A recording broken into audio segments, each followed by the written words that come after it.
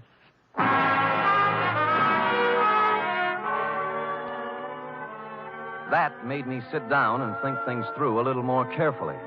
She could have gotten his money, or most of it, without marrying him. Maybe she did love him.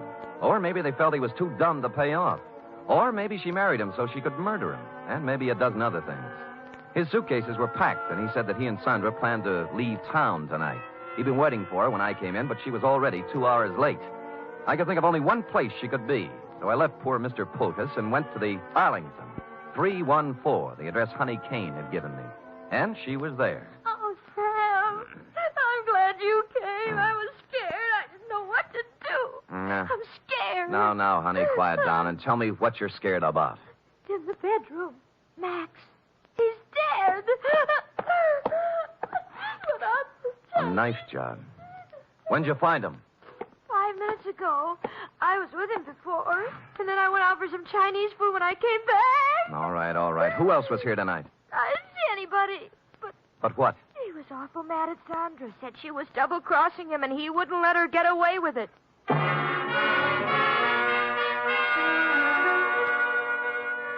I went back to Polkus's place. He was gone, but his bags were still there, so I figured he'd be back. I put out the lights and sat in a chair.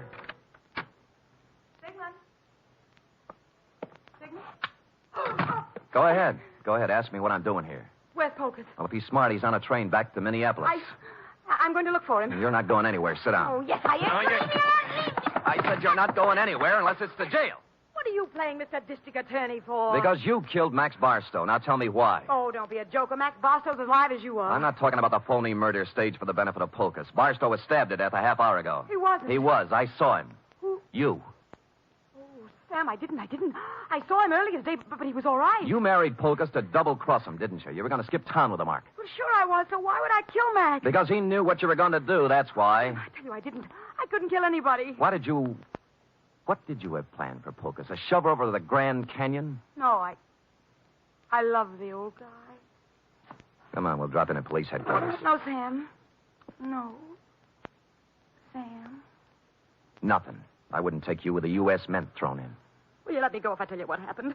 If I tell you who killed Barstow? Well, if you didn't do it, nobody could hold you. For murder, anyway. Bering. Ed Bering did it. We planned the whole thing together. It was a freeze-out on Barstow. Somehow he found out Ed had to take care of him. I didn't have anything to do with it. I tried to tell him not to. Tried to tell him not to what? I've got a gun in my hand, Bering. So have I. Which one of us is going to shoot first? You wouldn't shoot.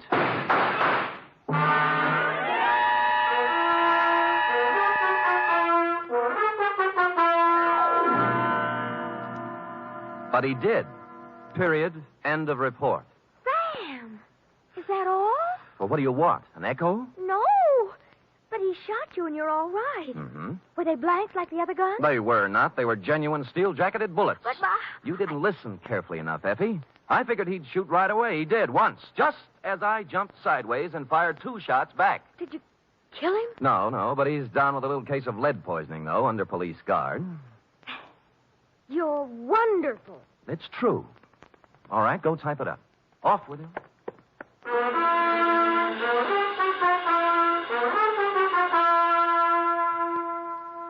Three chimes mean good times on NBC. Tomorrow, you're invited to a 1-hour concert by the renowned NBC Symphony under the direction of Bruno Walter. Featured soloist for tomorrow's performance is celebrated violinist Joseph Fighetti, who will be heard in Mozart's brilliant concerto for violin and orchestra. It's the very finest in musical listening, every Saturday with the NBC Symphony.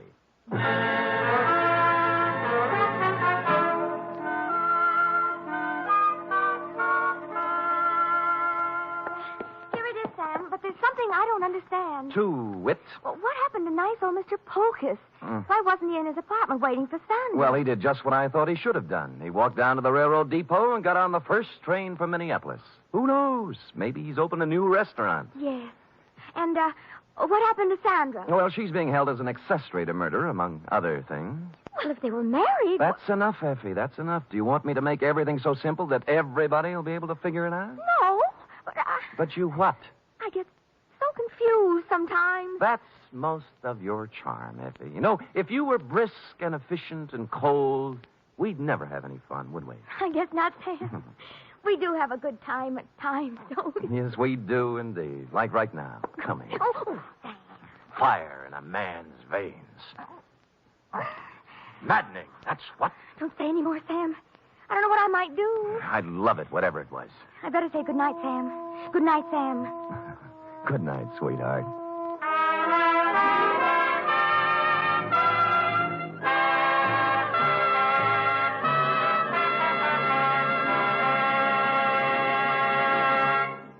Tonight's transcribed adventure of Sam Spade was produced, edited, and directed by William Spear. Sam Spade was played by Stephen Dunn. Lorene Tuttle is Effie. Script for tonight's adventure by John Michael Hayes. Musical scoring by Lud Gluskin, conducted by Robert Armbruster.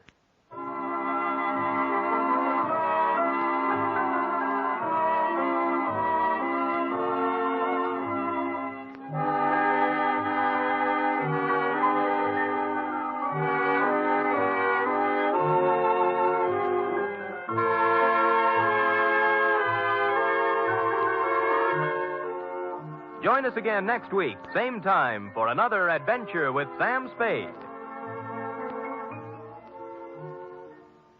Sam Spade lives a life of peril. Well, in these days, we all live in a time of peril. Each of us is contributing something to help meet the emergencies that we face as a nation.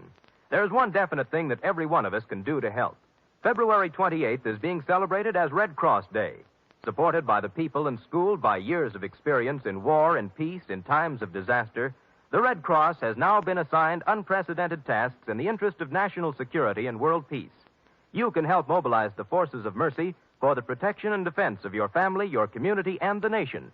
Here at Escape Radio, we proudly thank our partners at CBS. And now, folks, a quick challenge before the next thrilling chapter.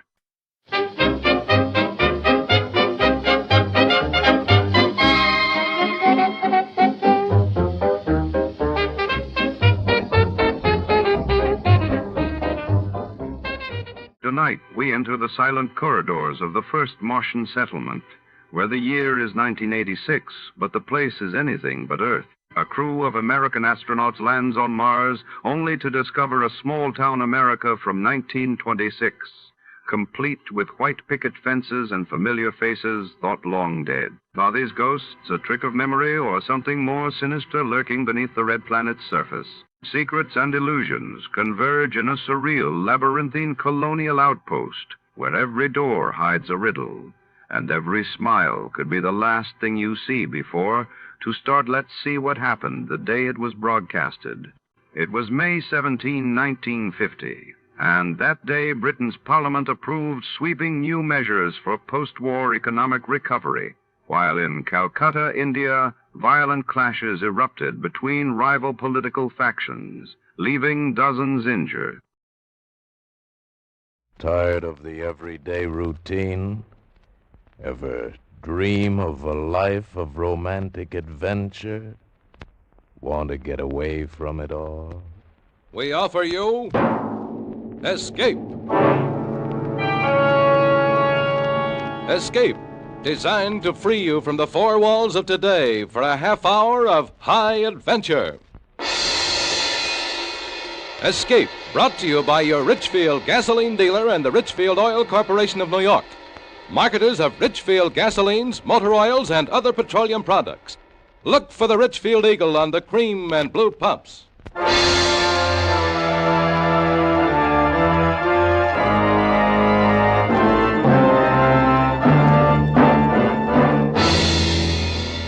Tonight, we escape to a gigantic rocket ship about to be shocked into space on man's first voyage to Mars.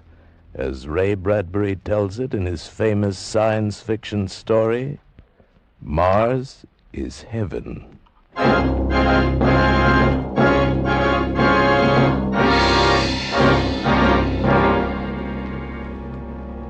project is magnificent, overwhelming, and tremendous. We return you now to the scene of the takeoff in the desert of New Mexico. Go ahead, New Mexico.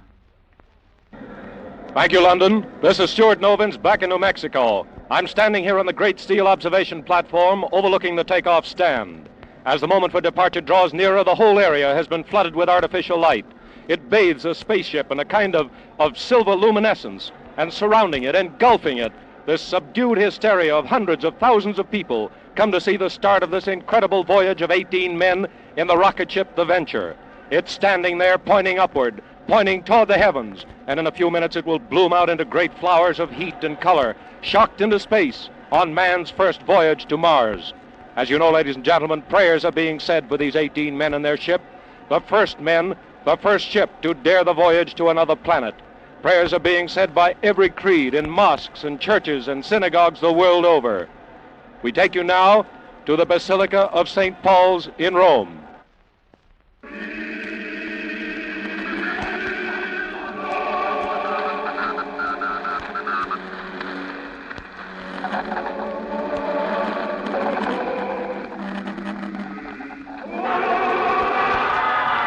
This is New Mexico again. We're sorry to cut in, but that roar you're hearing, the roar of the crowd, it's the moment we've been waiting for. I can see the crew of the Venture walking up the catwalk that leads to the spaceship.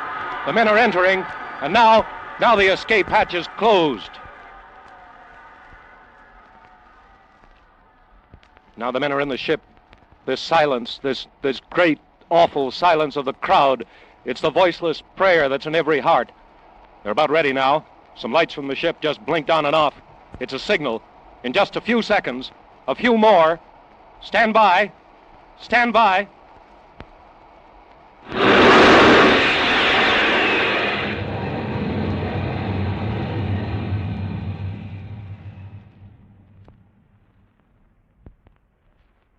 They're gone. The Venture. It's out of sight.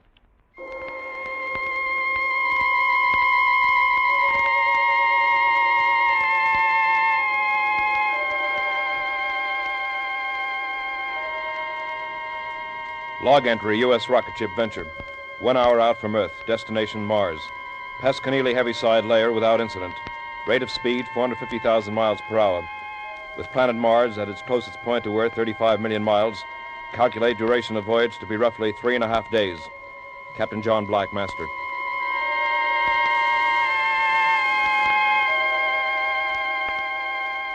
Log entry, U.S. rocket ship, The Venture.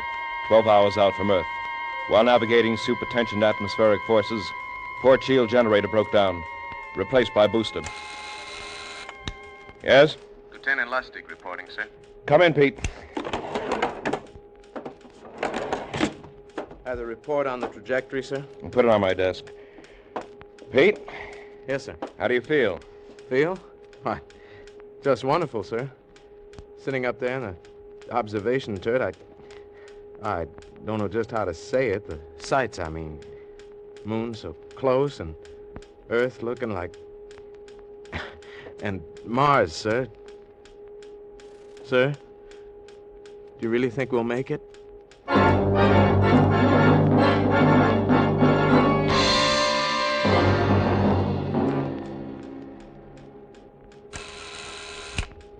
Who is it? Dr. Hingston, Captain. May I come in? Sure, Sam. You weren't asleep, were you, John? No, Sam. Just sitting here thinking. Well, don't think about it too much. Sleep instead. You need all the sleep you can get. Who sleeps? Who sleeps and has no way of knowing what's waiting for him? Look at it through the porthole, Sam. Mars. How would you describe it, that glittering blob of red? That's good enough. Will it consume us? Spew out dust out into space? Maybe it's the Elysian fields, all charm and sweetness and moonlight shining on the restless dead. Which will it be, Sam? I don't know. All I know is that they told me I was an expert in space medicine. At Randolph Field on a plot of ground called Texas, they told me that. That's all I know. What are you doing up? You're supposed to be in the sack. Well, I'll tell you, Captain. Sometimes a man can't sleep. That happens to me sometimes. So I just wander through the ship, check on the boys, see that they're tucked in properly. That's what you were doing with me, huh? No. I just... What made them do it, Sam? What made them volunteer? Man keeps looking for something. There are no new frontiers now, only new worlds. And there'll always be men who want to conquer them.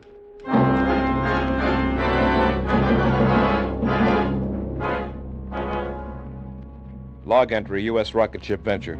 78 hours out from Earth. Approaching gravitational field of Mars. Atmospheric conditions similar to Earth's.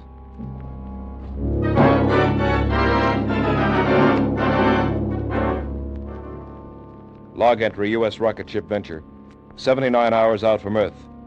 Have this moment landed on Mars at 1700 hours. We made it.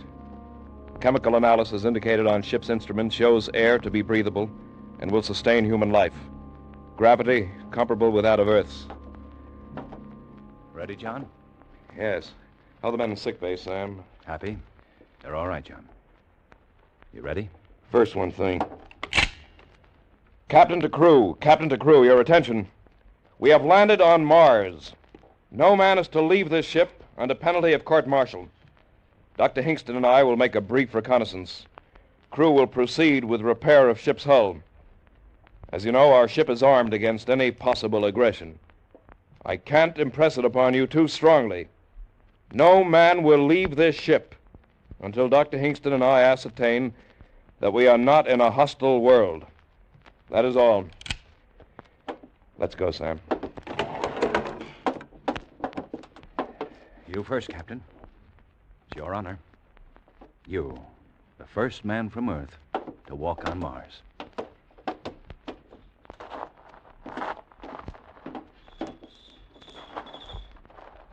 This grass. It's a well-kept lawn. John, look over there. A house. A Victorian house. Colored glass and scrolls and everything. I don't believe it. Come on. Sam, look at these. 2 iron deer on this lawn. We had a pair of these when I was a kid. Sam, you hear that? That piano from that house. Sam, this isn't Mars. It can't be. It just can't be. It can't be, John, but it is. Welcome to Mars.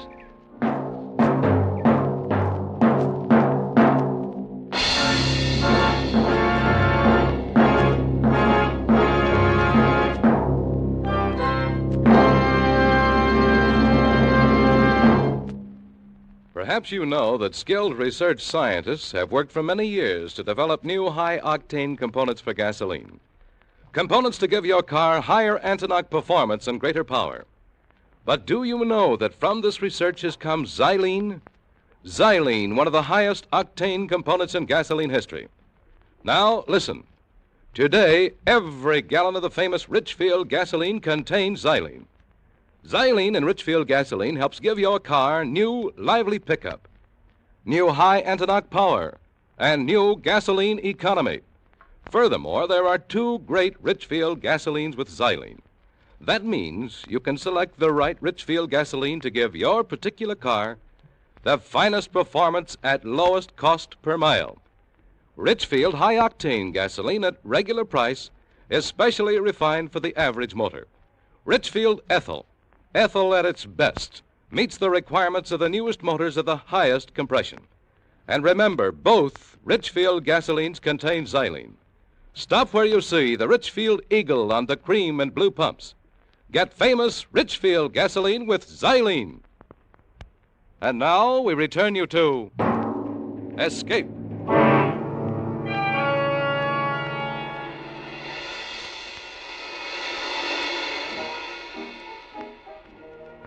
What did I say, Sam?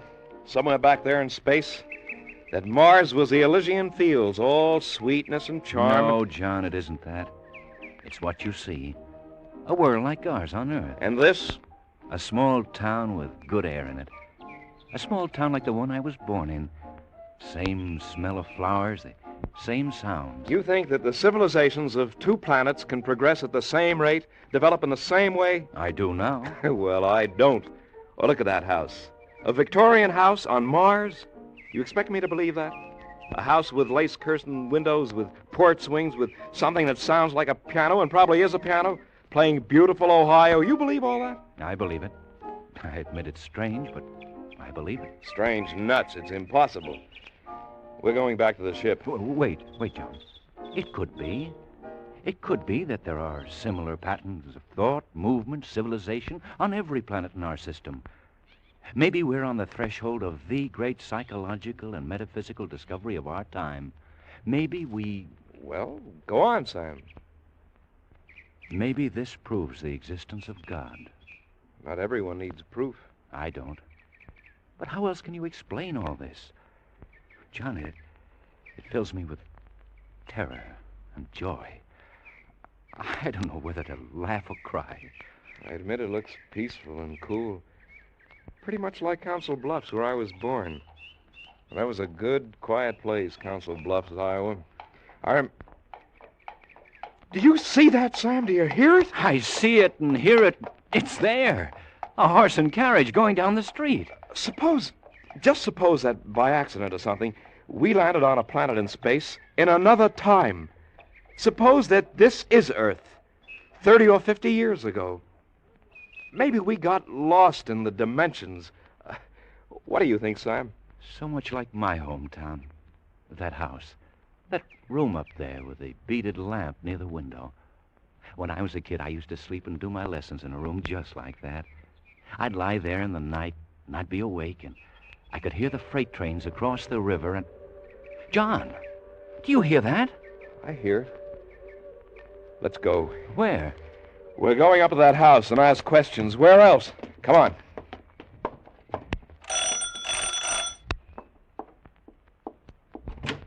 Yes, can I help you? I beg your pardon, but we want... If you're selling something, I'm much too busy and I haven't time. We're all at supper. Oh, wait, don't go. What town is this? What do you mean, what town is this? How could you be in a town and not know what town it was? Oh, I beg your pardon, but we're strangers here. We're from Earth. And we want to know how this town got here, how you got here. Are you census takers? No. Well, what do you want, then? How long has this town been here? It was built in 1868. Is this a game? Oh, no, not a game. Look, try to understand. We're from Earth. From where? From Earth. Where's that? The Earth? What? Out of the ground, you mean? Oh, no, from the planet Earth. Come out on the porch, please, and I'll show you. No, I won't come out there. You're evidently quite mad from the sun. Let me try, John. Lady, we came in a flying ship. across space among the stars. We came from the third planet from the sun, Earth, to this planet, which is Mars.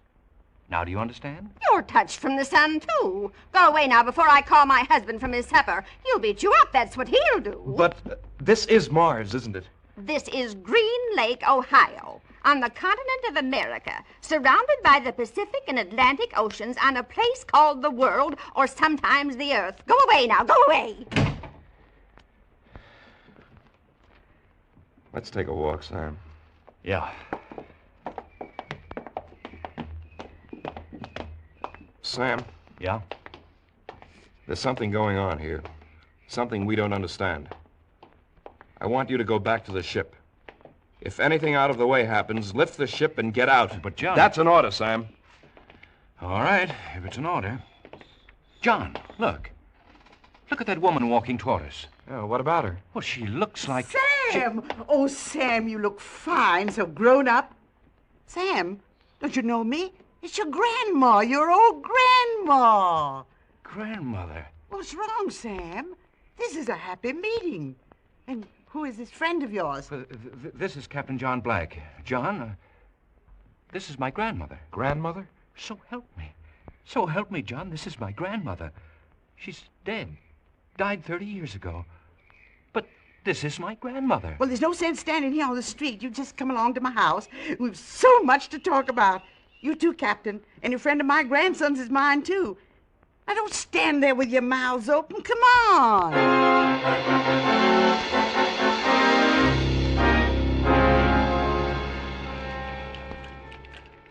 Here, Sam, have some more iced tea.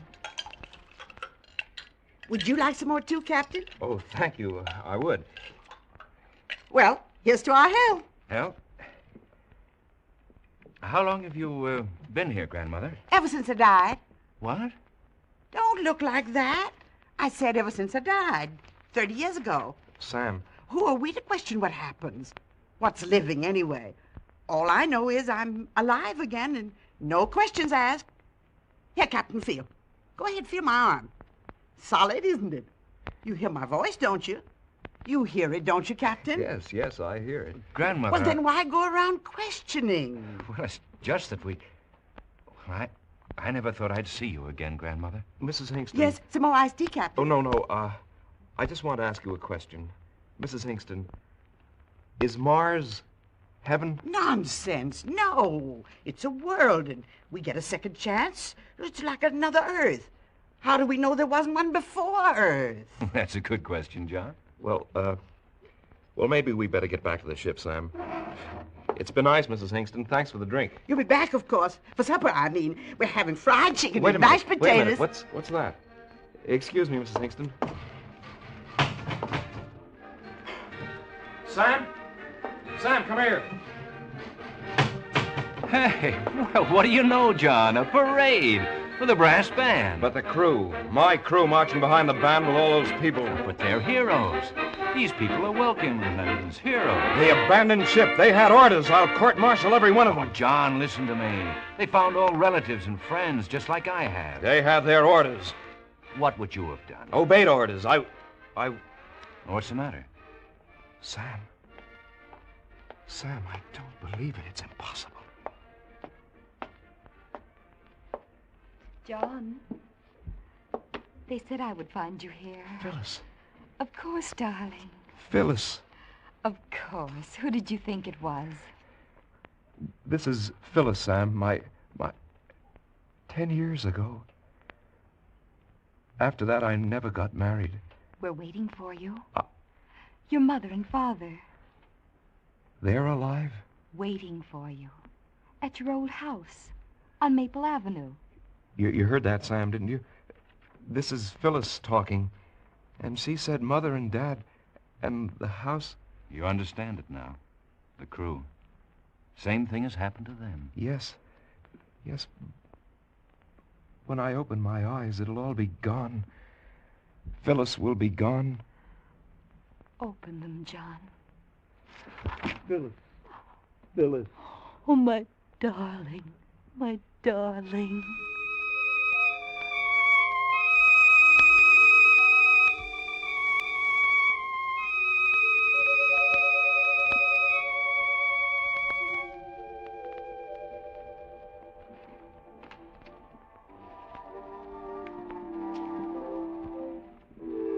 It's good to see you children dancing together again.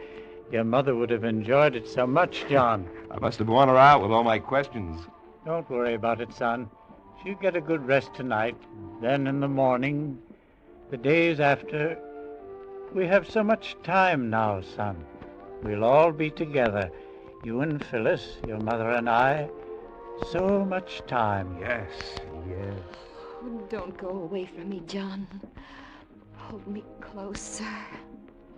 Oh, I've dreamed so long of dancing with you. But No more questions.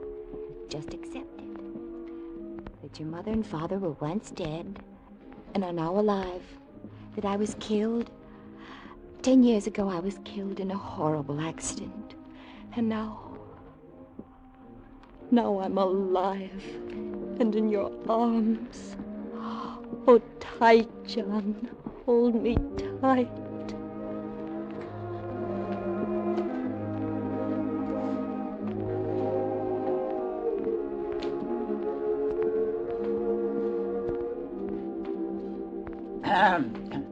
Well, I think I'll run along to bed now. You children won't forget to turn out the lights. Well, you know what to do. Good night, Phyllis. Good night, Father Black. Good night, son. Good night, Dad.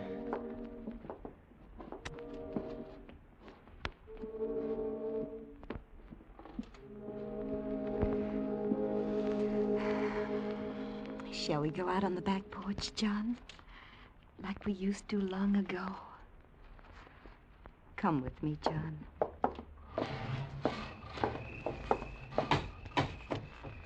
Here. Let's sit here on the steps. Remember that grape arbor? You built it. Oh, I remember you hit your thumb with a hammer, and I cried.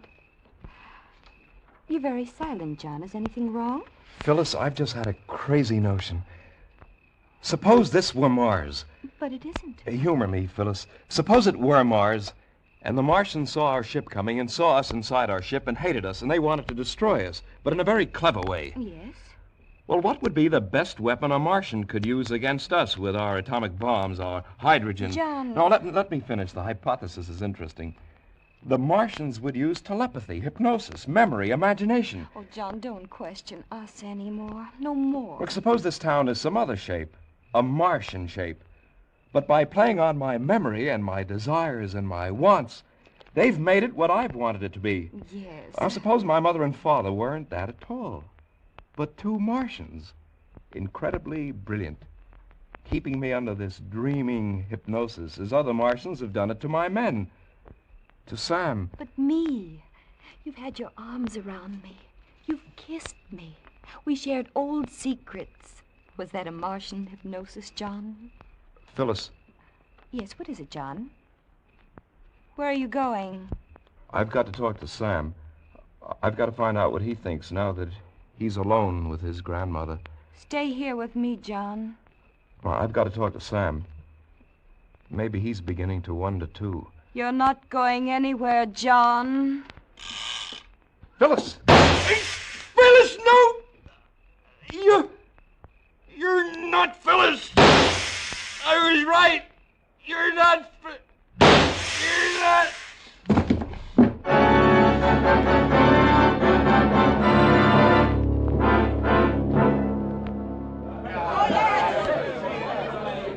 Friends, comrades, fellow Martians, this is a great day for Mars, a day of great rejoicing.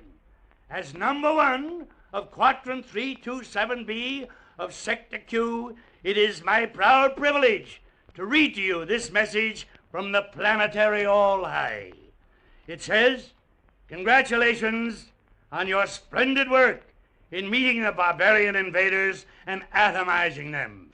You have proven the complete efficiency of Plan A, and hereafter, mass hypnosis will become standard operating procedure in repelling any further invasion from outer space, be they submartian, from Earth, or any other creature from any other planet. Well done. I can add little to this unstinted praise from the All-High. but I would like to point out to you that what you have accomplished could not have been done had it not been for our space heroes who have risked so much and often given all in recent years to keep the planet Earth under close surveillance. This surveillance, as you know, has been accomplished by our space patrols, known to Earthmen as flying saucers. They were courageous, these Earth creatures, to brave space in that crude ship, but they were inferior beings, and therefore they had to be atomized. Their extinction was necessary to ensure our way of life. Yet perhaps, since this has been your first encounter with creatures from outer space, you whose glorious victory this has been, may want to say something. Is there anyone who wants to say something? You? Yes. It was a very interesting experience.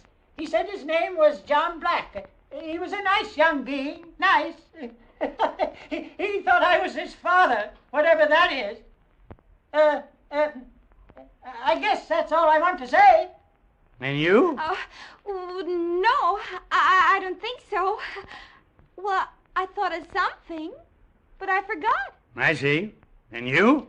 One of them asked me if Mars was heaven. What's heaven? I don't know. Now for the business at hand.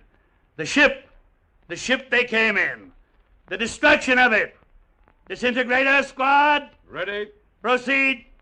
Compress charge. 16 atmospheres. Charges compress. Low velocity. Trajectory 2. Low velocity. Trajectory 2. Release. Charge!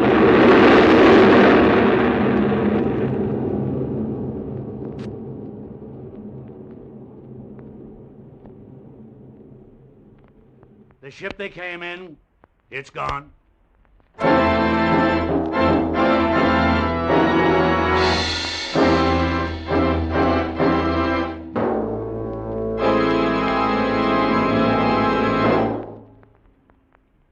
Motorists, did you ever consider that taking care of a car is something like caring for a baby? It's easier when you've got a system. And in caring for your car, the Richfield gasoline dealer has a system.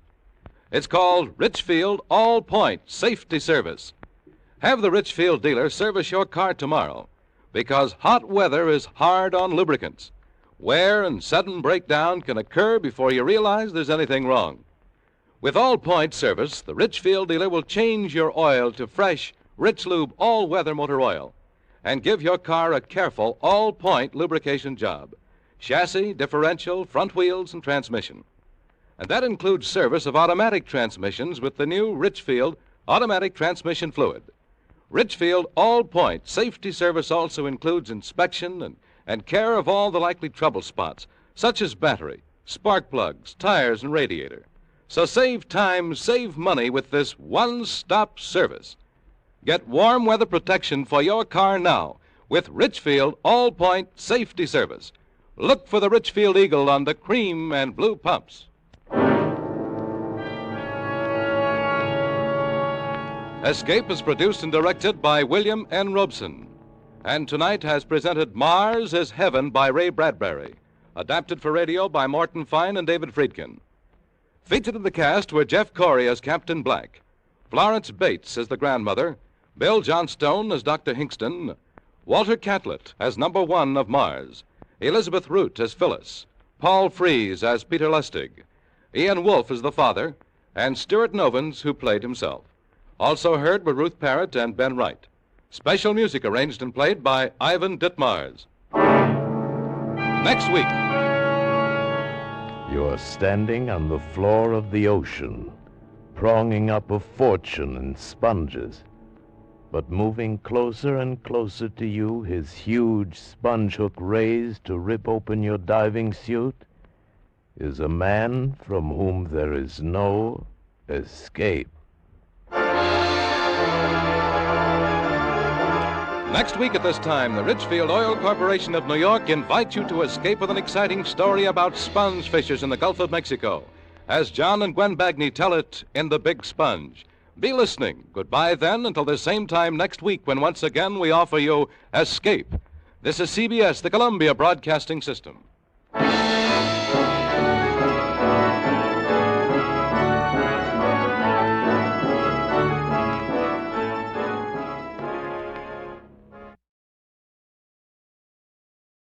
A warm word of thanks tonight to our sister station, CBS. And before the next thrilling episode begins, let's see how much you know about your favorite radio heroes.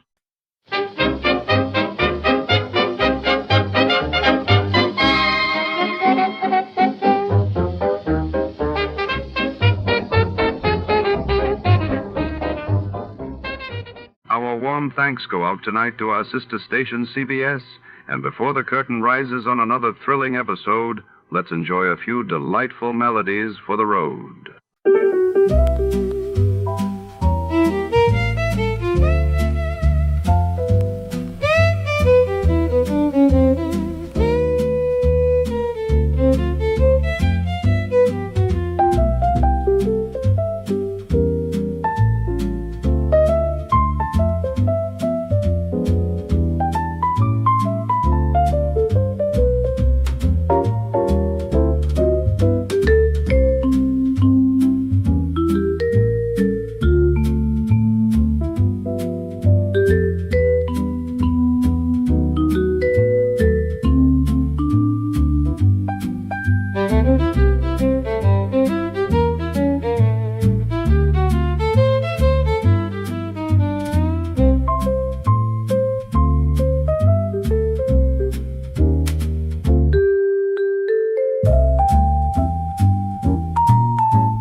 In the city where secrets don't sleep, a private eye finds himself tangled in the shadows of a spiritualist's parlor. When a famed medium seance ends in sudden death, every guest becomes a suspect, and every alibi is haunted by doubt. Step into a world of flickering candlelight, whispered fortunes, and hidden motives. Tonight, the truth is elusive, and the medium was rare. Before we begin, let's see what happened on the day it aired. It was April 9th, 1947. On that day, the world learned of the tragic Texas City disaster as a ship explosion rocked the port while in Rome. The signing of the Italian peace treaty signaled a new chapter for post-war Europe.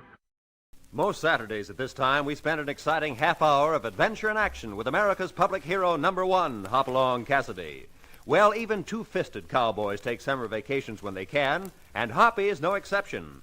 But Hopalong and Topper will be back with us riding the CBS air trails again 2 weeks from tonight, September 22nd.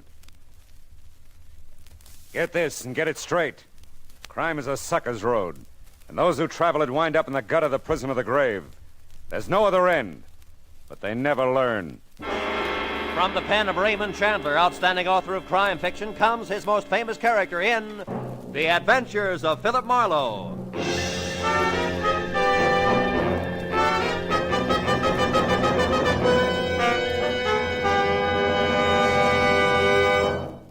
Now, with Gerald Moore, starred as Philip Marlowe, we bring you tonight's transcribed story, The Medium Was Rare.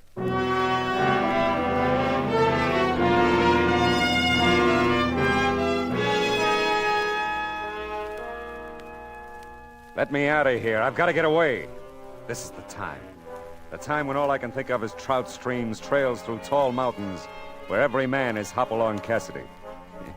I was sitting in my favorite restaurant telling Mary, my favorite hash slinger, all about it. Oh, it all sounds so wonderful, Phil. Yeah, but that's not the half of it. There are waterfalls so high it seems the cascade comes from heaven itself. Going alone, Phil? You bet your sweet life I'm going alone. In the words of the poet, I'm going to commune with nature. I'm the most natural thing you ever saw. Darling, you're beautiful. Your charms are many, but you want me to be honest? Yeah. You don't compare to a trout. Why, you worm. Don't get mad, baby. It's the season. Season or out, I don't like being compared to a fish. Not a fish, baby. The queen of them all. A mountain trout. Did you ever hear of the Feather River country, Mary? If it's out of Los Angeles County, I never been there. It's in Northern California. Northern fringe of the Mother Lode. Here's your coffee. Mother who? Hey, you know something? If I started right now, I could make it before morning. A quick cup of coffee, huh, doll? I'll drop everything. Well, if it ain't the clean living type. Hi, Marlowe. Hiya, Cookie. I thought they had you stashed away. Not no more. I got parole last week. No kidding. Yeah, no kidding. It was a bum rap. It sure was, if you're out this soon. Anything else? Yeah.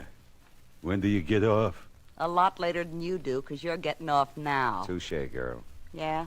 What kind of a crack is that? That's French for I'm on your team. Ah. Ah, dames. You try to say something nice to him, and where does it get you? Yeah, well, I gotta go, Cookie. I'm sorry to see you. Yeah, wait. I'll go with you. Thanks, Mary. Yeah, you bet, Phil. Give my regards to the fish. I'll leave you a nickel, doll. Better keep it. The other buffalo will miss you. Oh, well, yeah, well, shit. You gotta face it, Cookie. She's crazy about you. You think so? No.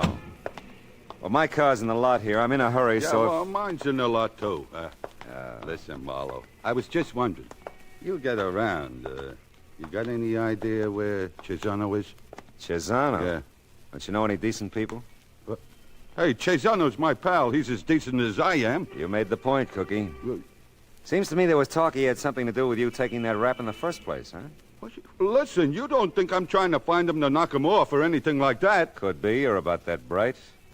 But it doesn't really matter. I don't know where he is. I don't care. I don't want to know where you are, either. Well, that suits me good. Only Good. I don't know what you're so kissed off about. I done nothing to you. Neither is Cesano. You make my taxes higher. Yeah, how? Never mind. Oh, you'll kill me, Marlowe. You talk about taxes. Yeah. How'd you like to pay taxes on this job? This your heap? Yeah. One of them foreign things. Right-hand drive. Baby blue yet? It matches my eye. What'd you do at San Quentin? Learn a trade? Sure. And a good one. Sure. You decent people go right on paying taxes, Marlowe. Us third-rate punks will get along. I watched Cookie's baby blue convertible cut out into the traffic. Got in my own car and drove away in the opposite direction. Yeah, Cookie cinched it. I was going to knock off for a while, head for the Feather River country. Well, by the time I reached my apartment, I could almost smell the pine trees. And while I tossed a few things into a bag, I saw myself every inch a modern Isaac Walton. Oh. You're Philip Marlowe. That's right. Oh, I'm so glad you're here. I've been calling you. Oh, I'm Lillian Collins. Are you? Well, I told Pat not to wait. Who's Pat? The taxi driver. Oh, him. May I come in? Well, yeah, I guess so. Thank you. Oh, you're packing. Or are you unpacking? No, I'm packing. I'm going to the Feather Oh, River but you country. can't. What? You can't be going anywhere. I need your help, Mr. Marlowe. I really do, desperately. Yeah, well, I just thought I'd take a few days Of course, off. Can't it wait? I'll pay you, whatever's customary. I just don't know where to turn, and somehow we've got to locate them quickly. Leonard should be home within a Oh, week. wait a minute. Sit down. Mrs. Collins, is it? Yes, Lillian. Oh. Leonard's my husband. He's back east on business. Well, just what do we have to locate quickly? Buy jewelry. It was stolen last night. Oh, well, stolen jewelry's out of my line, Mrs. Collins. That's a police job. Oh, no. Oh, that is it. It can't be. Why? I thought about the police right away, of course, but I can't call them in. Leonard would hear about it, I know. It would be in the papers, and... You understand, don't you? No, I don't understand. Well, I just couldn't, that's all. Mrs. Collins, right now I like fishing poles better than I do Oh, people. but you can't go. I mean, you can, of course, but I do need your help so much. Why can't I resist names? All right, but you'll have to level with me. What jewelry? When did it happen? Who knew you had it? Everything. Well, it was a necklace, diamonds, Yeah. and a diamond bracelet. I had them in my jewel box last night. I'd only just taken them from our safe deposit box in the afternoon. Who knew you took them out? Well, no one knew. Mm-hmm. Well, how did it happen, the robbery, I mean? Well, I was in my bedroom. That's where the jewel box was. Yeah. I was dressing for dinner. The doorbell rang. I had to answer it. Letty's on vacation now that Mr. Collins is in the East. It was Sylvia, a friend of mine. We were to have dinner together. I fixed a drink for us, then went back to my bedroom for my wrap. That's when I noticed the jewelry was missing. You hadn't heard anything? Anyone in the house? No. Mm. Of course, the radio was on. Music, you know. Mm-hmm. How would anyone get into the bedroom? Well, the French doors open onto a little terrace right by the bedroom. I rather presumed whoever it was came in that way. Well, how much would you say this jewelry is worth? $10,000. Mm. Oh, that's what it's insured for. Anything else taken? No, not a thing. Do you wear this necklace and bracelet often? Oh, no, not really. When Leonard gave them to me, he said they were for state occasions. Last night was a state occasion. Oh, my goodness, no. Oh, that is, If you didn't intend to wear them last night, why did you take them out of the safe deposit box? I suppose you'll have to know. I needed the money, Mr. Marlowe. I have a debt Leonard knows nothing about. If I wrote a check for $10,000, he'd ask questions. I don't blame him. Well, there's just no need worrying him with it, that's all. He doesn't know you gamble, huh? I didn't say... You didn't have to. Have you ever pawned anything before, Mrs. Collins? No. No, I haven't. Well, I got news for you. You probably couldn't get 10 grand for them. Oh, but if they're insured... Doesn't matter. Unless you made a deal to have them stolen so you could get the insurance money. Oh, really, Mr. Marlowe? Really, Mrs. Collins? Okay. Let's drive to your place and look around.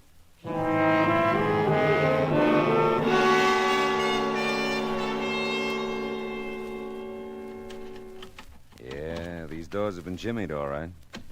Didn't it bother you to stay here last night after it happened? Oh, I didn't. I stayed with Sylvia in Westwood. Told her about the robbery, huh? No, I didn't. I started to, but then I was afraid I'd have to tell her too much. Mm-hmm. Did you stay there last night and then come over to my apartment by cab this morning? Well, I came here first, then to your apartment. I wanted to be sure nothing else was missing. And then I decided to get in touch with you and had Pat drive me over. That's the taxi driver. He's practically my chauffeur. His stand is right out in front of our building here. I'm one of those native-born New Yorkers who never learned to drive. Mrs. Collins, are you sure that you're telling me everything you know about this? Oh, believe me, I am, Mr. Marlowe. Why, it would be so stupid of me not to. Yes, it would. I've got to have that jewelry back before Leonard comes. He'll just never understand. The gambling and all. Well, he's gone so much, and we have no children. there just wasn't anything else to do. Can you understand that, Mr. Marlowe? No, but I'll try, Mrs. Collins.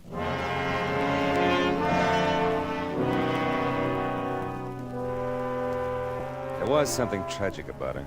A woman of means and advantage who was husbandless part of the time and childless all of the time.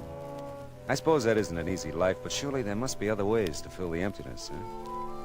Well, Lillian packed a small bag and asked me to drive her to Sylvia's. As we walked toward my car, a grinning taxi driver leaned out of his cab. Take you somewhere, Mrs. Collins? Oh, not this time, thanks, Pat. I'm freeloading. Okay, but don't make it a habit. I gotta make a living, you know. I know. See you later, Pat. He's awfully nice, Mr. Marlowe. Yeah, he seems to be. Tell me about your friend Sylvia. Oh, well, there isn't much to tell. She's a nice person, a widow. Oh, she just lives a block or so from here. Turn on Wilshire to your left. Okay. Tell me, does Sylvia have money? Well, I guess so. She seems to, anyway. Has a lovely apartment, a nice car. All the symbols, anyway. Why? I just wondered. Oh, by the way, if you don't want her to know you've hired me, maybe you better tell her I'm a business friend of your husband, huh? Just drop by as you were leaving the house, something like that. Oh, yes, that's a good idea. Yeah. It's in this block, the big green apartment building on the right. Okay. That's funny. Is it? Yeah. Oh, here's a parking place. Wonder what Cookie's doing around here. A friend of yours? No, not possibly. That car parked there, foreign job, baby blue. It's Cookie's, all right. Sylvia's apartment is the first one on this side. You really don't have to come in, Mr. Marlowe. Name's Murphy, remember? Old friend of your husband's. Yes, that's right. I'll come in to carry your bag and to meet Sylvia. I'm very partial to wealthy widows. Really, Mr. Marlowe, do you think you will find my jewelry? Well, I've got one idea so far, Mrs. Collins. If that doesn't work, well, you leave it up to me, huh? Yes, of course. Oh, here we are.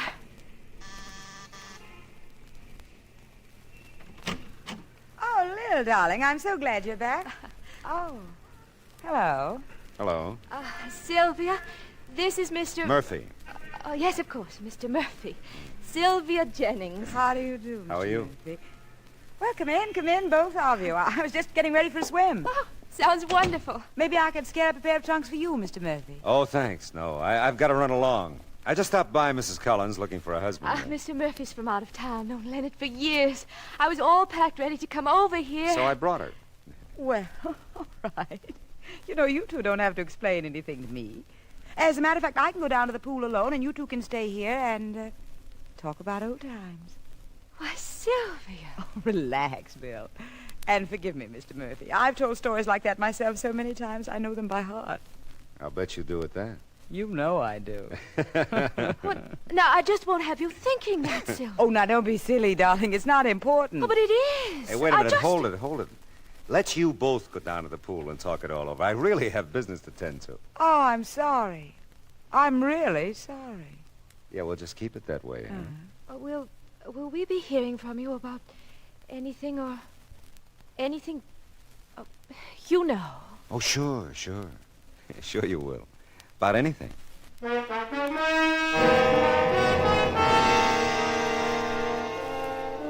About that Sylvia. Well, the case was beginning to have its compensations. But I didn't figure Lillian Collins at all. Sometimes I thought she lied in her teeth, and sometimes I knew that she was just a bewildered dame who'd had her jewels lifted.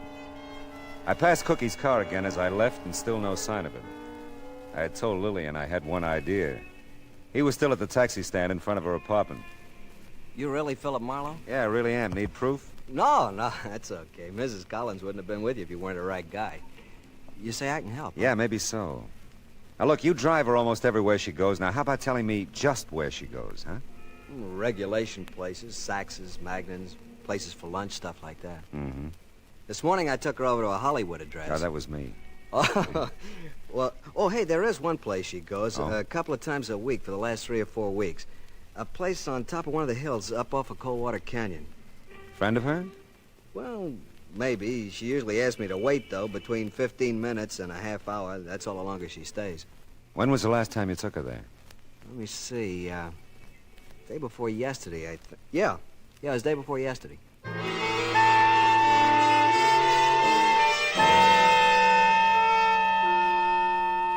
I followed Pat's instructions through every devious curve to the top of Coldwater Canyon. The thing that interested me most was not what was ahead, but what or who was behind me in the big expensive car. The sun was hitting the windshield just right to obscure the driver. I slowed at the isolated address, noticed another big car parked in front. When I stopped, the car behind me stopped. A well-dressed woman got out and went into the house. As she did, she passed another well-dressed woman coming out. It looked like a change of shifts. As she drove away, I got out of the car and went up to the door. Someone somewhere was watching me. I could feel it.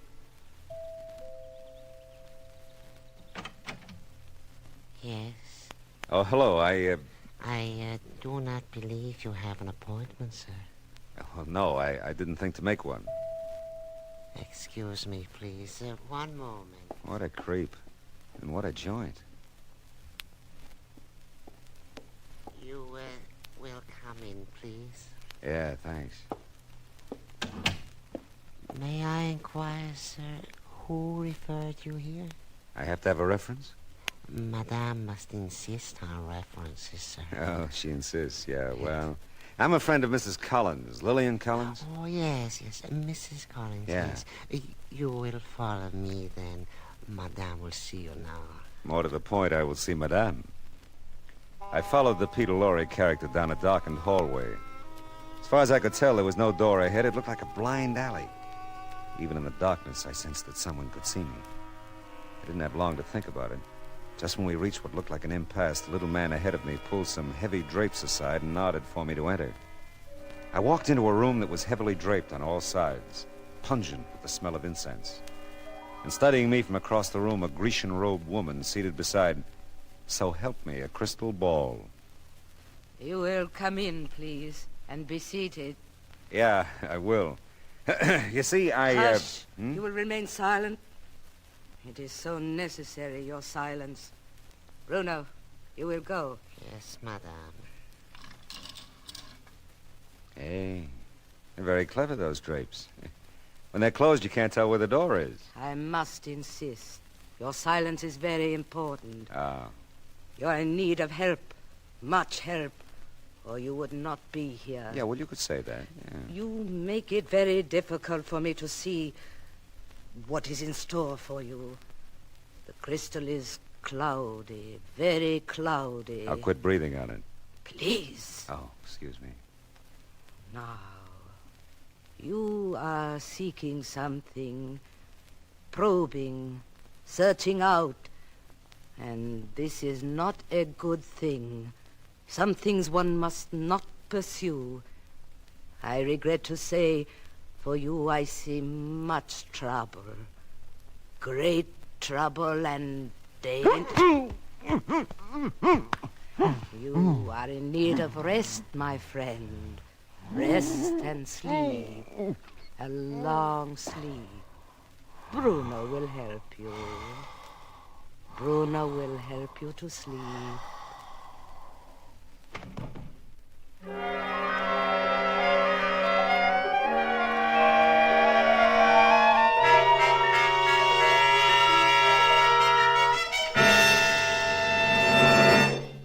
In just a moment, we will return to the second act of Philip Marlowe. But first, through the years, Red Cross has helped the victims of disaster, brought comfort to servicemen in camps and hospitals and to their families. Today, with the country rising to meet the challenge of aggression, the Red Cross has been asked by the government to undertake tremendous tasks. By giving generously to the Red Cross, you will help mobilize for the defense of your families, your community, and the nation. Give as much as you can. And now with our star, Gerald Moore, the second act of Philip Marlowe, and tonight's story, The Medium Was Rare.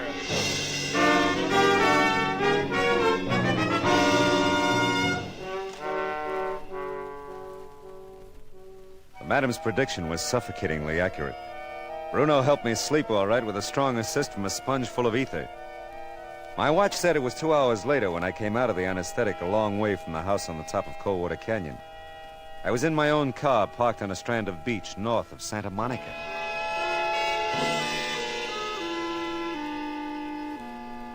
10 minutes and a blast of bourbon later, I entered Sylvia Jennings' apartment again.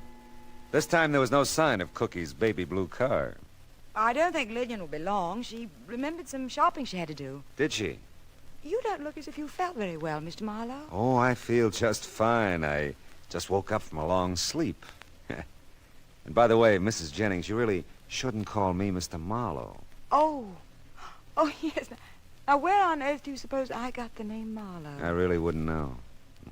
Okay, where's Lillian, huh? I told you she went shopping. Without a purse? Well, what? That blue bag there. She was carrying it when I brought her here. Now, isn't that odd? Yes, isn't it? Oh, the door. Would you excuse me? Sure. Yes? I want to see Chisano. Well, you must be mistaken. There's no one here by that name. He was here, doll. I seen him. What? I'll just wait for him. No, you can't come in here. Well, Cookie, hello. Here. What is this, Marlowe? Well, it's one of those happy coincidences, Cookie. For the first time in my life, I'm glad to see you. Oh, close the door, Mrs. Jennings. Make yourself at home. I'm afraid I don't understand this, Mr. Marlowe. Yeah, well, I was afraid I wouldn't for a while, but stick around. I think things are going to clear up in a hurry. Listen, Marlowe, what's the pitch here? You noticed him? Not as well as I'm going to. You sure you saw Chisano here, Cookie? Yeah, I'm sure. He leave here about an hour ago with another dame. Listen, you Brunette, keep quiet. Cookie, blue and white dress? Yeah. And she didn't seem too happy about going with Chisano. Did you tell him? Sure. To a house up at the top of Coldwater Canyon. That's fine, Cookie. Then what happened? You wouldn't believe it. I'm all set to move in, talk to Chisano, when some jerk jumps me and stuffs my face full of a sponge thing. It was loaded. You passed out? Yeah, for a while. When I wake up, I'm sitting in my car, big as you please, down at the bottom of the canyon. I figured Chisano started from here. He'd be coming back, so I come back. And here you are. Interesting story, isn't it, Mrs. Jennings? None of it's true. Of course not. How'd you get a line on Chisano, Cookie? There's talk in town. He's got a new racket. Got something to do with a rich doll. You know who this dame is? Tell me. She's right out of the Blue Book, that's who. I don't figure her with Chisano. Except I gotta believe what I see. Yeah, Cookie, me too. Then maybe you two will believe this gun if you see it. What? Stay where you are and keep the hands up. I knew I'd get to know you better, Mrs. Jennings. Stop me if I'm wrong. You set up suckers, wealthy females, con 'em into visiting Madame who tells fortunes based on what you've told You're her. crazy and you're in no position to talk. Maybe then the Madame predicts some trouble for him, huh? Warns him of dangers ahead. Shut up. Like maybe your jewelry isn't safe where it is. Take it out of the bank, keep it at home where you can watch it, Lillian. And when the poor stoop does that, you come in the front door and Chisano comes in the back to cop the jewelry. I said shut up. Hey, Marlowe, you think that's the deal? I think that's the deal, Cookie. Hey, you're breaking my arm. Only if I have to, baby. Get the gun, Cookie. Sure. And bring Mrs. Jennings along, Cookie. The three of us are going to have our fortunes told.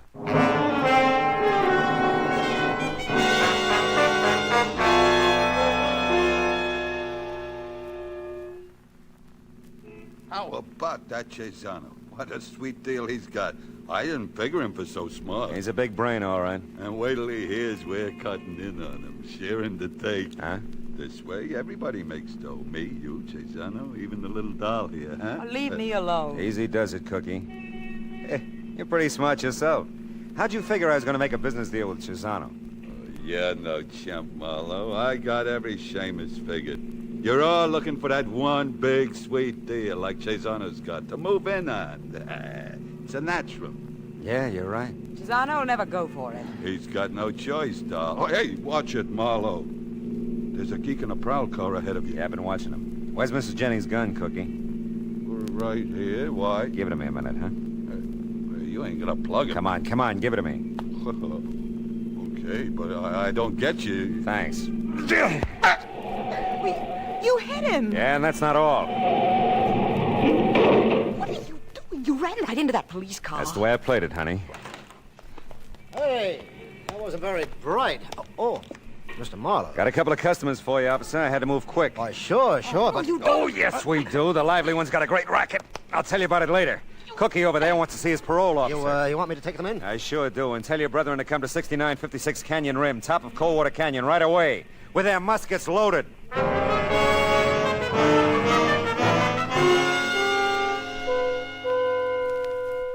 The house at the top of the canyon had the empty look that only occupied houses can have. Cookie had tipped his hand just in time. I was better off traveling light. I knew I'd have no trouble getting in. Chisano was probably expecting me. I was so right.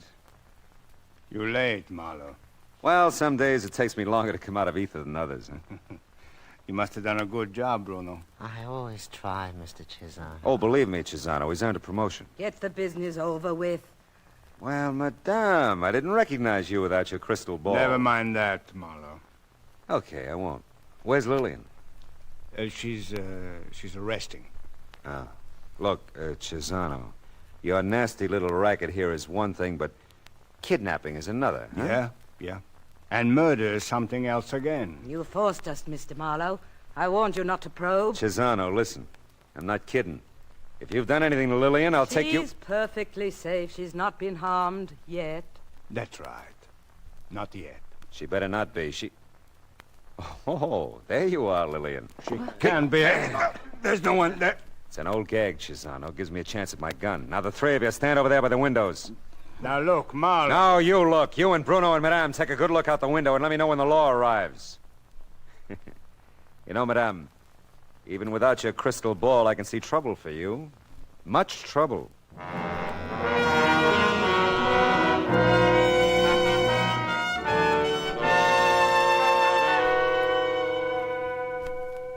Lillian had been given the ether treatment, too.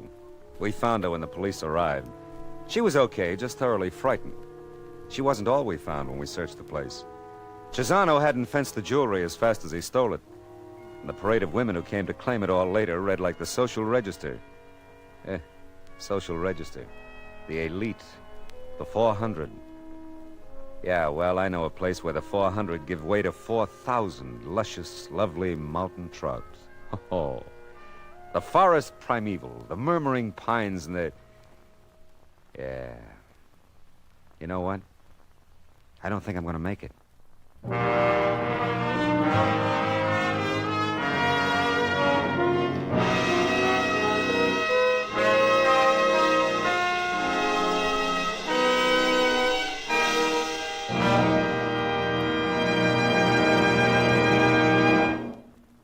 The Adventures of Philip Marlowe, bringing you Raymond Chandler's most famous character, star Gerald Moore, was produced and transcribed tonight by Cliff Howell and written for radio by Kathleen Height. The cast included Gloria Blondell, Ed Max, Gene Bates, Harry Bartell, Betty Lou Gerson, Lou Krugman, Ida Reese Marin, and Jay Novello. Gerald Moore may currently be seen in the Santana production Sirocco. The special music for Philip Marlowe is composed by Pierre Garrigank and conducted by Wilbur Hatch.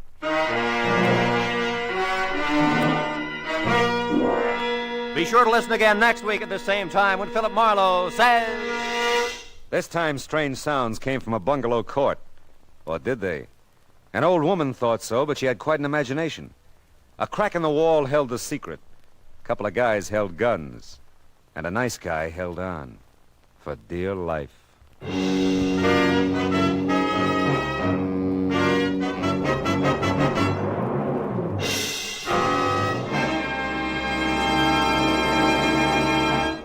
Just as systematic exercise builds a strong body, so does systematic saving build a strong future. Save systematically for your future and for your country's future with United States Defense Bonds. Defense bonds are Series E bonds, safe, sure, profitable. The systematic, easy way to buy defense bonds is through the payroll savings plan where you work. So for the defense of your future, for the defense of your country's future, buy your full share regularly, systematically, of United States defense bonds.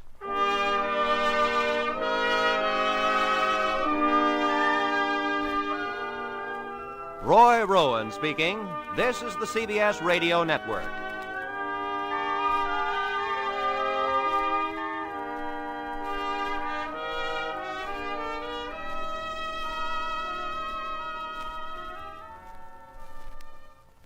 A warm word of thanks tonight to our sister station, CBS.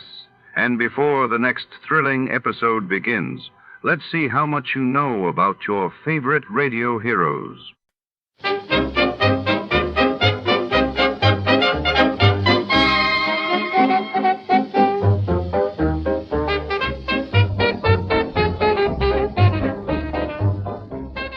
Tonight night, shadows fall over the opulent dining room of the Chuckanut Manor, a secluded cliffside estate famed for its glittering society galas and priceless art collection. When a jeweled brooch vanishes during a storm-lashed charity auction, suspicion swells among the high society guests trapped inside. Our detective must sift through champagne secrets and whispered threats to uncover the truth. Danger and deception are on the menu. Before to start, let's see what happened the day it was aired. It was April 17th, 1952, that day. The world was gripped by news of the U.S. successfully testing the first hydrogen bomb in the Pacific, while in Europe, Queen Juliana of the Netherlands announced sweeping post-war social reforms. Johnny Dollar. Lucian Peterson here. Luke, how are you? Just fine, Johnny. How are you? Still out there in dear old Seattle, Wash? Yep. And still holding down a job with the Western Maritime and Life? Sure am. Or let's say I'm trying to, but at the rate we've been paying off on claims lately on some of my own clients, well, the Home Office doesn't like me too well. Something phony about some of those claims, maybe? No, but they've all been big ones. $500,000 here, $250,000 there, $600,000 just last week. No wonder the company doesn't like it. So right now, I don't want to have to pay off on Mrs. Myra Brittingham. That is, if I can help it. Well, I don't know Myra Brittingham or anything about her, but if you've insured her and she is now dead... That's just the point, Johnny. She isn't. Hmm? Not yet. Oh? But maybe somebody would like to see her that way? Well, I don't know, but I think so. Or maybe this hunch of mine is all wrong, Johnny. And I'll be the first to admit it, that this feeling, this worry of mine is nothing more than a hunch. If I were to tell the police about it, they'd probably laugh in my face. Well, I don't know, Luke. I've had some pretty wild hunches work out for me more than once. I know. That's why I've called you. And I hope you can fly out here and, well, see what you think. See if you think he's liable to try it. He? Yes. Who? Her husband, Mark. Oh. Yeah. Well? Sure.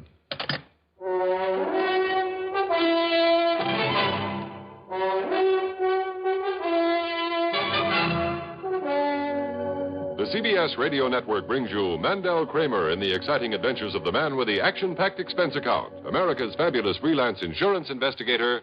Yours truly, Johnny Dollar.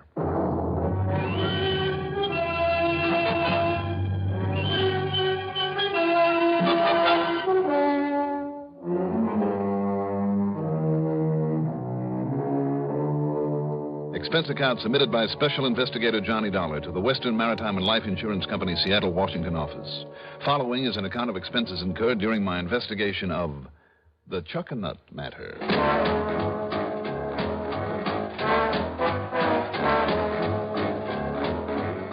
Expense account item 1, $6 for a cab out to Bradley Field. Item 2, $186.70 plane fare. It was after 11 p.m. by the time we set down at Seattle-Tacoma International, so item 3 is $5.25 for a cab into the Benjamin Franklin, where I proceeded to get me a good night's sleep. Then, after a hearty breakfast the next morning, I dropped in on Lucian Peterson.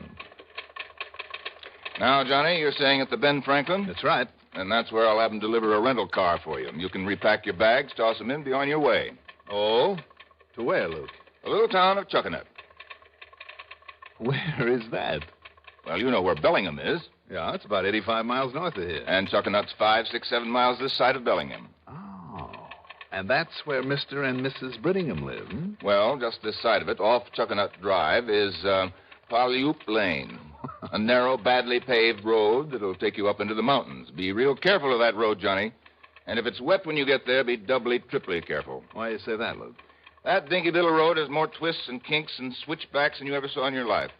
Miss one of the turns, and you'll end up either flying off into space or smashing into the face of a cliff. Well, I remember that. But tell me, what's going on between the Brittinghams? Well, to begin with, they're both heavily insured. As a matter of fact, $500,000 worth apiece. Wow. Yes, and they're insured in each other's favor. I see.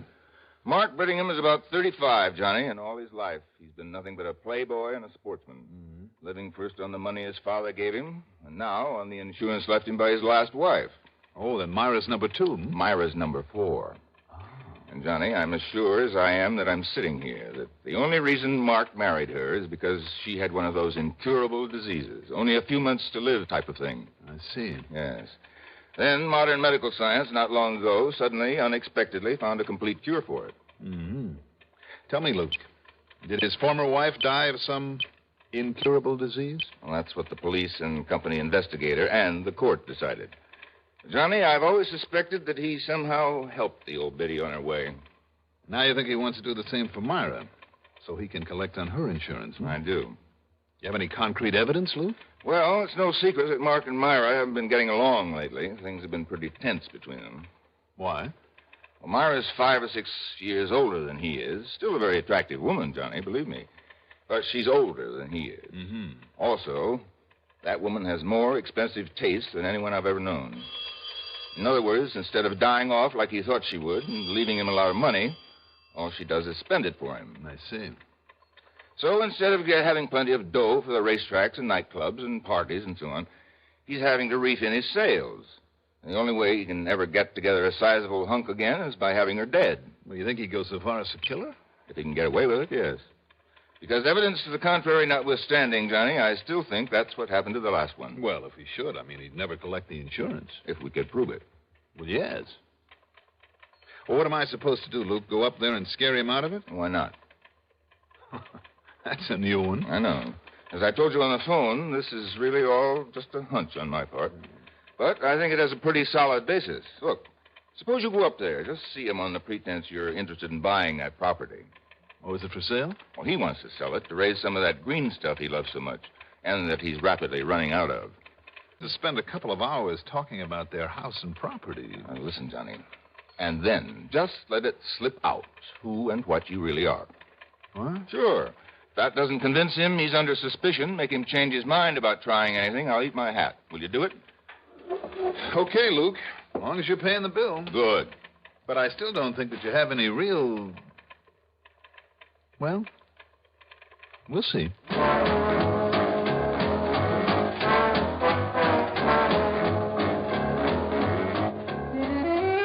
The weather was clear, and the drive up to Chuckanut was a pleasant one. But that little side road, leading up to and around the edge of a mountain toward the Brittingham place, was anything but.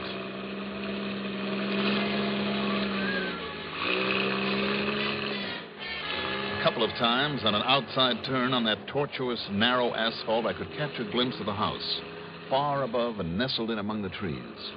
But most of the time I was too busy watching the road, until suddenly, as I rounded a particularly sharp, tight outside turn... Whoop! Hey, watch it there! Directly in front of me was a police car. In front of that, smashed head-on into the face of a cliff, was one of the new compacts, the whole front end of it bashed in. Well, now, mister, who might you be? How are you, Lieutenant? Only it's Sergeant, Police Sergeant Bill Foreman. Oh, Sergeant? Well? My name's Johnny Dollar. What? The insurance investigator? That's right. Well, I'll say this. It sure beats me how you found out so quickly. Found out about what? That stiff in there in that car that smashed up. Stiff? Who, Sergeant? One of those crazy Brittinghams that have been tearing at each other's throats for so long now that one of them just plain had to go. Which one, Sergeant? Not much question about that, Dollar. Go take a look. All right.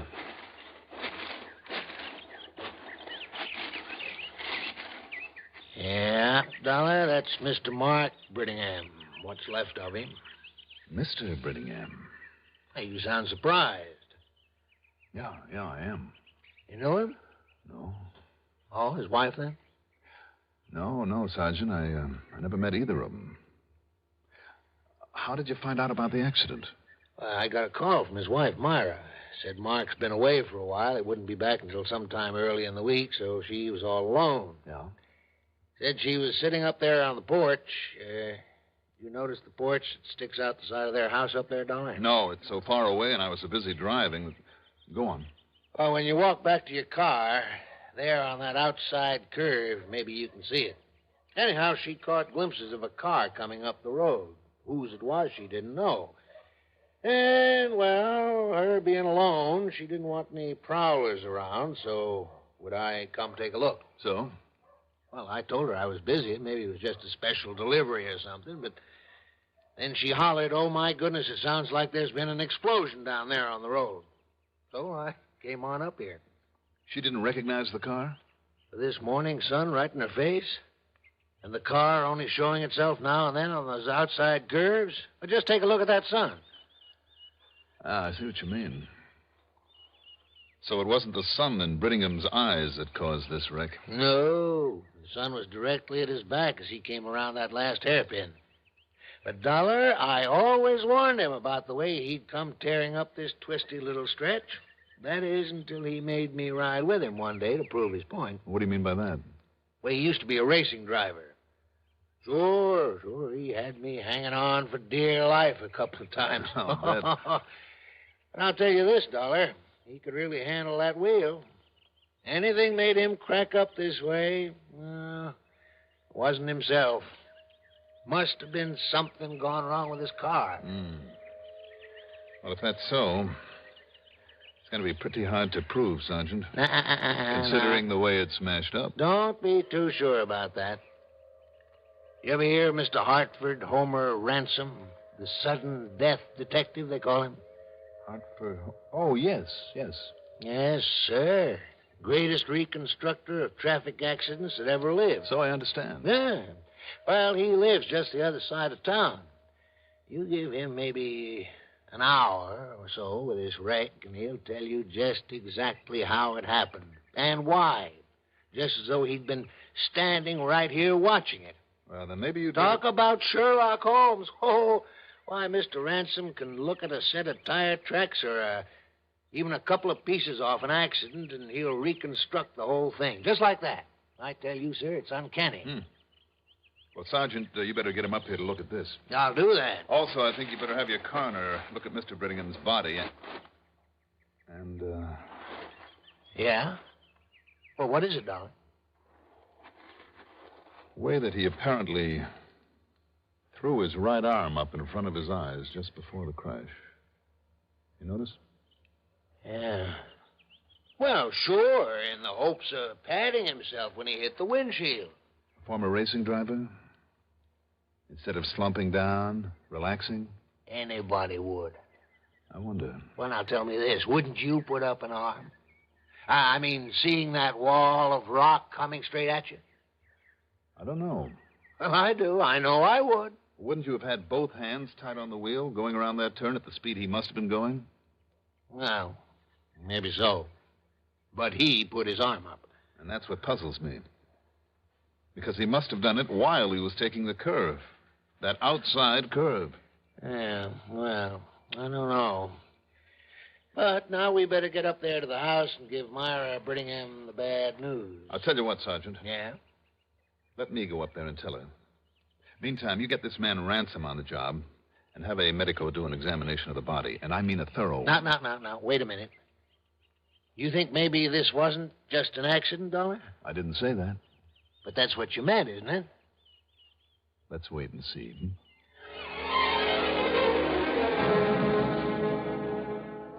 The Brittingham place, built there on the side of a mountain among the trees, was quite an establishment. New, modern, and very expensive. As for Mrs. Brittingham, Myra, well, Lucian had said she was about 40. She didn't look it.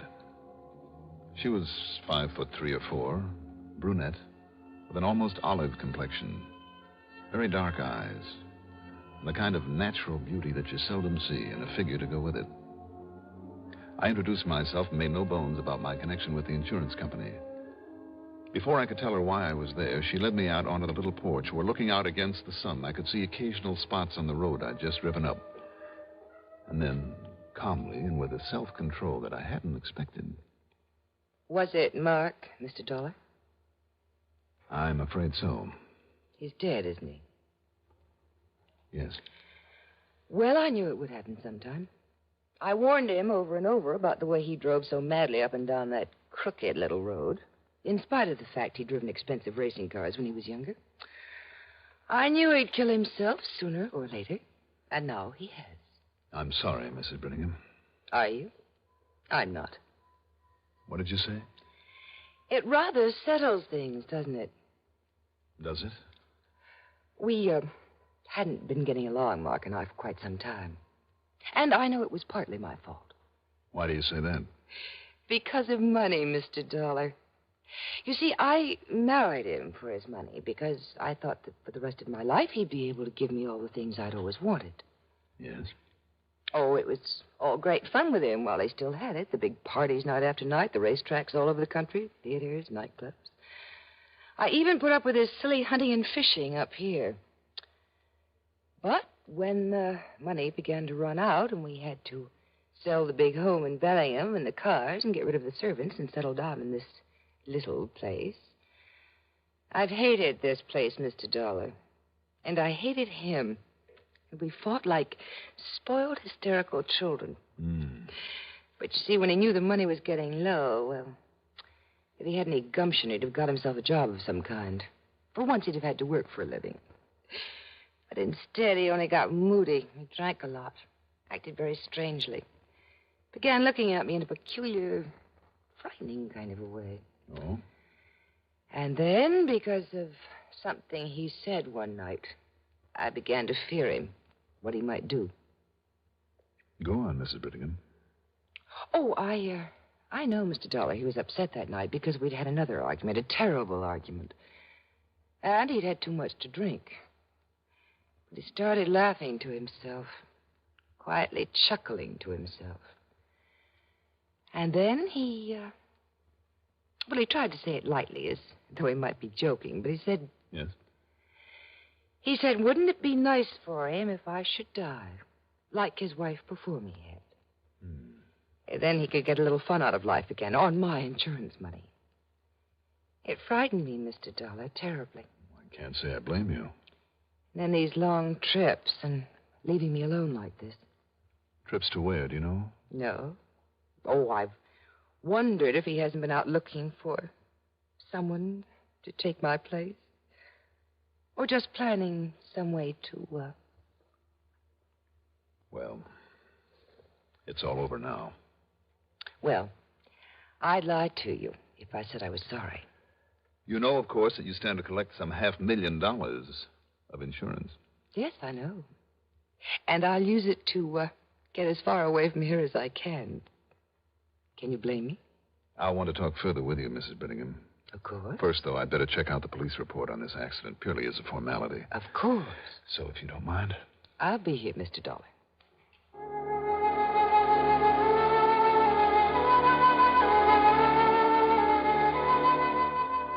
Why paint herself so black to me? To impress me with her honesty? So I'd dismiss any thought that she might have somehow had something to do with the accident? And another thing, a little thing. Her sudden alarm when she'd seen that car coming up the road, even if she couldn't recognize it against the morning sun. Was that enough to call the police? Something wrong here. Something very wrong.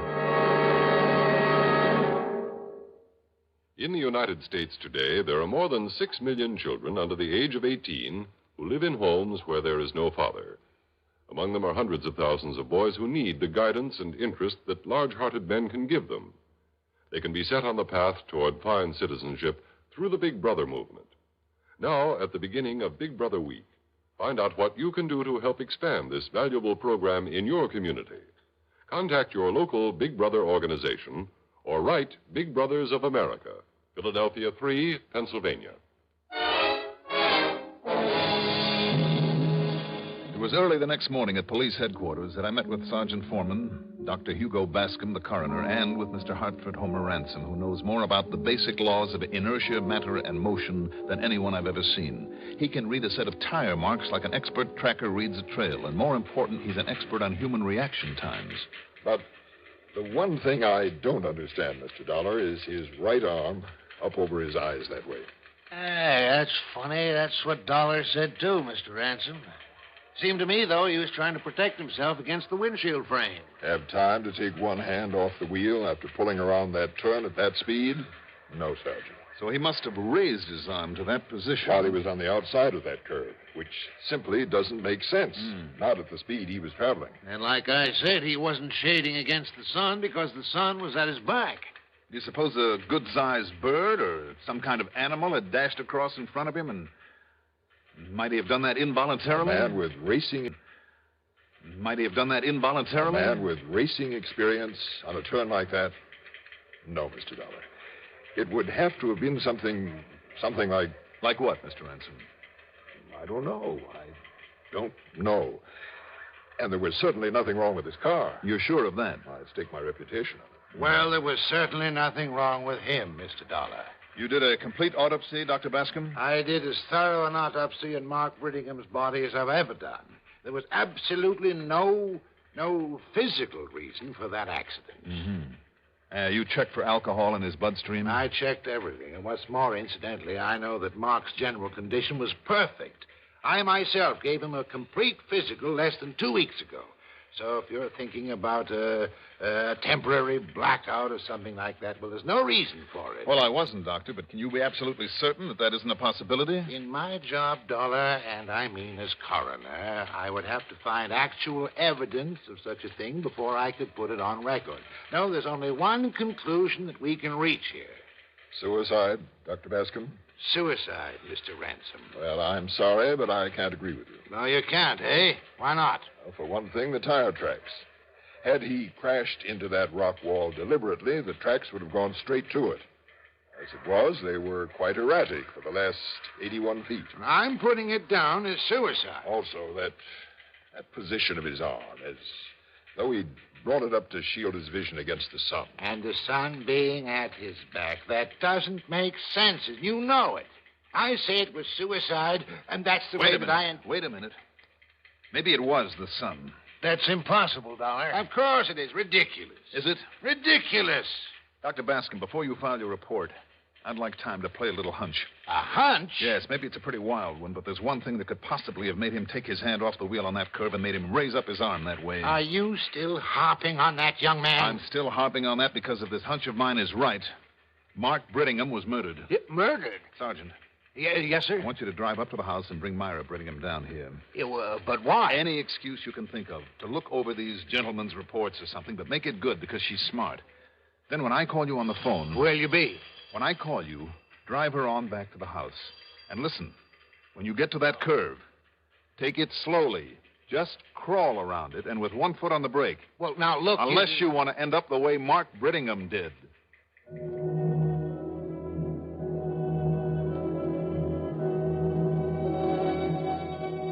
When the sergeant got her away from there, I went over that house top to bottom. Sure, there were mirrors on the bedroom walls, big, clumsy ones, a couple of hand mirrors, too, on her dressing table. But the kind I was looking for would be in among her husband's fishing and hunting equipment. I found the survival kit, all right, and in it were the usual, the water-purifying pills, some iodine, salves, bandages, a couple of cans of sea ration. But the little mirror was missing.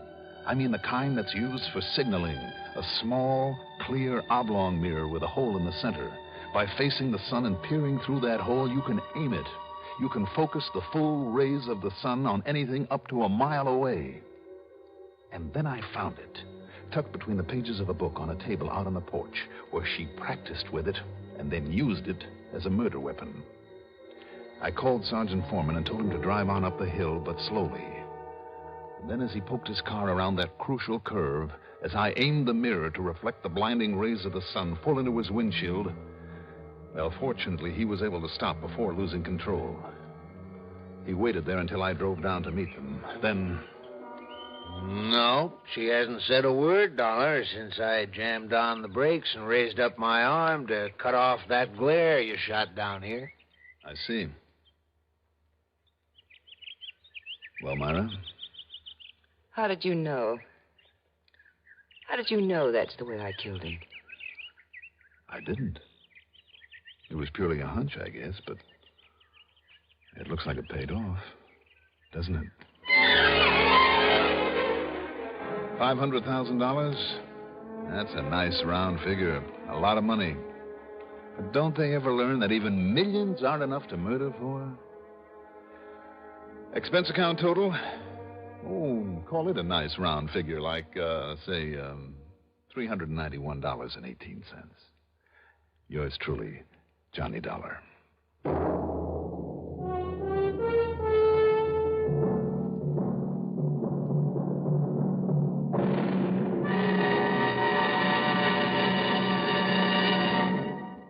here is our star to tell you about next week's story. Next week, I'll be back with another exciting adventure that'll really surprise you. Join us, won't you? Yours truly, Johnny Dollar. Yours truly, Johnny Dollar, is written by Jack Johnstone, produced and directed by Bruno Zerato, Jr., music supervision by Ethel Huber. Johnny Dollar is played by Mandel Kramer. Also featured in our cast were Joan Ellison as Myra Brittingham, Robert Dryden as Sergeant Bill Foreman, Richard Kendrick as Luke Peterson, Bernard Lenrow as Hartford Homer Ransom, and Ivor Francis as Dr. Hugo Bascom. Be sure to join us next week, same time, same station, for another exciting story of Yours truly, Johnny Dollar. Art Hanna speaking.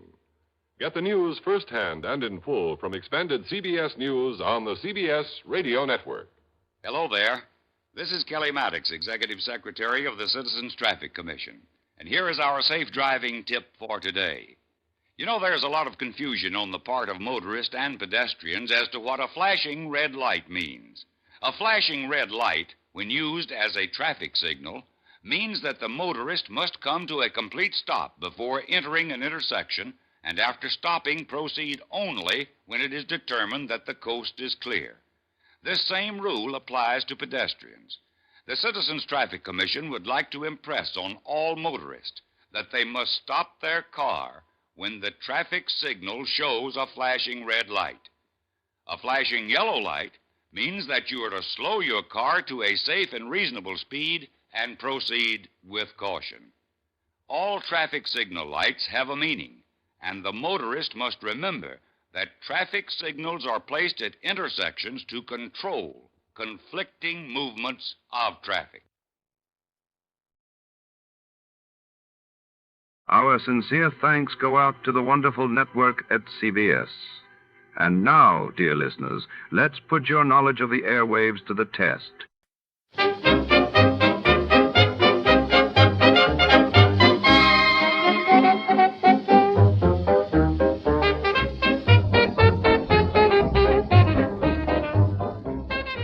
Tonight, the trail leads us to the marble halls and hushed corridors of the Los Angeles County Museum of Art in 1949, where a priceless ancient statue was about to vanish under the cover of darkness. Shadows twist around priceless relics and echoing footsteps as a mysterious woman draws our detective into a spiral of deceit and obsession. Secrets are hidden in the cold stone, and every gallery holds a clue, but also a trap. Before to start, let's see what happened the day it was aired. It was February 9th, 1949, and that day the world watched as the United Nations debated the fate of Berlin amidst growing Cold War tensions, while in India, Prime Minister Nehru announced sweeping reforms to advance women's rights. Fed up with the everyday grind? Tired out from the summer heat? Want to get away from it all? We offer you Escape. Escape, designed to free you from the four walls of today for a half hour of high adventure. You are deep in a fabulous mountain cavern, surrounded by a horde of menacing natives from a lost civilization, held at the mercy of the most beautiful woman in the world, the terrible queen called She.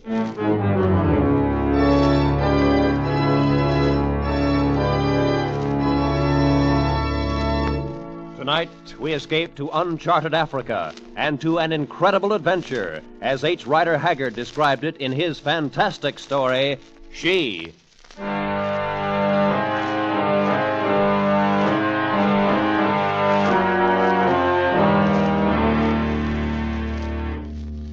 In those days, I was a professor of archaeology at Oxford. And though this may account for my being able to understand some of those strange events which occurred later, it was in no respect the reason for my becoming involved in them. No, the real reason was unbelievably simple. I walked through the caves of the dead in the terrible and ancient city of Carr, crossed the awful abyss, and looked upon the flame of life, only because I was one of the ugliest men in England. Because of my appearance, I had made few acquaintances and only two close friends. Roger Vinci first, and following his death, his son, Leo, whom he left behind. And it was that friendship which brought Leo Vinci to my chambers off the quadrangle. Late in the evening of the day he became 25 years old. Today was the first I knew of it, Holly, when the attorneys called me in. Yes?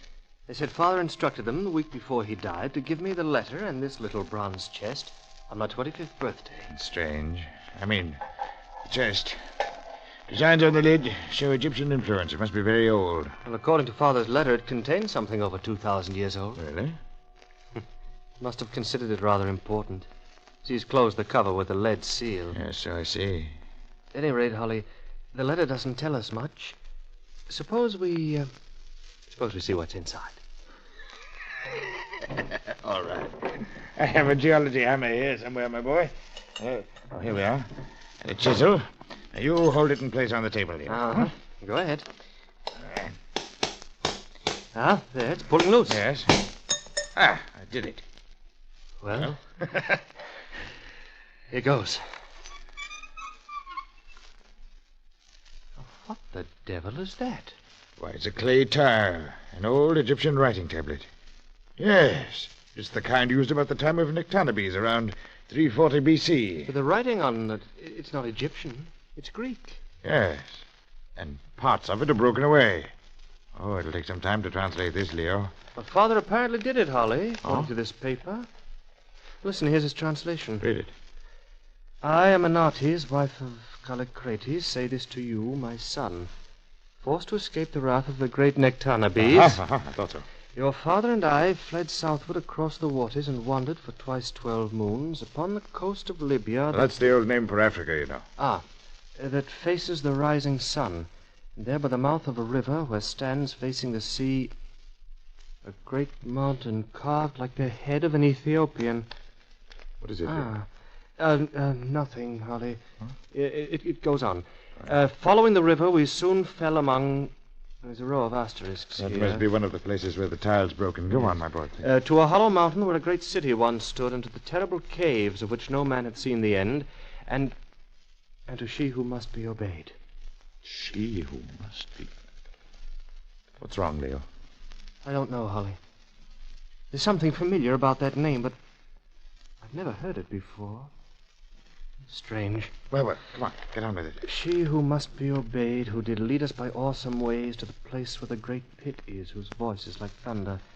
And she did show to us the rolling pillar of life, and did stand in the flames. And she spake unto and there's a large fragment missing here. Oh, frequency. There isn't very much more. Picks up, carried far away on the ships where I gave birth to thee, and came hither to Athens at last. So I say to thee, by these things which I have told, seek out this place, nor stay thy will until thou hast the secret of life for thyself. Sit then on the throne with the Pharaoh. And that's all, Holly. Now, what's it all about? Leo, if your father knew, he kept it to himself. I don't know. It's all very strange. Yes. Oh. Well, we'll know as soon as we reach the place. I was hoping you'd say that. If you decided not to, I think I should have had a try at finding it alone. I can't do anything else, Holly. It's more than curiosity. It's almost a compulsion. There's such a familiar feeling about all this. Even that mountain, Holly, shaped like the head of an Ethiopian. Yes, what about it? Well, off and on, ever since I was a kid, I've dreamed about a mountain like that. But why, Holly? Why should I?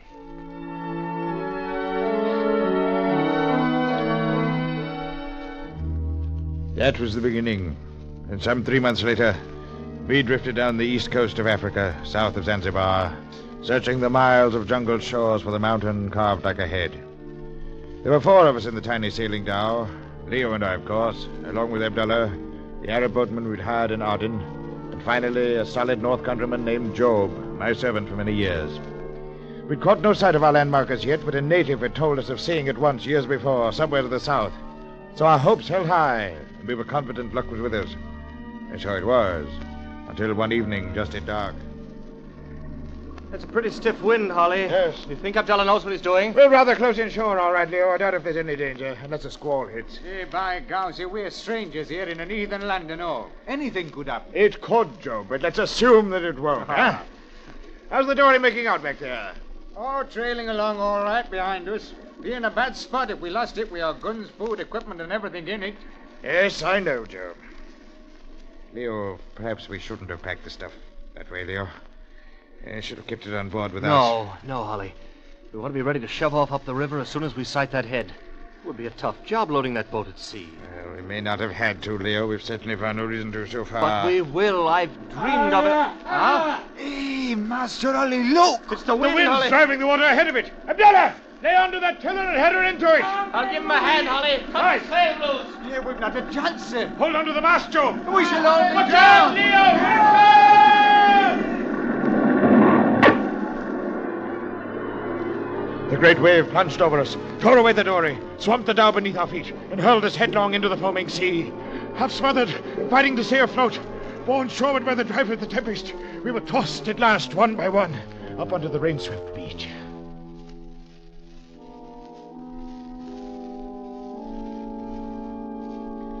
The calm dawn found us huddled together on the sand at the fringe of a dark and forbidding jungle.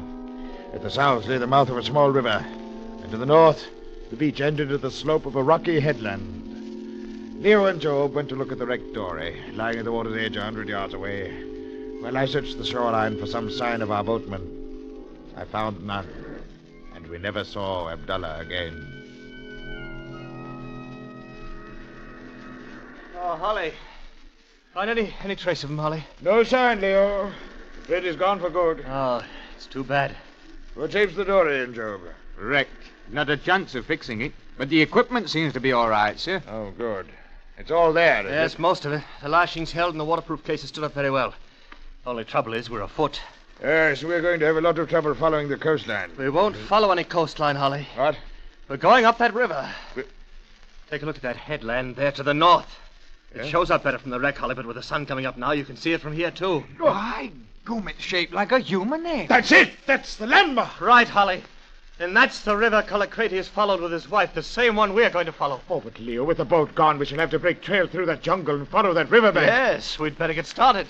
Look, gentlemen, why can't we just stay here and try to signal some ship? No, there's not much chance of it, Job. They stay pretty clear of this coast. But anyway, this is what we've been looking for. I don't really know what we are looking for, Leo. It's been more than 2,000 years since Callicrates went up that river. And things must have changed a great deal by now. Holly, that carved head up there in the mountain. It looks exactly the way it always did when I dreamed about it. It's incredible. I've got a strange feeling that whatever Callicrates and his wife found back there in the jungle will still be waiting there today.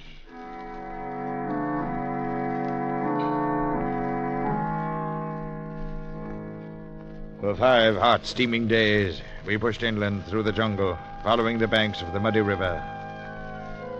Mile by mile, the creeping undergrowth became more dense. The river shallowed and became sluggish, and the swamplands began to stretch out from the low banks. Foul pools and stagnant lagoons full of soft black mud covered over with a green scum made every step a hazard. Crocodiles slid away at our approach, and bright-colored snakes glided out from underfoot. Mile after mile, we forced our way through those evil swamps, each mile more difficult. And finally came the morning of the 6th day. Oh, I don't know, Holly. If it gets any worse, we'll never make it. Excuse me butting in, gentlemen. But Yes, Joe. I say we should turn back. Oh, no, Joe. We've spent 5 days getting this far. It'd be a shame to waste it. It's just the way I feel. We'll keep on as long as we can. Oh, what, Leo? Oh, I don't know. I stumbled over something in the mire. Here, take a look at it. It's a rock. Look. Yes. It's a square stone. It's been hand-cut. There's another. It's a section of an old wall of some Sort of a dike. That's it, Holly. A long time ago, the river was held between stone dikes along here. Like a sort of canal. It's possible. That might account for the swampland. The dikes gradually fell to pieces, and the river spread out through the jungle. Of course. And, Holly, there could be only one reason for building them. So that boats or barges could come in from the ocean to some kind of a city. A city, gentlemen. Why don't we turn back while we can? That's it. City. It had to be a long time ago. Centuries ago, It could still be there, Holly. This place has never been explored. Nobody would ever try to come through these swamps. It may include us if it keeps... Job, what's the matter with you? He must be... Oh. Look! Natives. Ah, Where the devil did they come from? I don't know. Ooh, strange-looking brutes. Look at those clothes they're wearing. Yes, I've never seen any quite like them. Except in... Hey, Gop. Baka ni Biko? Do you recognize their dialect? No, it's a little like Arabic. I might try that. Sabul al Hayya. Kaifa? Gop. Ni Bokon ni Vek. I've never heard anything like it before. Seem to want us to come along with them, Holly. Yes. You think we'd better chance it? Well, they outnumber us 30 to 1, Leo. Yes, and they're all carrying those stabbing knives. Well... Baka Zedango. Well, hang on to your guns. They don't seem to know what they're for. Let's go.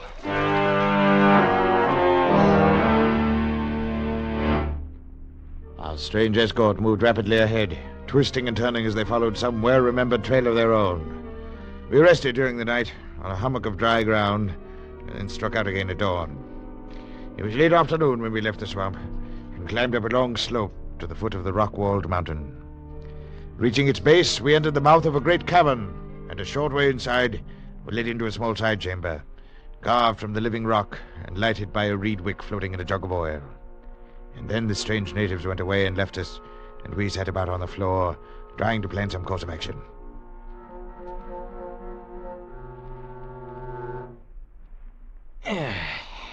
Oh, dear. How long do you suppose we've been here, Holly? Close to 2 hours, I'd say. Yeah. Must be dark outside by now. Holly, do you have any idea what race they belong to? They're not like any other natives in this part of Africa. Oh, I've seen people much like them in some of the villages in southern Egypt, Leo. But I don't know any more about it than that. They wear those odd tunics, too. Cotton or linen, I suppose. Those bronze headbands. Must have been out of contact with the rest of the world for centuries, Holly. Heathens, that's what they are, and up to no good so far as we're concerned. That's what You I may be right, think. Joe, but I still want to find out about the other things Eminartes wrote on the tile. The city of Carr and the pillar of fire, and she who must be obeyed. We found the caves, at least. Though I can't see anything so terrible about them. Perhaps we haven't seen everything the cave... Oh, well. Ni Bohop. Oh, Zeni Bahop. our little chum. Zeni Bahop. He seems to want us to follow him. Well, hang on to your guns. Right you are. Stick close together. Don't let them separate us. All right, Job? Come, let's go.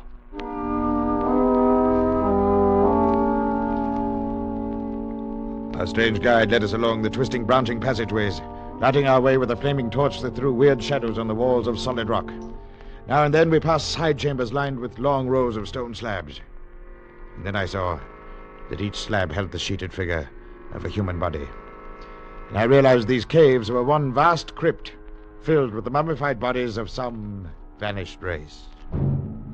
Gradually, as we moved on, a most remarkable sound began to grow louder, made up of the guttural voices of a crowd, the throbbing of drums, and the moan of some strange musical instrument.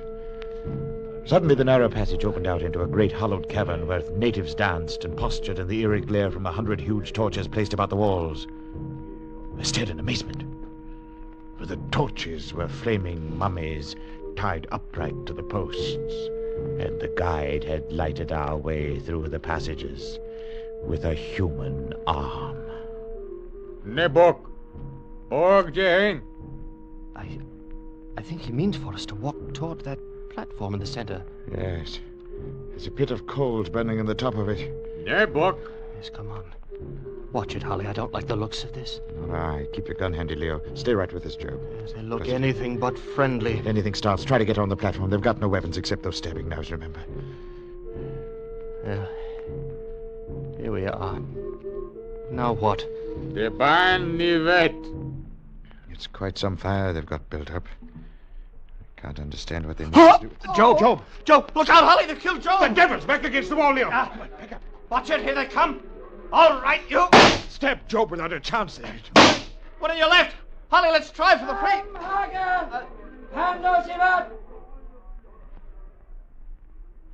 What the deuce is this? Old man in a long white robe. Hold your gun ready, Leo. We'll see what happens. Never, Andy. Ansibo. Well, They're scared to death of him, whoever he is. Wait, he's coming our way. I presume you speak English, gentlemen? Yes, but you do. Occasionally, natives from the south have come through the swamps, and we have captured them. I have learned many of the languages of the outside world. I am Bilali. Leo Vinci, and this is Mr. Holly. I am most sorrowful for the death of your companion. Oh, yes, poor Joe. My children had no excuse. They know the law. From now on, you will be allowed to complete freedom. No white man is ever to be eaten. Eaten? That is what would have been done to you. But rest assured, her law is just, and their punishment will be swift. Whose law? That of she who must be obeyed. Holly, this is it, Holly. We're still on the right trail. She has demanded your presence. I have come to take you to the place where she is. Tell me, Bilali, who or what is this she who must be obeyed? A goddess? A queen? A white woman? I could not say, my son. I have never seen she. Come along.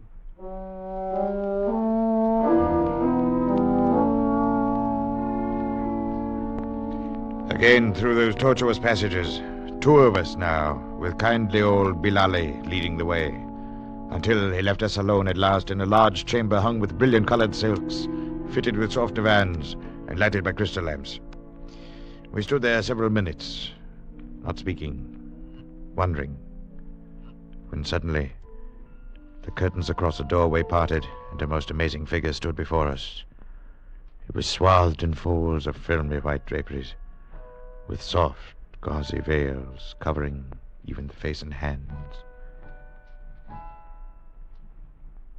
I bid you welcome to the city of Carr, Callicrates and friend of Callicrates.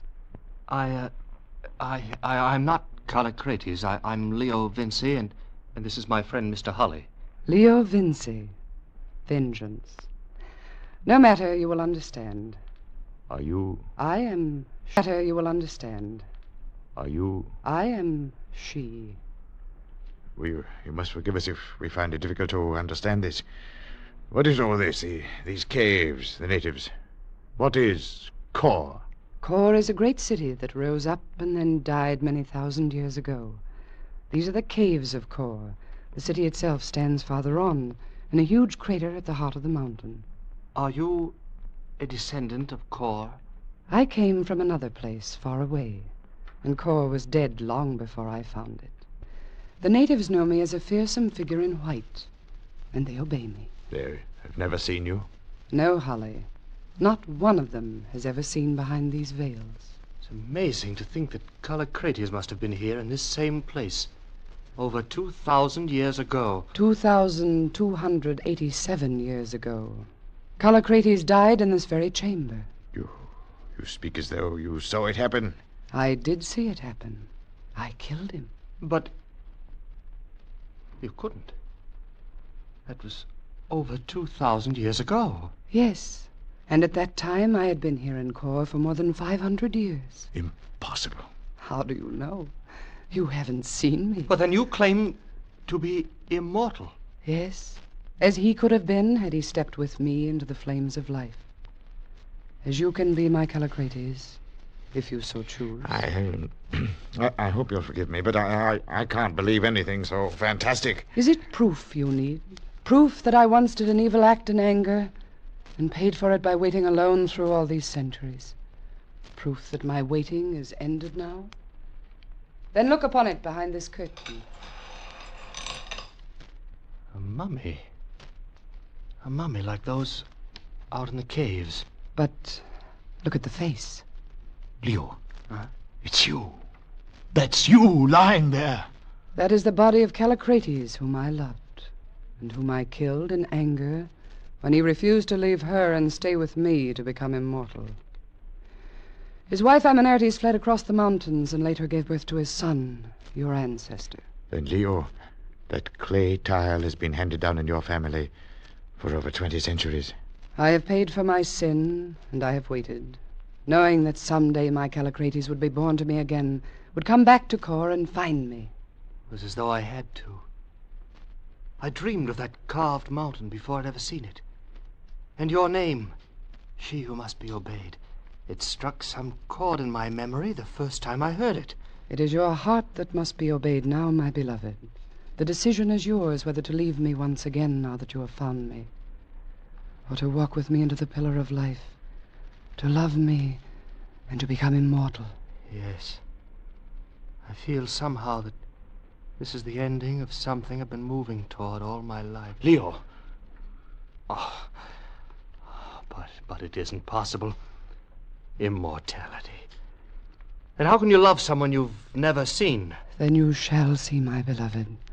I've worn these veils for you, and for you I... Look.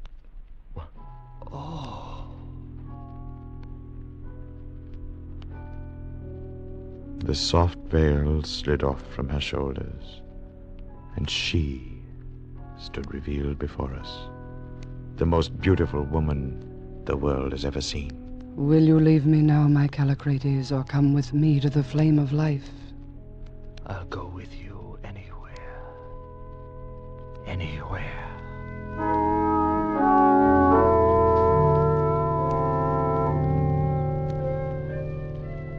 We talked the night away in that chamber, Leo and I fascinated by every word that fell from those lovely lips.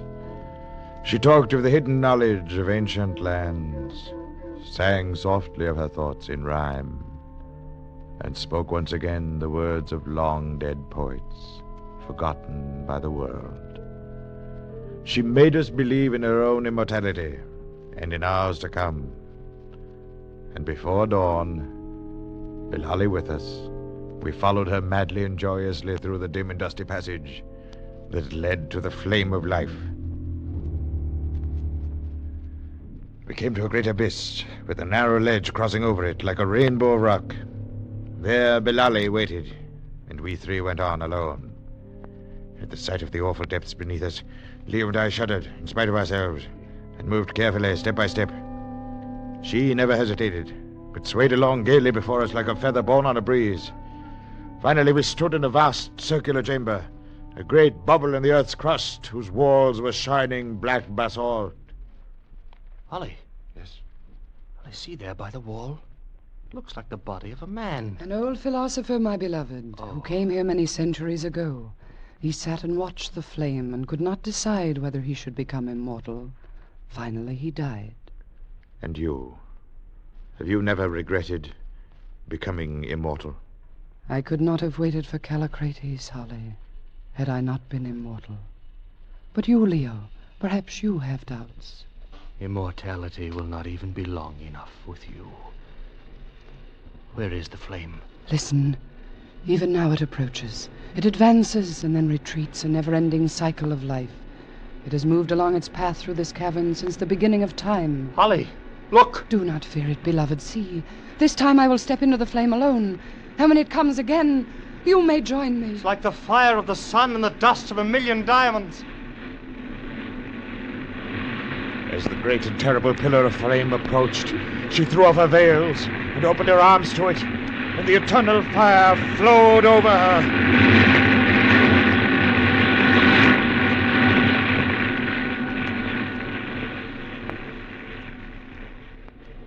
It passed, and left her there, standing with her head bowed. Are you all right? It didn't harm you? No, my beloved. Can one find harm in the flame that created life itself? Do you believe that... What's wrong? Tell me what's wrong. The flame was different somehow. Now that Callicrates has returned, the curse of everlasting life is lifted. Leo, she's aging, growing old. No. Oh, no. I do not... If I go, search for me. Search. Merciful heavens. Oh, no. No! Even as Leo's hands reached out to touch her, they closed on a dry heap of soft, gray dust.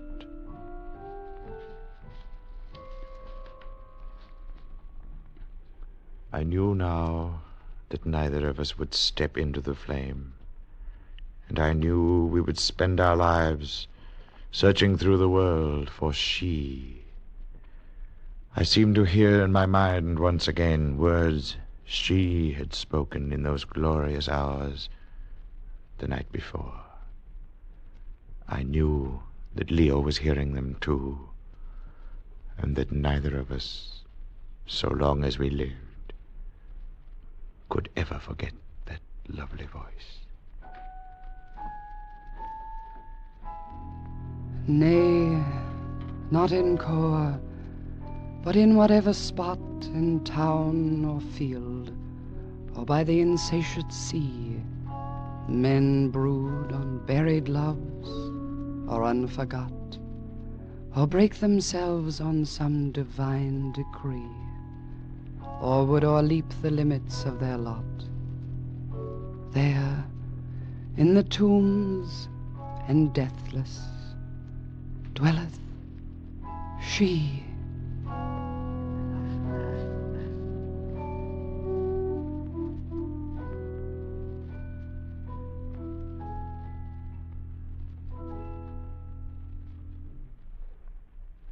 Escape, produced and directed by Norman MacDonald, tonight brought you She by H. Rider Haggard, adapted for radio by Les Crutchfield, with editorial supervision by John Dunkel. Featured in tonight's cast were Barry Kroger, Larry Dobkin, Kay Brinker, Ben Wright, and Wilms Herbert.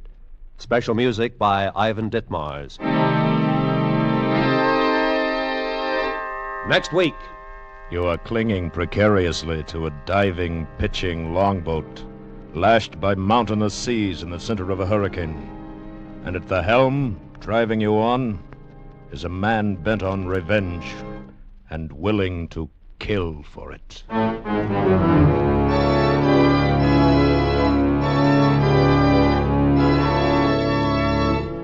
Next week, we escape with F.R. Buckley's exciting story, Habit.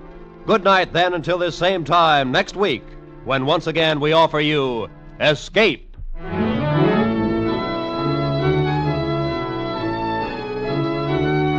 This is CBS, the Columbia Broadcasting System.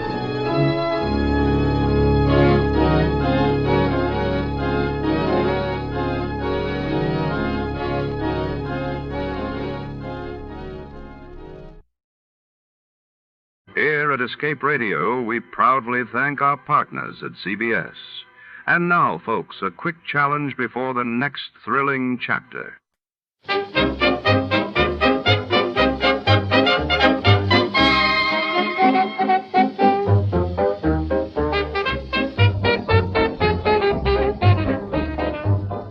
Tonight, the shadows creep into the heart of the city's most prestigious ornithology research lab, where secrets are kept in steel cages and canaries sing behind locked doors. When a world-renowned scientist is found dead beside a mysterious unopened can of bird feed, Detective Malone must untangle a web of envy, betrayal, and silent witnesses with feathers.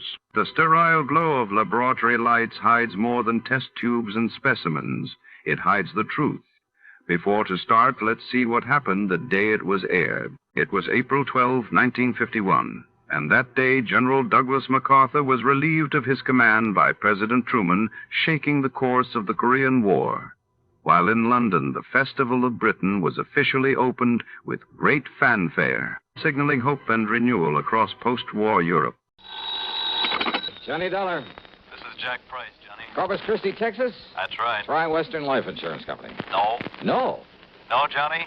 I've just taken over the office of Providential Property Insurance down here. Oh, that's a good company, Jack. Only I'm beginning to wish I had. Oh, what's the matter?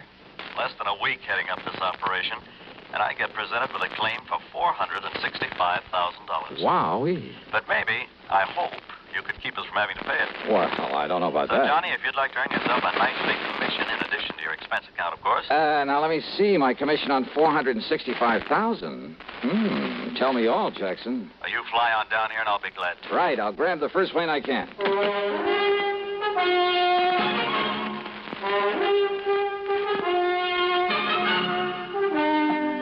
CBS Radio brings you Bob Bailey in the exciting adventures of the man with the action-packed expense account, America's fabulous freelance insurance investigator. Yours truly, Johnny Dollar.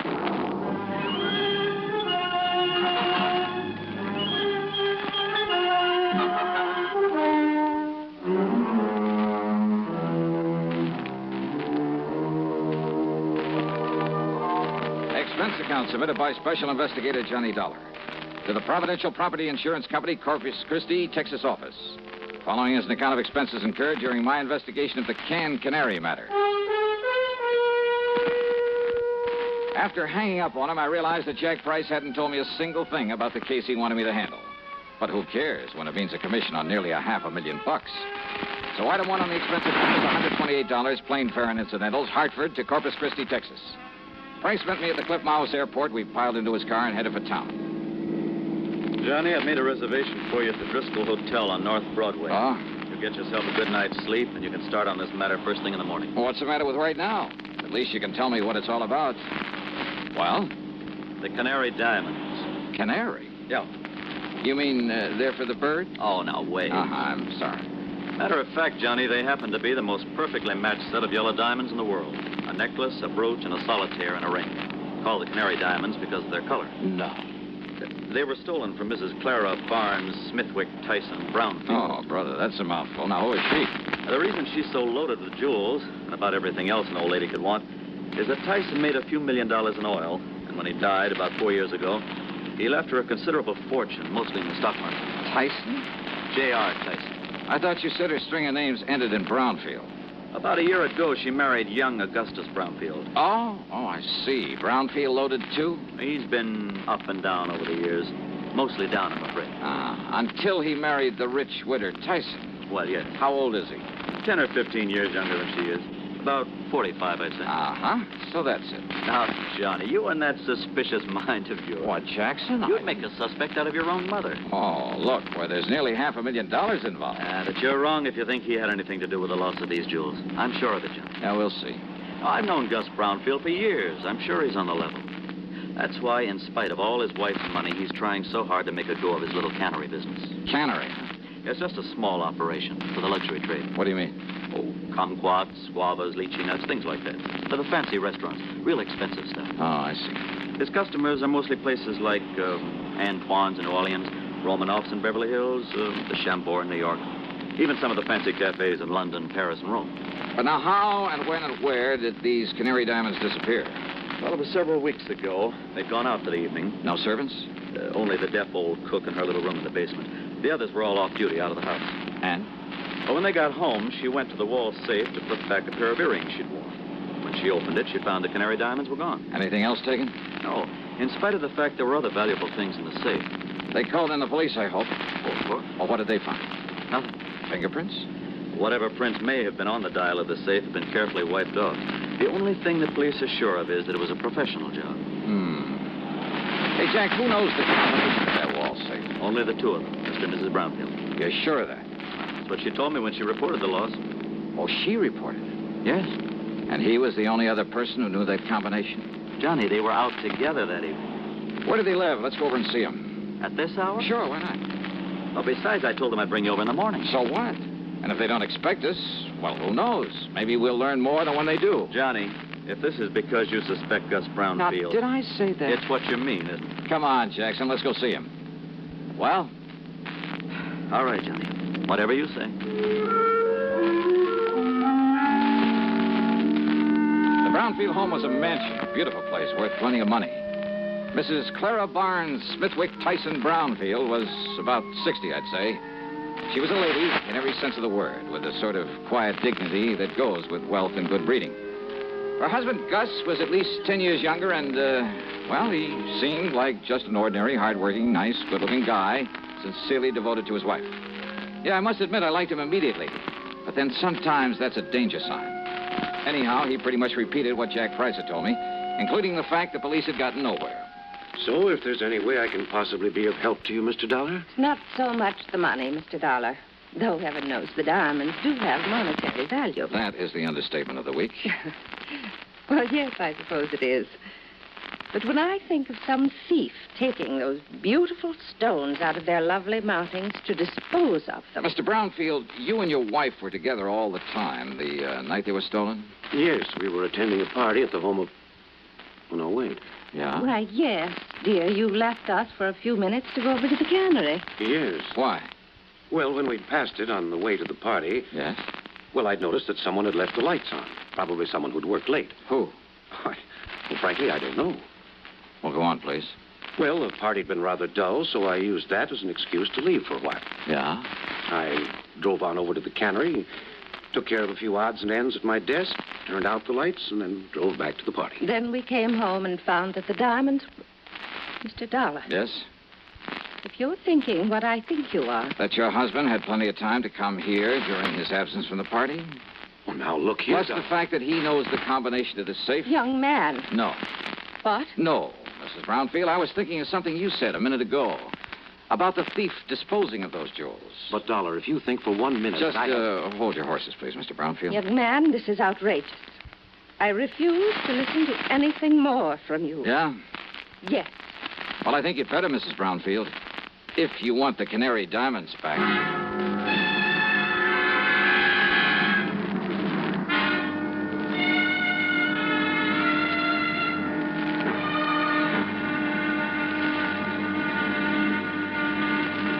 Next time you refresh, enjoy a frosty, ice-cold Pepsi-Cola. Sociability, Charlie. All right, Kay, how's this?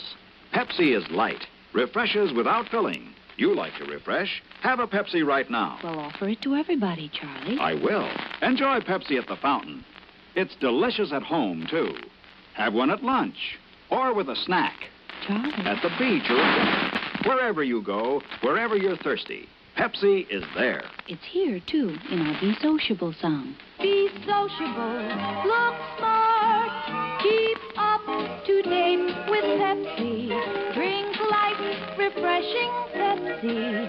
Stay young and fair and debonair. Be sociable, have a Pepsi. For the weekend, have plenty of Pepsi around. Pick up an extra carton today. CK, I'm sociable. With Pepsi, everyone is. And now, Act Two of yours truly, Johnny Dollar.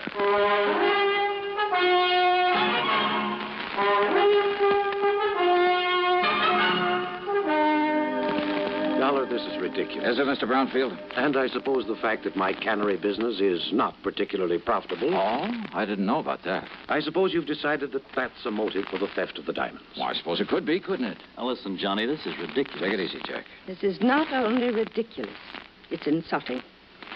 I must ask that you gentlemen leave this house immediately. Mr. Price? Of course, Mrs. Brown. Now, just a minute. No.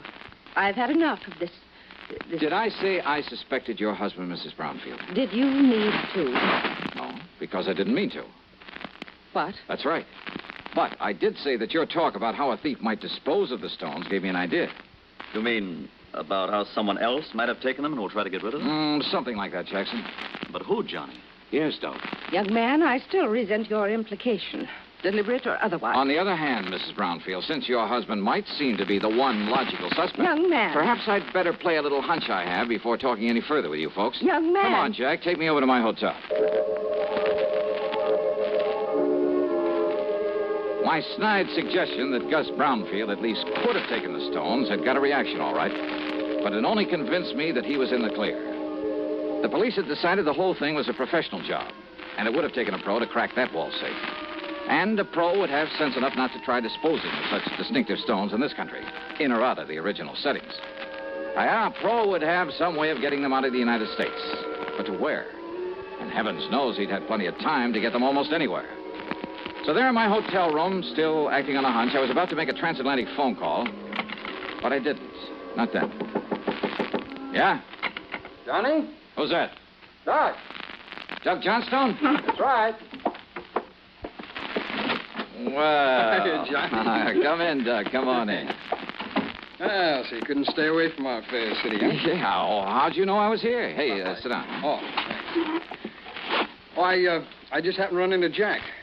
Jack Price. He told me he just dropped you off and told me why you'd come. Oh? I knew that if I didn't step in and give you a hand, why, that other Jack would never forgive me. The other Jack? Yeah, Jack Johnstone, that wayward brother of mine out in L.A. Oh. Dramatizes all these wild cases of yours, puts them on the air. Hey, you know something, Doug? I've often wished I could drag that brother of yours into some of these cases to see what it's really like. You know, all he does is write them up and put them on tape. If he'd help me figure some of them out for a change. Won't I do? Huh?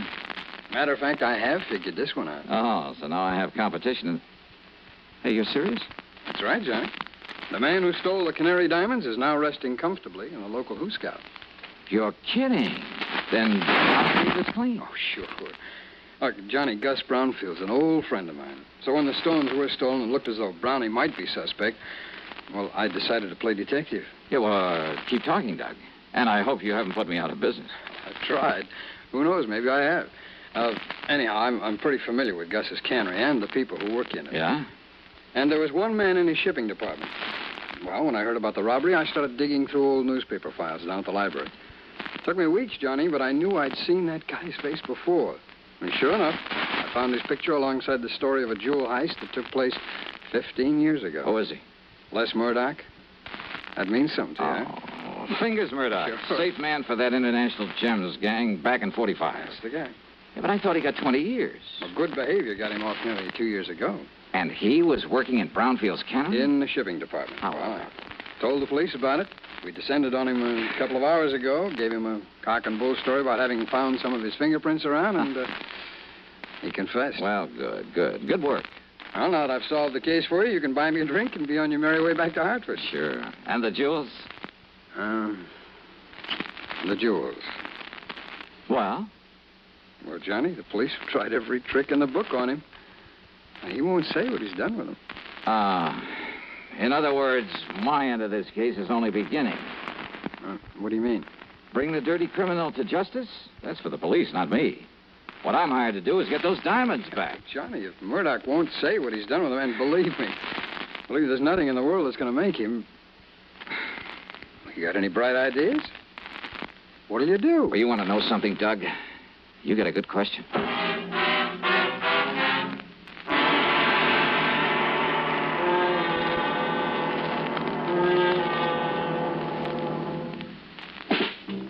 Smoking more now, but enjoying it less. Have a real cigarette. Have a Camel. So good. Have a Camel cigarette. So rich. Have a real cigarette. Have a Camel. So mild. Have a Camel cigarette. And here's the reason why. Best tobacco makes the best smoke. Have a Camel cigarette. You can say that again. Best tobacco makes the best smoke. Have a Camel cigarette.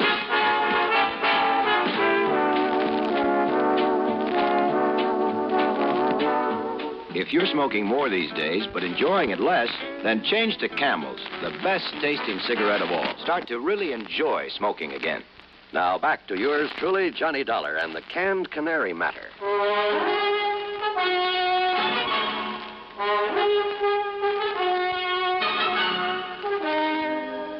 I went down to the Corpus Christi Central Jail and wasted an hour trying to get something out of Fingers Murdoch.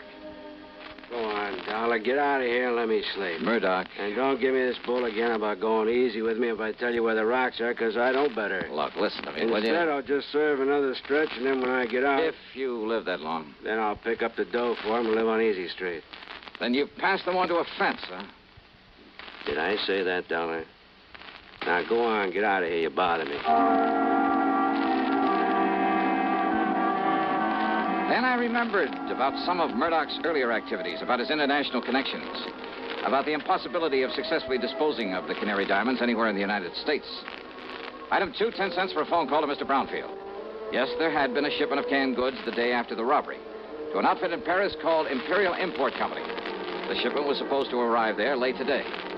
Item 3, $12 for a transatlantic phone call to Paris to a wormy little character named Louis Dumassac, who had another name for himself. Oui, monsieur. This is your oldest, your dearest, your most devoted friend, Le Jacques, the great can. Yeah, devoted friend, huh? You mean as long as I keep forking over good American dollars for information? But of course, monsieur. Sure. Somebody else came along with a bigger bankroll, you'd sell me out in a second. Oh, no, mon ami. You touch me to the quick. Sure. I mean, to have you put it so blunt. All right, now tell me just one thing. What do you know about canaries? Canaries? That's right. Uh-huh. Well? They are for the birds. Wait, well, monsieur, that's not a very funny thing I've just said. Oh, very funny. So what about the canary diamonds? Well, alas, I've never heard of them.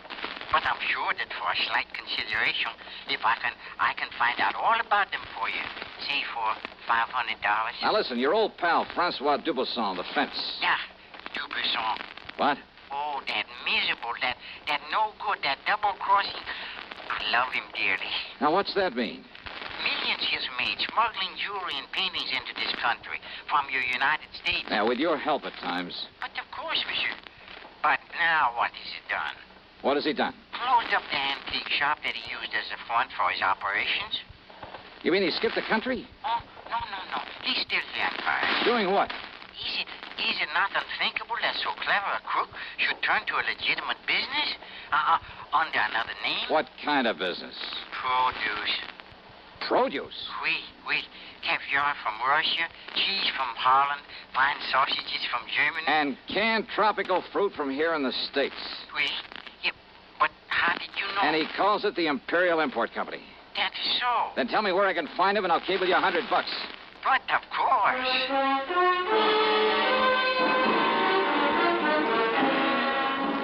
Item 4, a real wild one. $488, transportation to the airport, to Chicago, to Paris, France. Then a cab to the little warehouse called the Imperial Import Company. And somewhere along the way, I picked up a 39-cent kitchen item that just might help solve this case for me. Francois Dubuisson was more than a little surprised to see me. Monsieur Dollar? Yeah, surprise, huh? And what are you doing here in Paris, huh? Well, I want you to help me find some stolen jewels, Dubuisson. I help you? Mm-hmm. After the trouble you have made for me in the past, it is to laugh, monsieur. Yeah, well, you go right ahead and laugh. But maybe I can persuade you. By waving that pistol in my face, huh? I want to look at your latest shipment of canned goods from the United States. Canned goods? Well, monsieur, Come on now. Where do you store the stuff for this phony import business you're using as a front now? If you will put down that gun... Maybe through this door, huh? Well, we'll see. Monsieur! Well, now, how about this? Will you kindly explain what you mean by this intrusion, huh? Yep. 10 cases of fancy tropical fruits from the Brownfield Canary in Corpus Christi, Texas. And why not, sir? Only one of these cans doesn't contain fruit. I beg your pardon. As if you didn't know. All right, here you are. Take this and we'll get to work. And just what is this, eh? Well, now, Dubuisson, that's a fine old American institution. It's called a can opener. Yeah, I'll pry open the cases and you open the cans. Monsieur. Uh-huh. Until we find the canary diamonds. All right, here now. We'll start with this case right here. Oh, I know nothing of the canary diamonds. You are going to wield that can opener until you do. Monsieur Dollar. 24 cans to a case, 10 cases. That shouldn't take you too long, though you might raise a handful of blisters. There you are. Get started, brother. Have you forgotten? You have no authority here in Paris. Oh, have you forgotten this 38 might give me all I need? And, of course, I can always call in the police. Police? But I won't unless you make me, Dubuisson. I would not like the police. Oh, I know. And if you want the truth, when it happens, I'll kind of hate to see them catch up with you. Huh? Sure, with you in the clink, I wouldn't know where to turn when I'm over here looking for something smuggled in from the States. Then, but all I'm interested in at the moment is watching you get to work with that can opener. Well, go ahead, Dubuisson. No. No? What do you mean by that? It will not be necessary. I shall show you the case, the very can that contains the canary diamonds. That easy, huh? Oui, monsieur. Each of them bears a mark known only to me. And, of course, to the unfortunate fingers Murdoch who stole them. Too bad, Dubuisson. Eh? Well, I'm really kind of sorry to hear that. You are sorry? Yeah. I'd kind of hoped to stand here and watch you sweat some of the rottenness out of your system.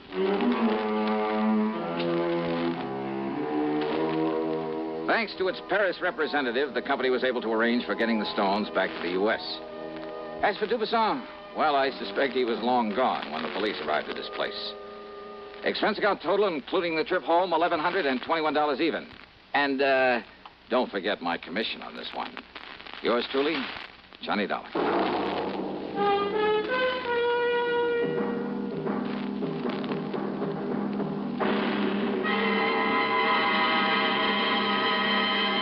Hi. Maybe you'll recall this tuneful reminder of times past.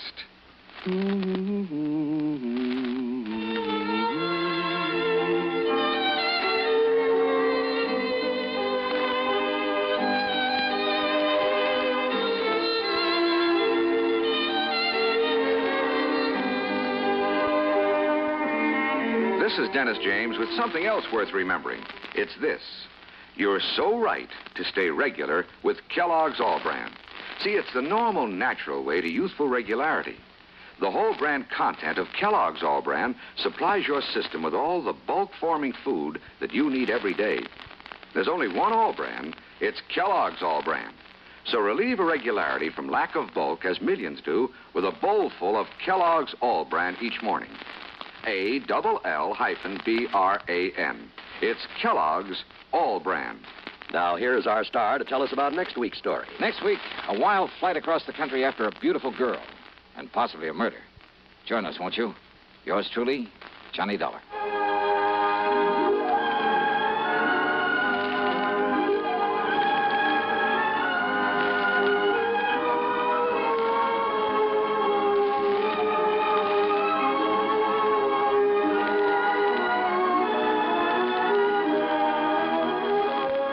Truly, Johnny Dollar, starring Bob Bailey, originates in Hollywood and is written, produced, and directed by Jack Johnstone. Heard in our cast were Virginia Gregg, Jack Edwards, Russell Thorson, Stacey Harris, Jack Crucian, Forrest Lewis, and Tony Barrett. Be sure to join us next week, same time and station, for another exciting story of yours truly, Johnny Dollar.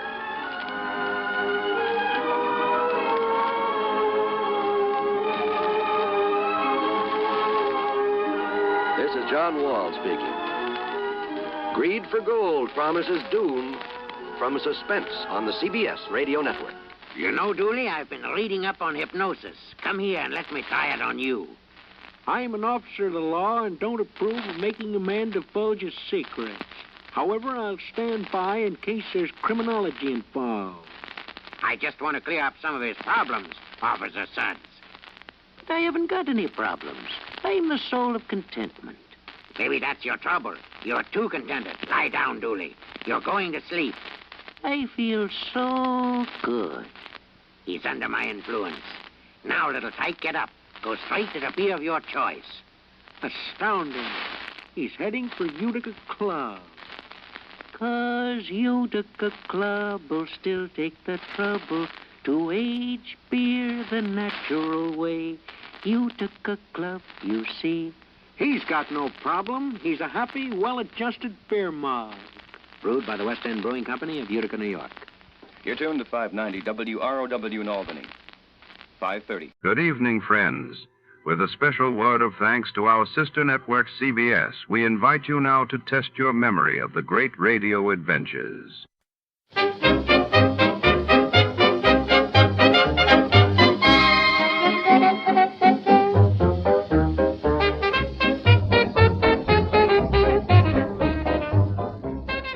Tonight, under the shroud of midnight, a hard-boiled detective is drawn into a web of deceit and danger when a glamorous widow hires him to recover a priceless necklace. The tears of night, as secrets unravel and shadows deepen, nothing is what it seems.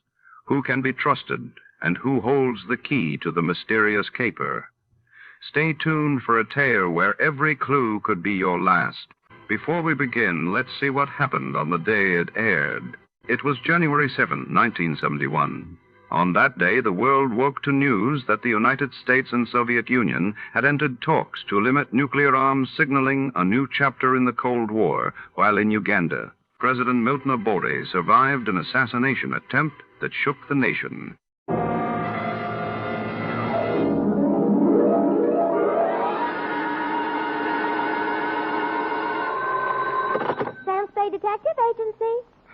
Finitum est. Mr. Who? Finitum est. It is finished. Latin. Oh, Sam? What's left of me, sweetheart? Well, where are you? What happened? Who did it? Here, everything, and what? What? No, I asked you first. Sam. Now you're making sense. Well, did that Mr. Mortuus get in touch with you? Demortuus nil nisi bonum. Oh, Sam, stop it. Second year Latin, F. Speak well of the dead. You mean he's dead? If you have tears, prepare to shed them now. This one ends up worse than Rigoletto. Have your extra handkerchief ready, get some organ music on the radio, and I'll be down to dictate my report on the Tears of Night caper.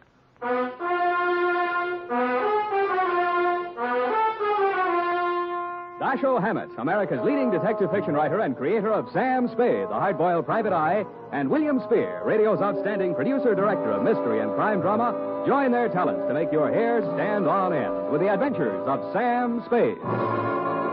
Presented by the makers of Wild Root Cream Oil for the hair. You know, just a little Wild Root Cream Oil in your hair can mean a world of improvement in your general appearance. Just try it and see. See how Wild Root Cream Oil Hair Tonic grooms your hair neatly and naturally, relieves dryness, and removes loose dandruff. Yes, you'll be glad to discover that just a few drops of Wild Root Cream Oil make a big difference. So if you've never tried it before, get the 25-cent get-acquainted size and ask for it by name. Wild Root Cream Oil Hair Tonic. Again and again, the choice of men and women and children, too. And now, with Howard Duff starring as Spade, Wild Root brings to the air the greatest private detective of them all in the adventures of Sam Spade.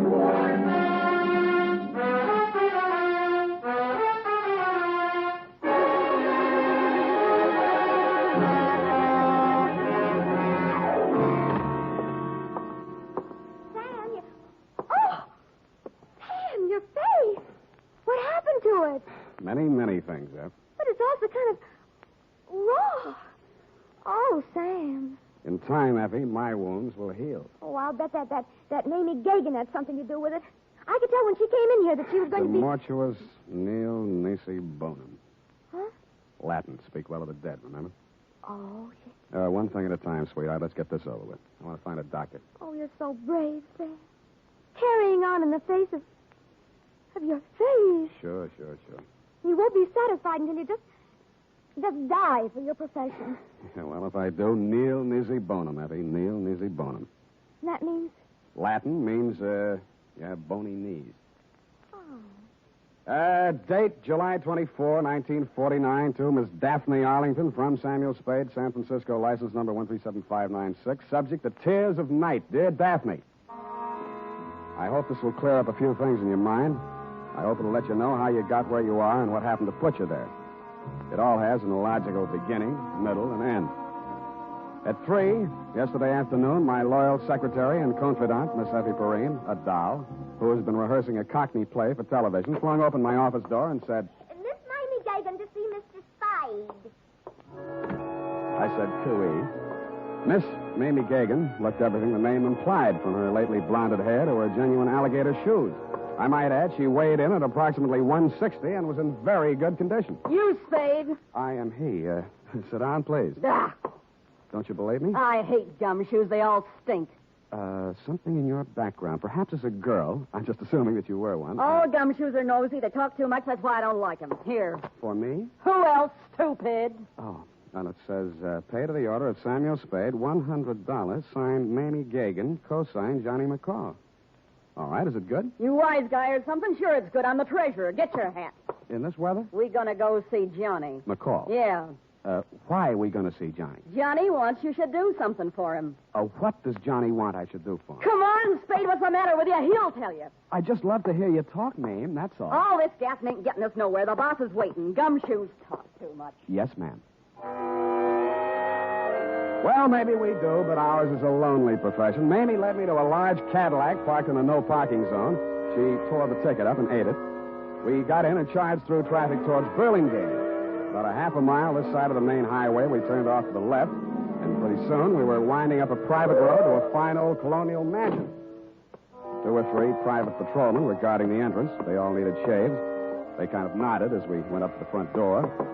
Naturally enough, it didn't open, but a peep shutter did. Yeah. It's me, Feely. This is the private peeper the boss wants to see. Open up. Okay. How are you feeling, Mr. Feely? Screw. All kinds of folks around. This way, Spade. How is it? Mamie, I got your peepers. Okay. Inside. Here he is, Johnny, flat feet and all. His name's Spade. I know. I picked him myself. Go on, beat it. I hate gumshoes. Boo. I don't mind Mamie. She's kind of bitter. Yes, she is. We did a lousy job on her hair last time. It's all streaky. Yeah, I noticed. Go on, sit down. Nice place, Johnny. Nice place. How's the gross? Oh, ain't as good as running beer, but them days are gone. I do all right. 2 crap tables, 2 faro games, a little roulette in the living room, but I have to be careful. Yeah, you seem to have plenty of muscle outside to keep you safe and comfy. Punks, all of them. But the best I can get nowadays, no good gunsels left. Guess they all got married and settled down or something. All right, Johnny, it's cool and it's nice out here. You make a living, and I got a check for $100. Why? Well, in my line, I don't generally have much use for a private eye. I don't generally like them. Neither does Mamie. But I can use one right now. Ever see this before? No? Well, it's a little bit of necklace. Necklace case. Called the Tears of Night or something. Yeah? And it's worth quite a chunk of Gitas. These 4 diamonds are good stuff. Dame named Daphne Arlington left it here a week ago when she went in for a plunge at the roulette table. She left it for a standby till she raised the cash. Oh, a screwy dame. You know, a widow with a lot of money. Boyfriend named Lenny Eppich. He paints or something. Well, she sent me a check today for the 5 G's she lost, and I just want you to take this thing back to her. That all? Yeah, that's all. I got my dough, she gets a necklace. You're a licensed bonded investigator, insured, it's safe with you. I couldn't trust any of my punks with it, and I don't like to be seen in public, so you just take it back. It's all very simple. Uh-huh. Now that you've told me how simple it is, suppose you give me the unexpurgated sequel. Did her check bounce? All right. You want a drink? There wasn't any check, Sam. She called me a couple of hours ago and said if I didn't have this thing back to her by tonight, she'd call a load of cops and come out here and tear the joint apart. Not such a screwy dame at that. You're stuck. You telling me. If she comes with cop, I'm closed for season. I'm getting old. Oh, you're not old, Johnny. Feely was running the table, and I didn't know he'd taken this thing for security till we counted up. Stupid Feely. I should have pushed his mush in or something. Letting a dame like that make us a setup. Well, maybe you'll do better next time. Oh, ain't gonna be no next time, Spade. Well, here's her address. Here's the ice. Just take it to her, and I'll chalk it up to experience. You better get yourself a new boy at that table, Johnny. You telling me. You telling me. Well, bye.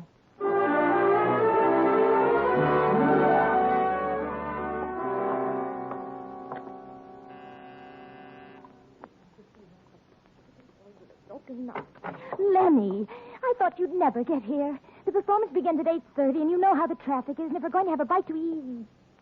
You aren't Lenny. Where's Lenny? I don't know, Miss Arlington. I'm supposed to deliver some jewelry. Jewelry? That would be mortuous. Mortuous. Mortuous. Yes, but I... What are you looking at? Your throat. Really? Well, really, Mr. Spade, Sam Spade. Well, really, Mr. Spade. I'm only waiting for Lenny to get here so we can make the first curtain of streetcar. And we're going to be late if he doesn't get here. You can understand that, Mr. Spade. You're going to be a little early. Streetcar doesn't open until Monday. And all ready, and he hasn't shown up. Well, good night, Mr. Spade. Hey.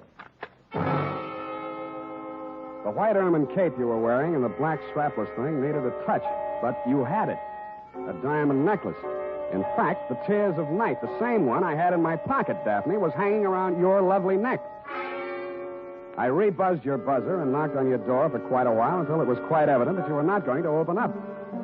Under the hallway light, I snapped over the necklace case. Mortuous, you had said. And mortuous was what it said stamped inside the case. A gloomy word with a gloomy address. The White Hotel on Turk Street.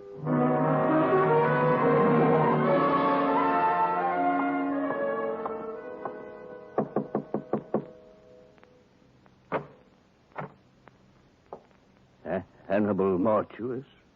At your service, sir.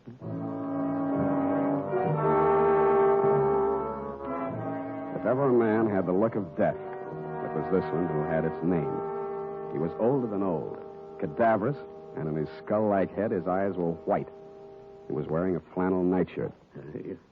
You find me a bit indisposed, Mr. Spade. And the clerk at the desk said it was a matter of jewelry. Therefore, Hannibal Mortuous is at your service. Now then, sir, what is so urgent? I came to ask you about a diamond necklace. I found your name stamped on the inside here. House of Mortuous, a most respected name in diamonds, as well as all the lapidary arts. Most respected. Fine jewels, and the name Mortuous is synonymous the world over. I am the last of 4 sons. But continue, Mr. Spade. Well, I just want you to take a look at this.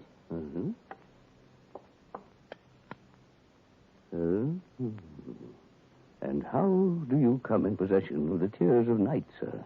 Well, a man named Johnny McCall, who runs a gambling club, hired me to deliver it to a lady named Daphne Arlington. She lost it at the roulette table. She left it there until she could raise the cash. Deplorable conduct on her part. Daphne Arlington, a most indiscreet young lady, to be sure. I recall my interview with her when her late husband, Sidney, ordered this necklace. A lovely body, propelled by a ridiculous mind. For shame, such conduct, a gambling house, the Tears of Night, a pawn. Well, this is real, then? It isn't phony? Mr. Spade, I am a gemologist. The House of Mortuus. Of course, it's real. Take a good look. When an artist creates a dazzling thing of beauty such as this, would he be so unlikely as to forget the time, the patience, the agony of his creation? See how each stone is carefully mounted to capture every single pinpoint of light. An incomparable masterpiece. An incredible money. How much money? On the wholesale market, about 10,000. Arlington? He paid 25, but he had it, as I say, incomparable. Yeah. Yeah, well, I saw another one just like it tonight. Ridiculous. The finest workman at best could only create a crude resemblance. This kind of work demands an artist, or an artist.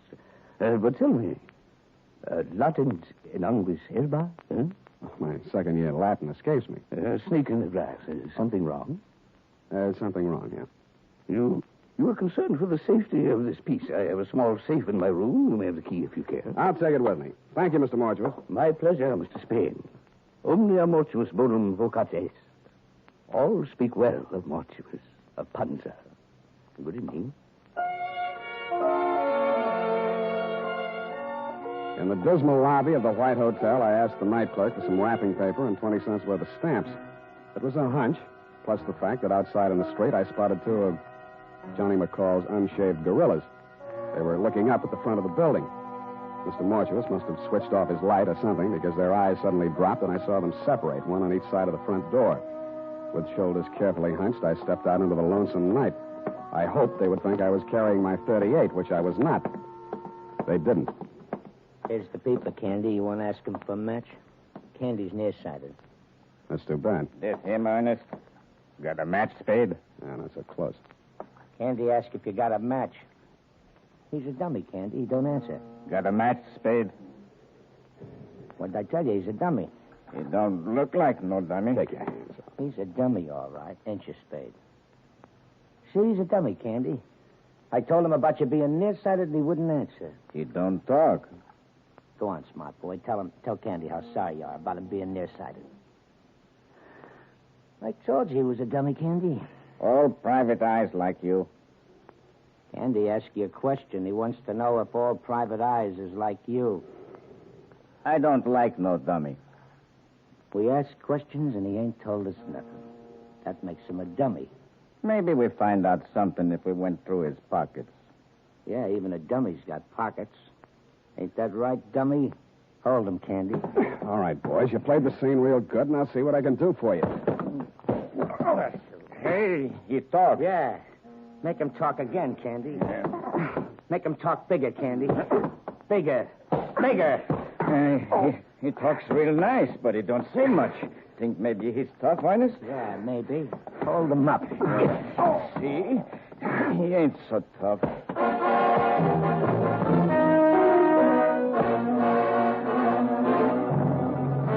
No, I wasn't. And I didn't feel like talking on that quiet little street where the only noise was my face pounding on their fists. I didn't have the necklace anymore, but they had to find out the hard way. The hard way for me.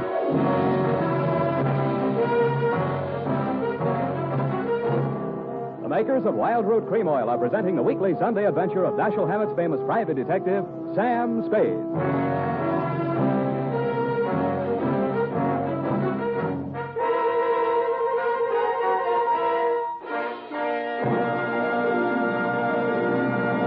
Now, here's important news on good grooming. If you want the well-groomed look that helps you get ahead, socially and on the job, listen. Recently, thousands of people from coast to coast who bought Wild Root Cream Oil for the first time were asked, how does Wild Root Cream Oil compare with the hair tonic you previously used? The results were amazing.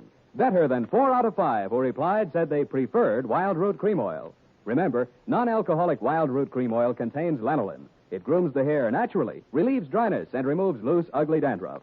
So if you want your hair to be more attractive than ever before, get the generous new 25-cent size of Wild Root Cream Oil, America's leading hair tonic, on sale at all drug and toilet goods counters. It's also available in larger economy bottles and the handy new tube. By the way, smart girls use Wild Root Cream Oil, too, and mothers say it's grand for training children's hair. Get Wild Root Cream Oil. Again and again, the choice of men and women and children, too.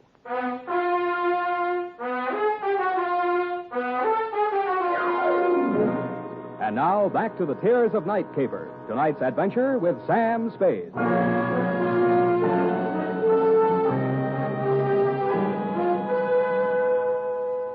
I remember trying to wake up a couple of times.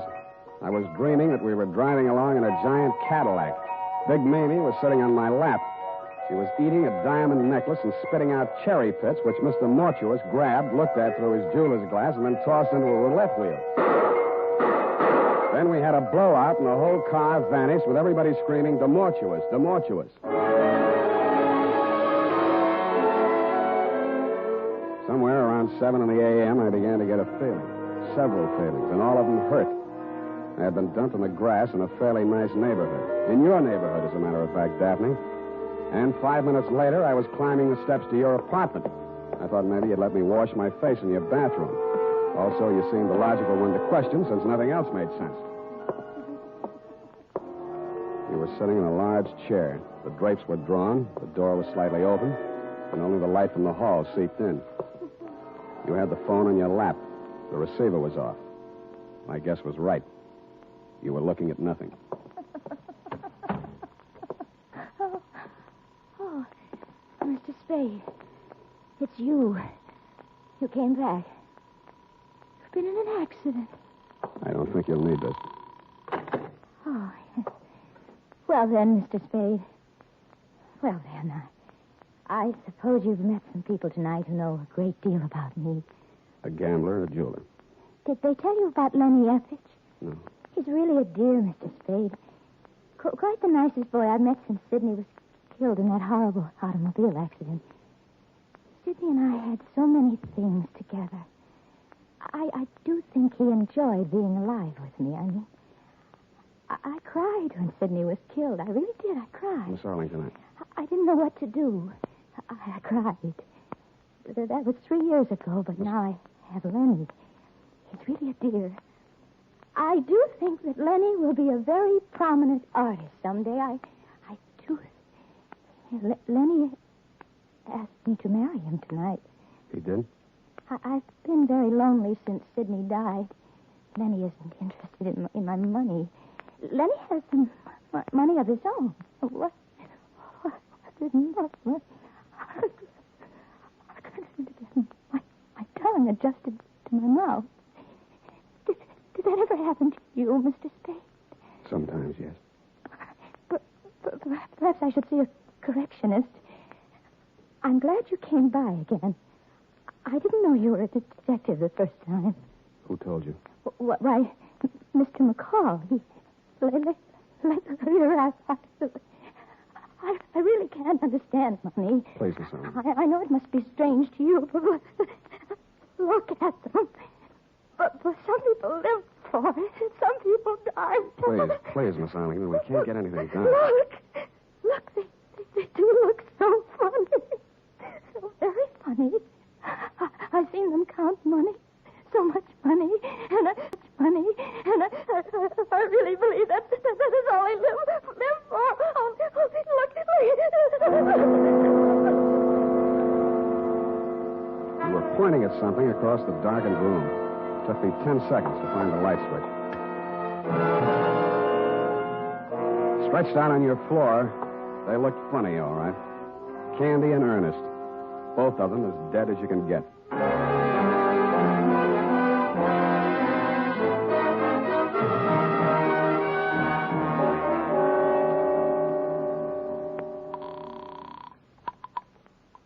Hello, darling. Darling, I've been waiting all night. I knew you'd telephone and give me your answer. I knew you'd marry me. Your name, Lenny Effich? Why, yes, but I was expecting... My name's Spade. I'm a private investigator. I'm calling from her apartment. Daphne's? Now, listen. There's been a couple of murders here. Murders? She's had quite a jolt. She's going to need you and all the help she can get to bring her out of it. I've called homicide, and it might be pretty rough for her. I'll be right over. Bring a doctor. Right. And a lawyer. I'm afraid she'll need one of those, too. I've got a good one. We'll be there. Thanks, Mr. Spade. He showed up about the same time the crew from homicide got there. Your fiancé's a good guy. He talked fast and urgently, as did the doctor and lawyer he brought with him, and through their combined efforts, you were removed not to police headquarters, but to the private hospital in which you are now a patient. It was obvious from the powder test that you could not have fired the .45 which ended the lives of Candy and Ernest. It was also obvious that the murders had been done elsewhere. But who had done them remained to be seen. Ah, Spade, I've been expecting you. Come in, sir. I've been amusing myself with your chessboard. Sit down. Oh, you've had a hectic night. Yeah, your boys were pretty rough. Candy and Ernest, two men of another world, Mr. Spade, not our world. Allow me to apologize for that action. I want more than an apology, Mr. Mortuus. And if that's my gun, and it looks like it, it's got a hair trigger. And if you'll pardon me for saying so, your hands are a little shaky. I underestimated you, Spade. Such an ingenious method of protecting the tears of night. Why, sir, by the simple expedient of placing it in an envelope and mailing it to yourself from my hotel lobby, you hired as guardians the entire United States Postal Service, not to mention the armed forces. Thanks. What happens now? We wait for the mail. Just tell me where I'm wrong, will you, Mr. Mortuus? McCall wanted me to get caught with it. He didn't know it was real. You'd made a phony for him. Only you found out it wasn't phony when I came to your place. Then there was a double cross. If you can bear my vanity, I have invented a new word. Triple cross. It has a ring to it, Oh. Including Mamie? Mamie and her friends have been very valuable to me, but I must necessarily exclude them from sharing the profits. Mamie knocked off Candy and Ernest? Abetted by the last of the House of Mortuus. You planted them in Daphne's place. Mamie and I. A crude touch, I thought, but it had a purpose. I happen to know that Mrs. Arlington has for a long time been on the verge of a nervous breakdown. With 2 cadavers in her living room, she was very unlikely to discuss a bogus necklace with the police. And I doubt very much if she knew she was wearing the original or the imitation. Flighty girl. That's the lousiest thing the House of Mortuus ever did. She walked in and found them. If you had merely returned the real necklace to her, it would have been simple to make an exchange, and none of this would have been necessary. But then... I know. You just sit here and wait for the mail. We wait for the mail. What about your other playmate? I'm afraid I'll be sought for a murder or 2 or 3 this night. Mamie. She got it, too? Yes. Where are the police going to find her? Oh, in my hotel room, which I departed hastily once the room clerk had informed me of your ingenious method for protecting the necklace. I shot her there. You were cheap. Cheap, sir? I don't understand. A $10,000 necklace? It's not quite a king's ransom, you know. The tears of night are worth 5 times that. I'm afraid I misinformed you as to their value. I didn't want you to become suspicious. You are a really horrible, terrifying old man. I suppose you think you'll get away with it. I don't intend to get away with it. An old man, yes, but I intend to spend my remaining years... They'll pick you up before you get to the airport. I doubt that. I shall turn the tears of night into cash. And with a well-laden purse, I shall guarantee to elude the police over half the world. In 2 years, perhaps 3, they'll get me. But I'll spend the money, and... We have a visitor. Caution, Spade. I do shoot well. Answer it, tell them to go away. I'll be right beside you. All right. Open it. One side, Spade, I got a gun. Obvious. Mamie. I thought I'd find you here waiting for the mail. You dirty. You didn't do such a good job on me. Caution, my dear. I have a gun, too. Everybody but me. I can last long enough to let you have it. Not so good, my dear. Your loss of blood has made you groggy. But still good enough. Well, It was almost a photo finish. He kind of leaned into the wall with a pained and amazed look on his face, then he seemed to try to walk. Mr. Spade. Mr. Spade, sir, I believe I've been shot. I'll need a little assistance. I can't seem to hold my feet, sir. I can't seem to hold my feet. It was an awkward plan at best. The mortuus nil nisi bonum, Spade. Or if your second year Latin escapes your memory, speak well the dead.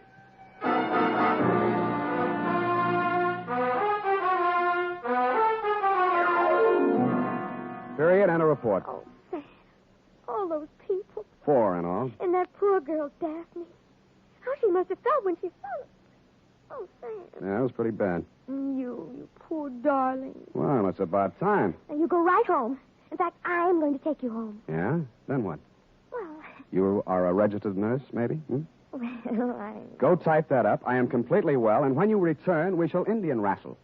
Certainly, sir. And now, listen to this. Shopping note. Tonight or tomorrow, get a family-sized bottle or handy tube of Wild Root Cream Oil, America's favorite hair tonic. Oh, good night, Sam. Good night, sweetheart.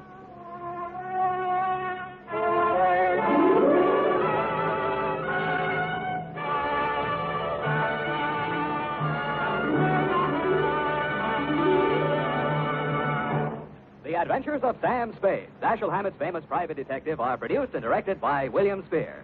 Sam Spade is played by Howard Duff. Lorene Tuttle is Effie. The Adventures of Sam Spade are written for radio by Bob Tallman and Gil Dowd. Musical direction by Lud Gluskin, with score composed by Renee and Pierre Garrigang. Join us again next Sunday when author Dashiell Hammett and producer William Spear join forces for another adventure with Sam Spade. Brought to you transcribed by Wild Root Cream Oil. Again and again, the choice of men and women and children, too. This is Dick Joy reminding you to... Get Wild Root Cream Oil, Charlie. It keeps your hair in trim. You see, it's non-alcoholic, Charlie. It's made with soothing lanolin. You better get Wild Root Cream Oil, Charlie. Start using it today. You'll find that you will have a tough time, Charlie. Keeping all the gals away. Hiya, Baldy. Get Wild Root right away.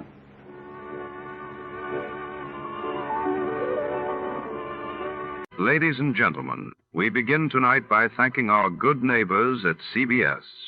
And now, before the next adventure reaches your radio set, a quick listener challenge.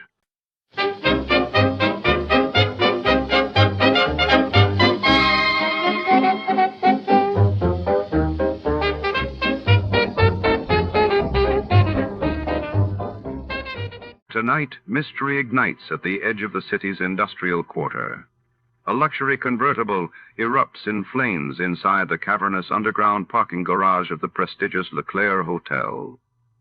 Among the charred remains, secrets smolder and the scent of gasoline lingers. Was it sabotage, revenge, or something more sinister? As Detective Carr arrives, the shadows of high society flicker against concrete pillars. A story of betrayal and danger unfolds. Before to start, let's see what happened the day it was aired. Just a thriller.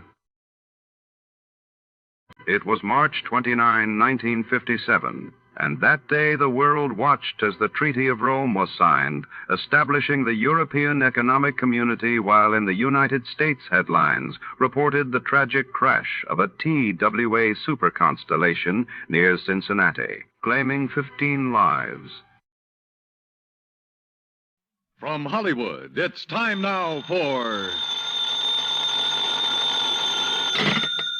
Johnny Dollar. Earl Poorman here. Poorman? Tri-State Life and Casualty. I'm the branch office manager down here. Oh, sorry, Mr. Poorman, but the answer is no. Well, this is an arson case, Dollar, and we're already having to make one payoff on I'm sorry, but it'll have to wait. I'm going to get as far away from this New England winter as I can. Well, for that, I don't blame you, but there's no reason you shouldn't come Look, down. I've had a rough year of it. I'm tired and I'm cold. And unless I can get down to where the warm, balmy breezes waft in... Dollar, I have got to have you on this case. There's a lot at stake. Now, my office is down here... No, sir, I'm sorry. You down see... here in Sarasota. I just can't do it, Mr. Poorman. I've already made a plane reservation for Sarasota, Florida. And this is one time I'm going to... Where did you say your branch office is? Sarasota, Florida.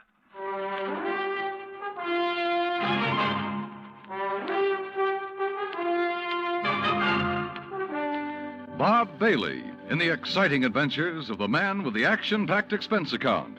America's fabulous freelance insurance investigator. Yours truly, Johnny Dollar.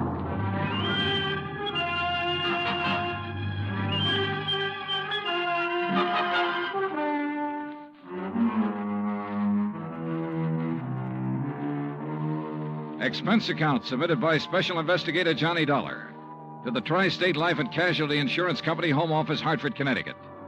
Following is an account of expenses incurred during my investigation of the burning Carr matter. Expense account item 1, which I'd thought I was going to have to absorb myself. $129, transportation and incidentals to Sarasota, Florida. It was nearly 5 p.m. when I got there, so instead of checking into a hotel, I taxied, that's item 2, $1 even. I taxied to Earl Foreman's office in the Conroy building. He turned out to be a tall, lanky, easygoing fellow with clear blue eyes and a ready smile. Sit in an office and talk business this time of day? You're in Florida now, Johnny. Well, I thought from your call this was a pretty urgent matter, Mr. Foreman. It is. Arson, you said. Yeah, probably, but here's no reason we can't go out to my little shack on the quay and be comfortable while we talk about it. Besides, Michael wants you for dinner. Mike? My wife, Gertrude. Oh. Come on, my jalopy's right out at the curb. Come on, Johnny. Poor man was a misnomer for this man because his jalopy turned out to be a spanking new Cadillac, complete with air conditioning and all the fixings. And the shack, anything but. It was on St. Armand's Key across Sarasota Bay from the mainland, a beautiful 2-story concrete and stucco job.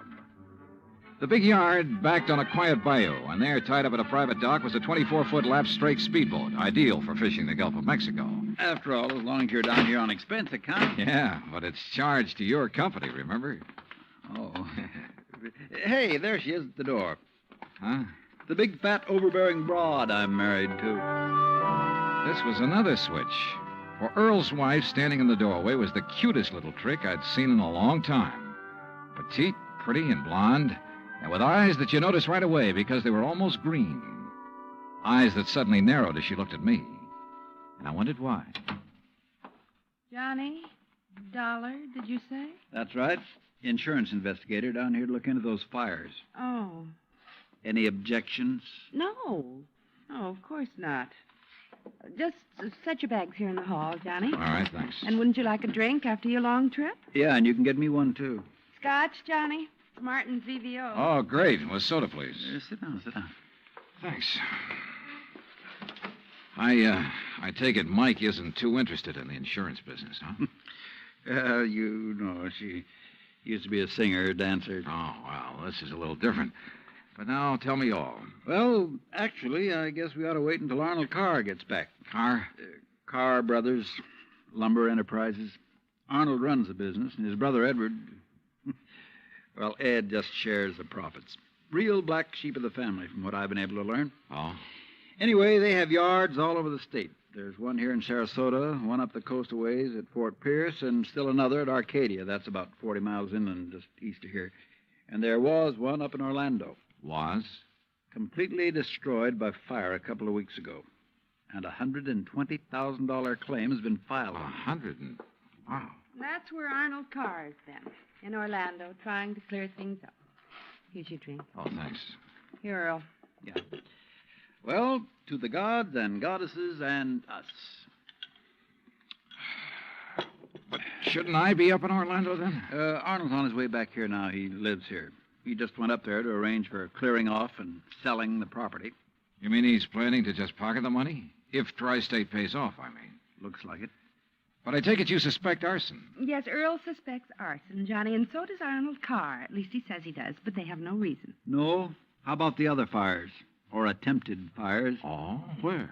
At Arcadia, for one, but they got it out in time. At least that's the way Arnold Carr reported it. The way he Let tells me it... tell it, Mike. Oh. There was another at the yard here in Sarasota. Arnold himself discovered it one night when he was just driving around. But nothing to indicate it was attempted arson. No, Well, and the authorities up in Orlando found no indication of it there. Mike, you know as well as I do that a lumberyard fire will obliterate signs of arson better than any other kind of fire in the world. Yeah, but she has a point, though, Earl. Unless there's some evidence of arson. Of course. Yeah, why send for me? Well, mostly because... Actually, because Arnold Carr suspects it. But he's given you no real reason. None at all. I think he has a real reason, but he just won't tell us. Wait till you see him. He's going to call when he gets in. We'll run over to his place on Longboat Key. What about his brother? Edward, did you say? I've never met him. He's always stayed in Orlando. I was wondering if he might tell things that Arnold is holding back. Edward Carr wouldn't know anything. You can never be too sure. Look, why can't you agree with me for a... that must be Arnie now. Excuse me. Hello. This is Arnold Carr. Oh, hi, Arnie. Johnny Dollar arrived, so we'll be... Well, here, I'll let you talk to him. Here, Johnny. No. Okay. No, Earl, listen. What? I told you before it was arson. It was arson again tonight. Tonight? What's that? Arcadia just went up in flames. The whole yard. Good Lord. Did you hear that, Johnny? Yeah, I heard it. Well, can you prove it was arson tonight in Arcadia and before in Orlando? I have proof. Well, Arnie, we'll be over just as fast No. as... What? No. Wait for me there at your home. Well, but look now. You mustn't come here. And I mustn't stay here because I... Now, listen, man. You... Arnie? Well, I guess he's ready to tell us now. A suspicion began to grow in my mind. A suspicion that Mike apparently shared with me, that Arnold Carr himself might be responsible for the fires. After all, he was the only one who had seemed to know about the 2 unsuccessful attempts. He himself had planted the idea of arson. He'd lost no time in filing claim for the Orlando burnout. But Earl said I was wrong. Arnold was too honest a man.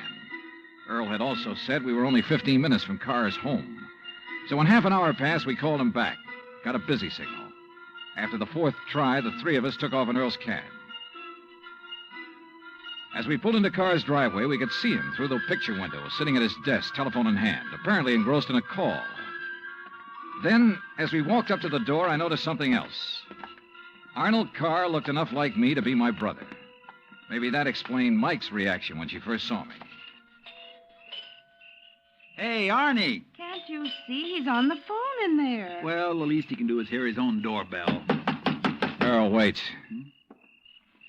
Good Lord. What's the matter? Through the window. Oh, no. Earl? Stand back. Earl, for heaven's sake, what is it? Couldn't you see from out there? No, what's wrong? Oh, Well, Johnny? Right through the forehead, Earl. Looks like a 38.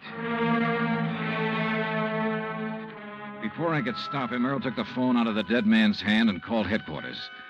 Mike turned pale and slumped into a chair. And I gave the place a quick rundown, checked doors, windows, etc.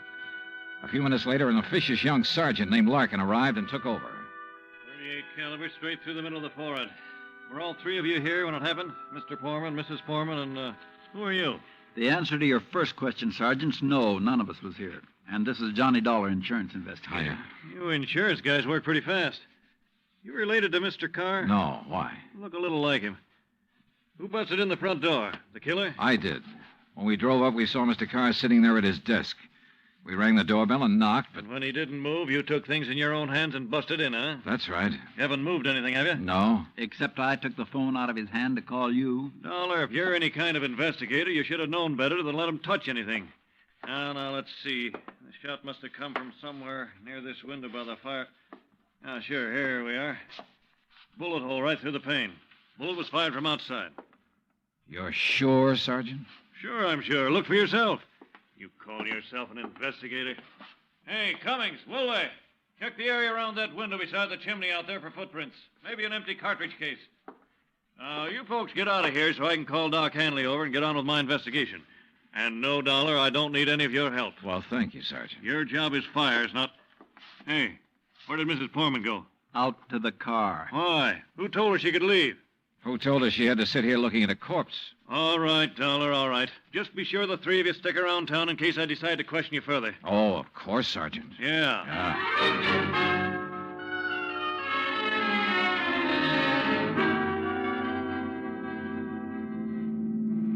Not shot by somebody standing outside? What do you mean, Johnny? Oh, I spotted that bullet hole in the window, too. So? I also noticed there were no particles of glass on the inside sill. But there were some on the outside. Yeah. The shot that made that hole was fired from inside that room to make it look as though it had come from outside.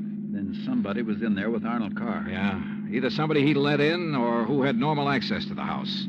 And he had to stop Arnold from talking about the fire in Arcadia. Hey, how much do you know about his brother, Edward? Well, nothing really, outside of what Arnold told me. Was either of them married? Family of any sort? Arnie wasn't. But Arnold's death means Edward will own the business then. Well, yeah. And he lives up in Orlando, scene of the first big fire. Yes, very good heavens. Johnny, you don't think his own brother... Where can I rent a car? Take Mike's Chevy. It's in the carport at the house. But what are you going to do? Drive up to Orlando by way of Arcadia.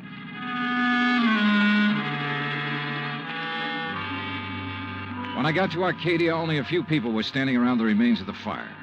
One hose company was still working on it, and a couple of police were poking about in the embers.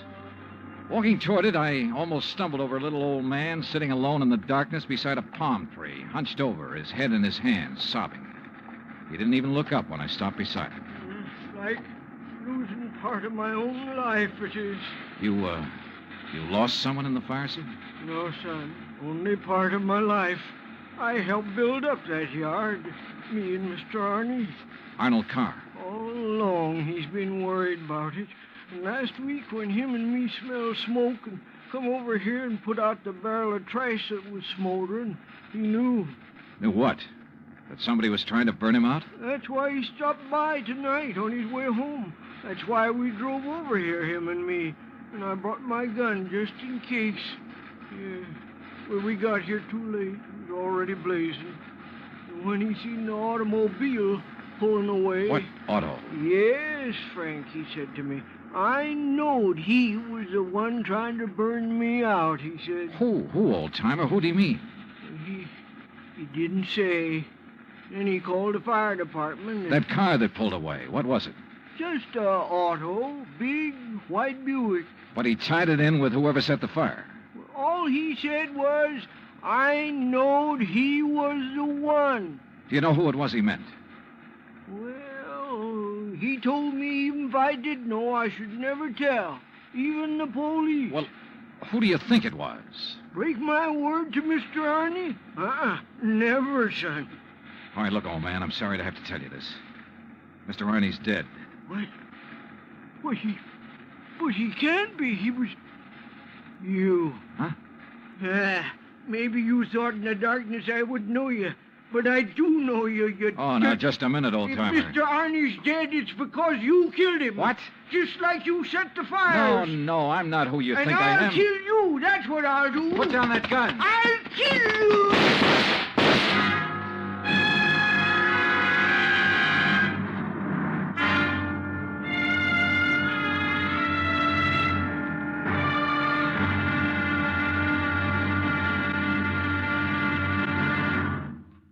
Act 2 of yours truly, Johnny Dollar, in just a moment. Back in the old days, the very old days, that is, a girl named Cassandra had a corner on the oracle market. But nowadays, you can do some foretelling yourself. On Jukebox Jury, for example, you can help decide which of Tin Pan Alley's new recordings are destined for the hit brackets and which ones are likely to spiral all the way down to oblivion. Remember, Jukebox Jury is yours to hear on most of these same stations every Sunday. Now, Act 2 of yours truly, Johnny Dollar, and the burning car matter.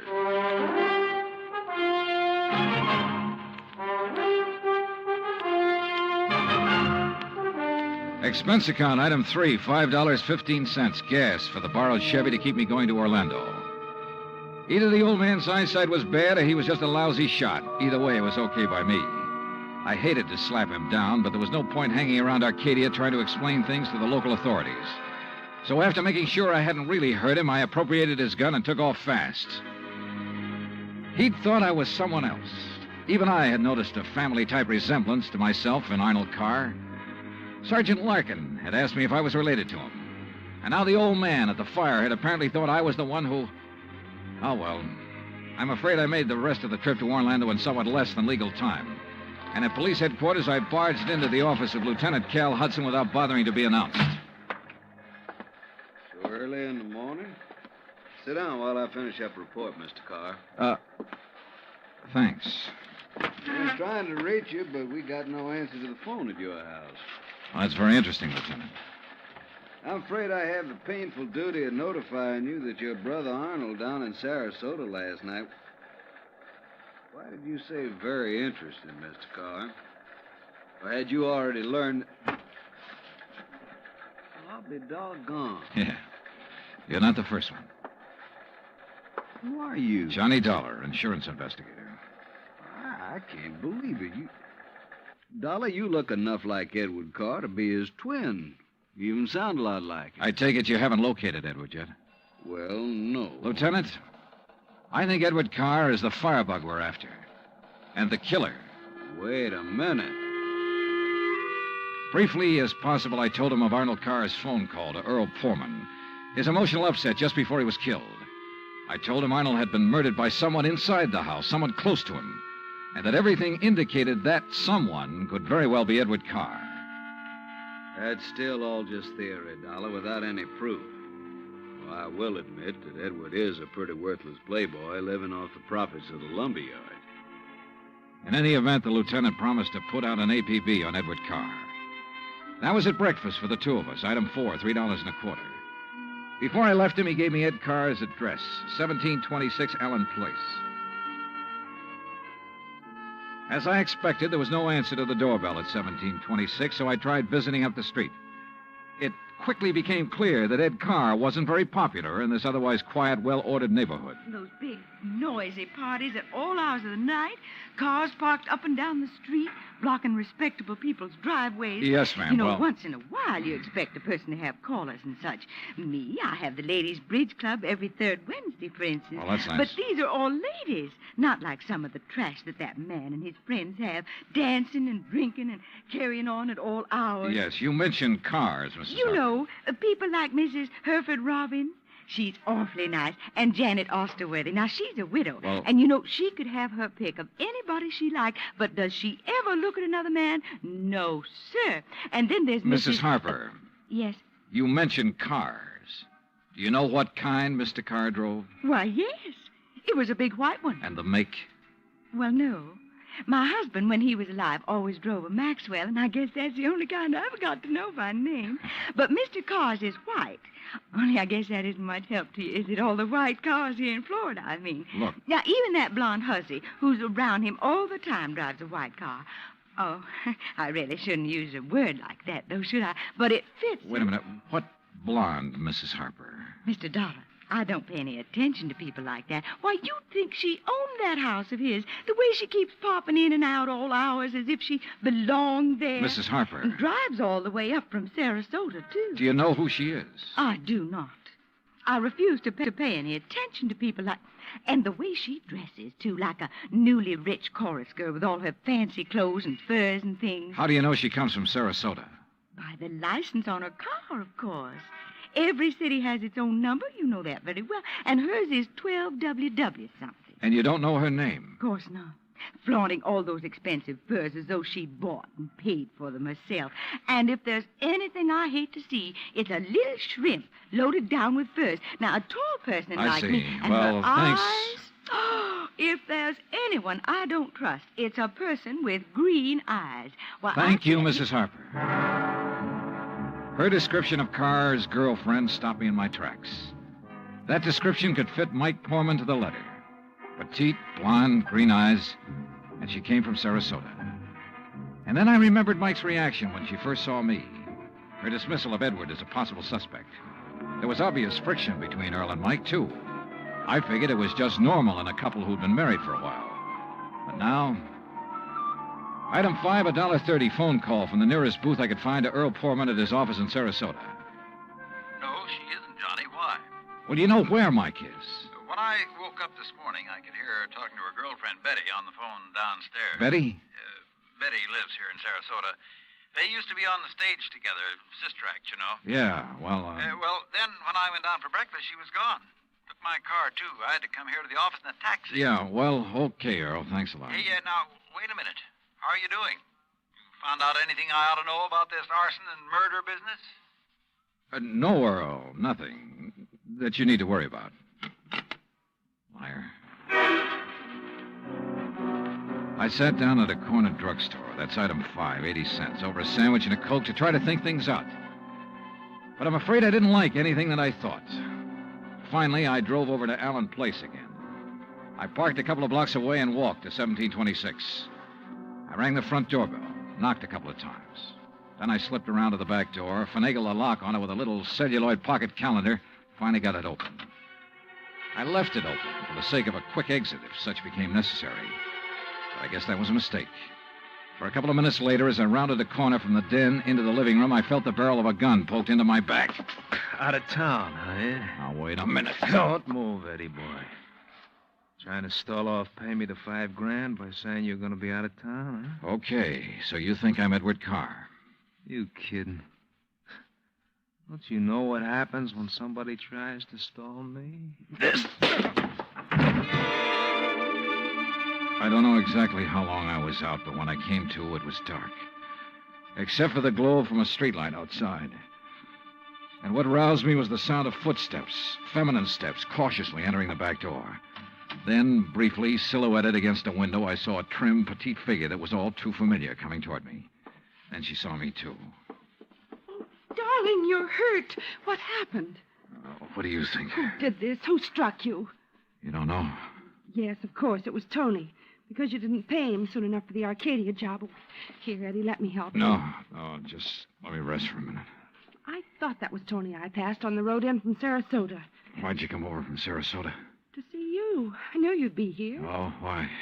Why? So the police could surprise you with the news of your poor dear brother's death. But why did you come to the house?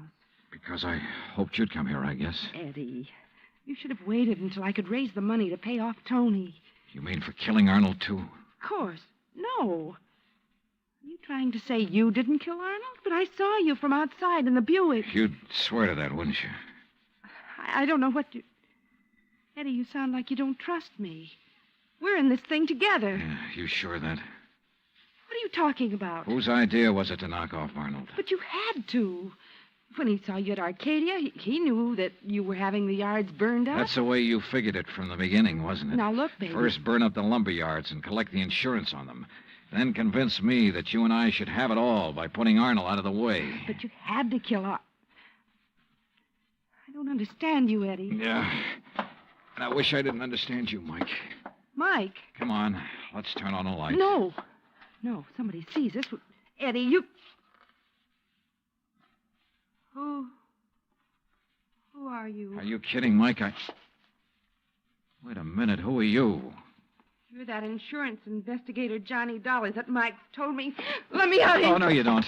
You're staying right here. Mike Poorman's sister, aren't you? Well? Oh, sister. So we once did a sister act before she married that Poorman guy. Now, let me go. Not by a long shot. You may as well, Dollar. What? Eddie. Don't move, Dollar. Get his gun, Betty. Get it. Yeah, sure. Here, Ed. Good. Ed Carr, huh? That's right. You know we do look alike, you and me. Yeah, sure. Enough for Betty here to have told me all I need to know. Don't believe him, Eddie. He's lying. I heard, No, baby. Eddie, I thought he was you. Don't you see? Sure. Why'd you come up here anyway? Because Mike told me that Dollar was coming up here. You been shooting off your mouth to her, too? She knew about us. She thought you might have something to do with the fire. She was my friend. She was trying to get me out of this whole mess, and I wish I'd listened to her. Well, it's too late now, baby. Eddie, what are you going to do? Now I gotta get rid of both of No! them. And figure some way to shut up Tony's mouth. Ed, please! You know you'd never get away with it, Carr? Oh, no, I'll call him. That's what I'll do. Yeah, Betty, and he'll come here to get his money. Then I'll call the police, see? Tell him to come right away. Tell him I found out about you having Tony start the fire. What? That's right, that you had him burn up the yard so there'd be even more money for you to bleed from me, like all the dough you got from me already. You're crazy, Ed. I'll tell the police to meet me here. And when they come in, it'll just be in time to see me kill Tony in self-defense. After getting here too late to save you, I'll tell them. You're out of your mind. They'll check that gun of yours so fast. And that'll prove it. Because the only shot out of my gun will be the one that gets Tony. This gun of yours is the one that's going to knock you two off. And they'll think it's Tony's. Oh, Eddie, please, you're drunk. Are you crazy? Crazy? To save my own life? To keep you and Tony and Dollar from putting a noose around my neck? If you think that harebrained scheme of yours will ever work, you're off your rocker. It's gotta work, because it's my only chance, so it's gonna work now.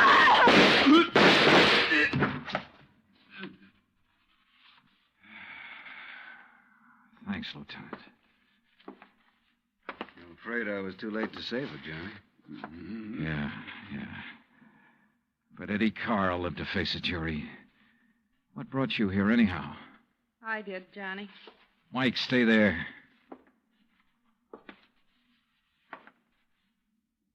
Stay right here, Mike. I know. I don't want to see it. She was my friend. Where's Earl? I came alone.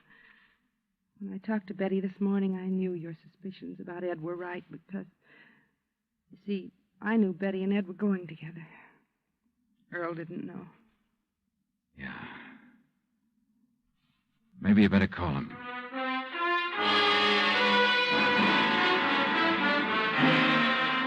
Expense account item 6, $9.80, gas and incidentals for the drive for the two of us back to Sarasota.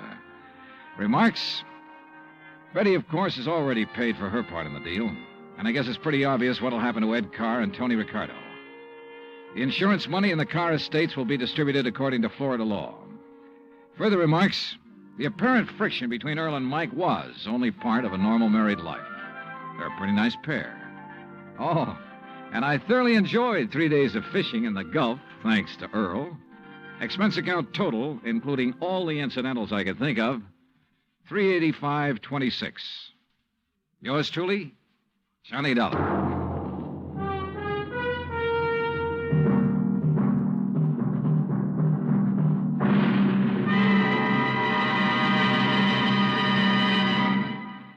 Our star will return in just a moment. You don't have to be an efficiency expert to figure out that it's easier to lend your support to several worthwhile fundraising campaigns all at once than it would be helping one campaign at a time. That kind of efficiency is yours to enjoy through the United Community Campaigns. CBS Radio hopes that when the United Community Campaigns are underway in your town, that you'll remember how much good you can accomplish with one gesture of support. Now, here is our star to tell you about next week's story. Next week, a case with a real twist. One that I think will just about tear your heart out. Join us, won't you? Yours truly, Johnny Dollar.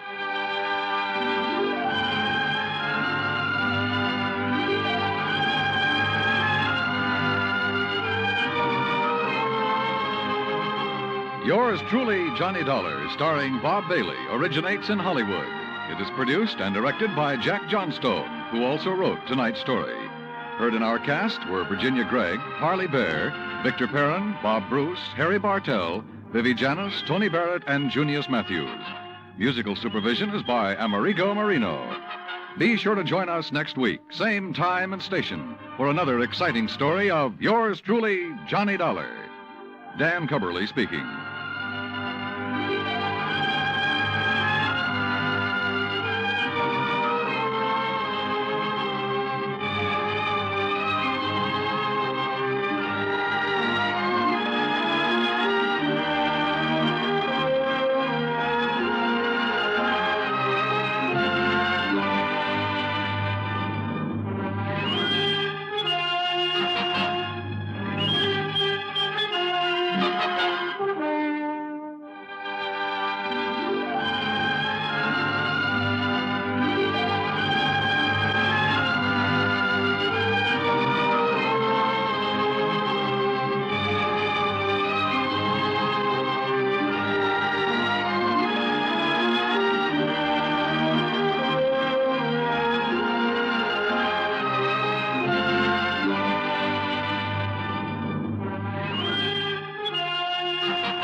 Ladies and gentlemen, we begin tonight by thanking our good neighbors at CBS. And now, before the next adventure reaches your radio set, a quick listener challenge.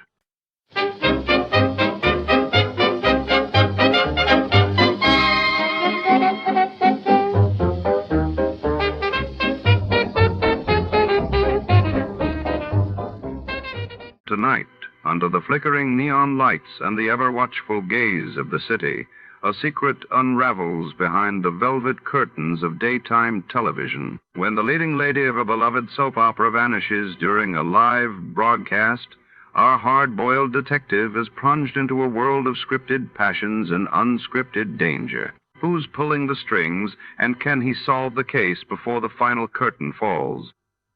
Stay tuned for a tale where nothing is as it seems. Before we begin, let's see what happened on the day it aired. It was March 17, 1947. That day, the world witnessed Britain announcing the end of its mandate in India, setting the stage for independence, while in the United States, President Truman delivered a pivotal speech urging Congress to aid Greece and Turkey, marking the dawn of the Truman Doctrine. The National Broadcasting Company presents The Adventures of Sam Spade, Detective.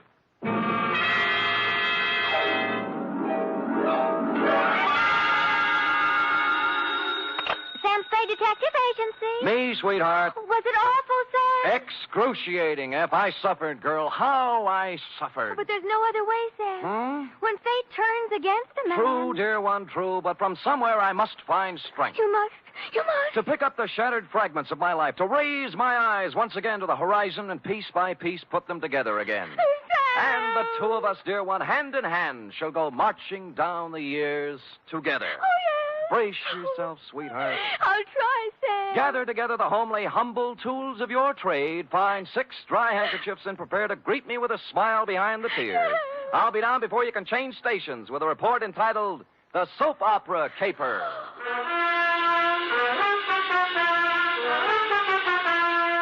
For NBC, William Spear, radio's outstanding producer-director of mystery and crime drama, brings you the greatest private detective of them all in The Adventures of Sam Spade. Sam? Who called, young widder Perrine? Lane F. Is it all over, Sam? Is a soap opera ever over, dear one? Oh, but it sounded on the phone like you... I know, but it's not the end. It's never the end. Pull up a chair now. Take a firm grip on pad, pencil, and your emotions. Got 'em? I'm at the ready, Sam. Good show. To Agatha Pilbeam, from Samuel Spade, license number 137596. Subject, the soap opera caper.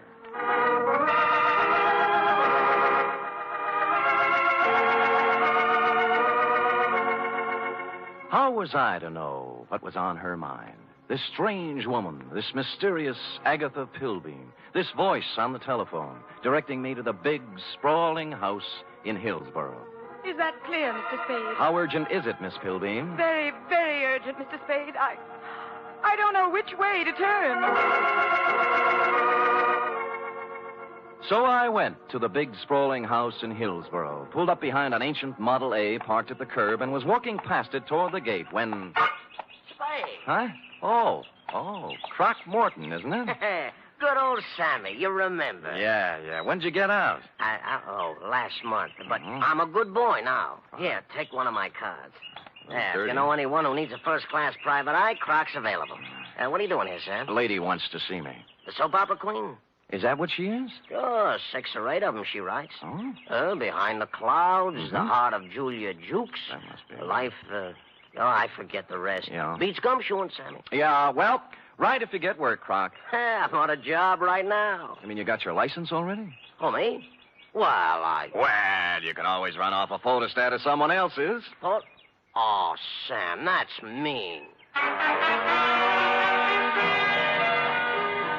Croc was a crook, but a nice crook. He never killed anybody. He was just an uncurable camera fiend, specializing in taking pictures of people doing what they hadn't ought to be doing. Stuff like that. Or if you wanted a photostat of somebody else's document, Croc was your man. Well, I walked up the drive to the door, threw it past a white shirt front that turned out to have a butler in it, and toward what seemed to be your study. But it wasn't. It was your bedroom, and you were reclining on 6 pillows with a cigarette in a long holder in one hand and the mouthpiece of a dictating machine in the other. But, John... Hush, Melinda. There is no way to go now but ahead. John, you're so strong. I need you. I need your courage. We must face this thing together, Melinda. The organ was Veronica a phonograph says is true. playing in her ear. There is indeed. I Another waited for an woman who opening, has but there life. just wasn't any, Don't so I had to say it, interrupt. John, don't even... Miss Don't you Pilbeam. see, Melinda? We can't run away from life. Miss... We must approach this Miss thing Pilbeam? calmly, Melinda. Don't... beg pardon? Just a minute. My mood music. I see. I'm Sam Spade, Miss Pilbeam. Come sit beside me, Mr. Spade. Well. It's time we talked things over. Well, thanks. Oh, maybe you'd better start at the When beginning. a woman reaches 40, Mr. Spade, she comes to lean upon her man. Oh? To look upon him not just as someone to cherish, but as a source, a spring, a fountain of strength. Mm-hmm. Are you still dictating? I'm talking about me, Mr. Spade. Oh. Whom can I turn to? Whom? I grope, I flounder in the darkness. I cry out, I listen in vain for an answer. But there is none. Well, you always have a better chance of getting an answer when you ask a question. What do you mean? What are we talking about? What indeed? Well, I haven't caught the show lately. You'll have to bring me up to date. Why don't you run through the announcer's part, will you? You know, right after the organ when he says, when we left Julia Jukes yesterday. I'm sorry. I thought I told you on the telephone. No. For many days now, I've seen somewhat of a strange new look on my husband's face. Husband? Dr. Martin Hawkes. Oh, you're married. I thought it was Miss Agatha Pilbeam. Oh, 2 years ago today, I met young Dr. Hawkes and married him. Good. Life became beautiful, a gay, laughing thing, a road to happiness. And then... Then? A cloud passed over the sun. Martin became moody, silent. I tried to penetrate the shell, but he only drew farther into it. A strange, terrifying crevasse seemed to have opened up between us. Well... What is it, Martin? I asked him repeatedly. But he'd only stare silently out the window and finally walked silently from the room. Well, how long did this go on? How long a series did you get out of it? For weeks, until a few days ago when the final blow fell. It was evening, and Agatha and Martin were at dinner. Let's look in on them as... Oh, sorry. We were at dinner when the doorbell rang, and I answered it. It was a telegram for Martin. From Mexico. I gave it to him and watched the blood drain from his handsome features as he read it. His hand trembled, his jaw clenched. But you forced yourself to speak. Yes. What is it, Martin? I asked. Tell me, please, for the sake of our love. And he... Looked down at me as if I were a stranger. Well. And then he crumpled the telegram, threw it savagely into the fireplace, and strode silently from the room. Here, I rescued it from the flames. Read it. Thank you. Regret must confirm your worst fears, Cardoza. What is the terrible secret of Martin Hawkes? Yes. Why did he act so strangely when the mysterious telegram arrived from Mexico? And above all, where is he? You mean he didn't come back? He's been gone for 4 days, Mr. Spade. I must find him. Now, of all times, I need his love. When a woman reaches 40... I know. What do you mean, now of all times? It's been just a week now since the report came back from the laboratory after my physical examination. Oh. The doctor from Vienna. Mm-hmm. You see, Mr. Spade, I, too, have a terrible secret. Well, don't you want to tell me about it? Yes. I have a very rare, incurable disease. There are only 6 short weeks to live.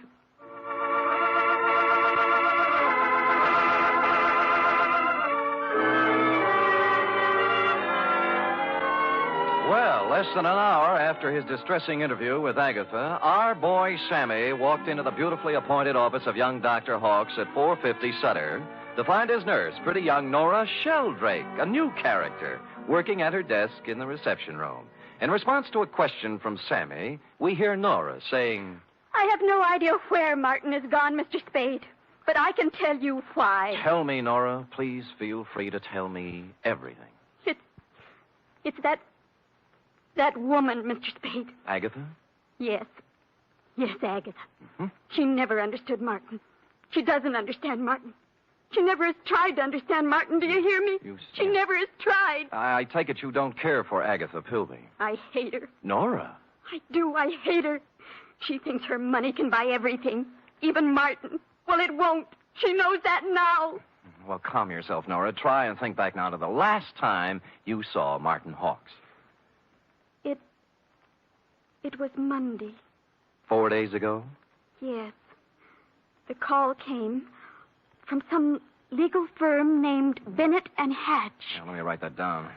I switched the call into Martin. I was worried for him. I was concerned. I have to admit now I did a terrible thing. You listened in. I did. They told him his sister was in town, that she was working at some nightclub, and wanted to see him. What nightclub was this? Let me see. It was the Tortuga. Mm-hmm. What else? That's all. They hung up then, and Martin came out. I watched the blood drain from his handsome features. His hand trembled, his jaw clenched. Yes. I'm going out, Nora, he said. If I'm not back, don't worry. That's all. It was so like Martin.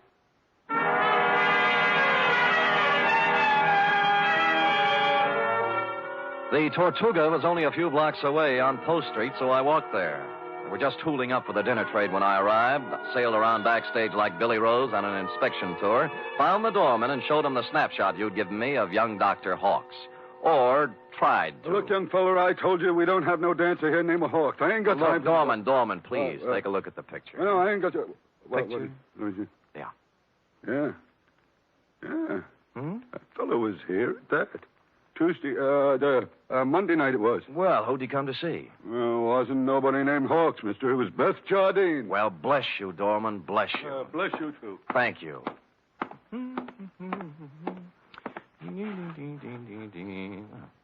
Beth Jardine. Well, Come in. Close the door, will you? Yeah. Drafty. Yeah. Is there anything I can... There sure is. Zip me up, Jack. I'm Sam. I don't care if you're Boris Karloff. You got hands, haven't you? Well... Zip me up. Okay. You say when.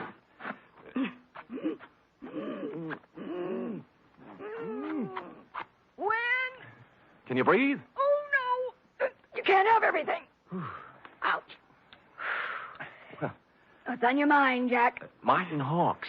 Sorry, never heard of him. Look, we're getting along beautifully up to now, honey. Let's not spoil it. You not only know Martin Hawks, you're his sister. What makes you think What's I that know? card stuck over there in the mirror?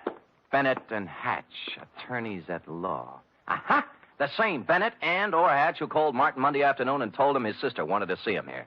Now, what's this all about? I can't tell you. He got a telegram from Mexico. Mexico? Yeah, it upset him. Something awful. What'd it say? Regret must confirm your worst fears. You're dead, huh? Yeah.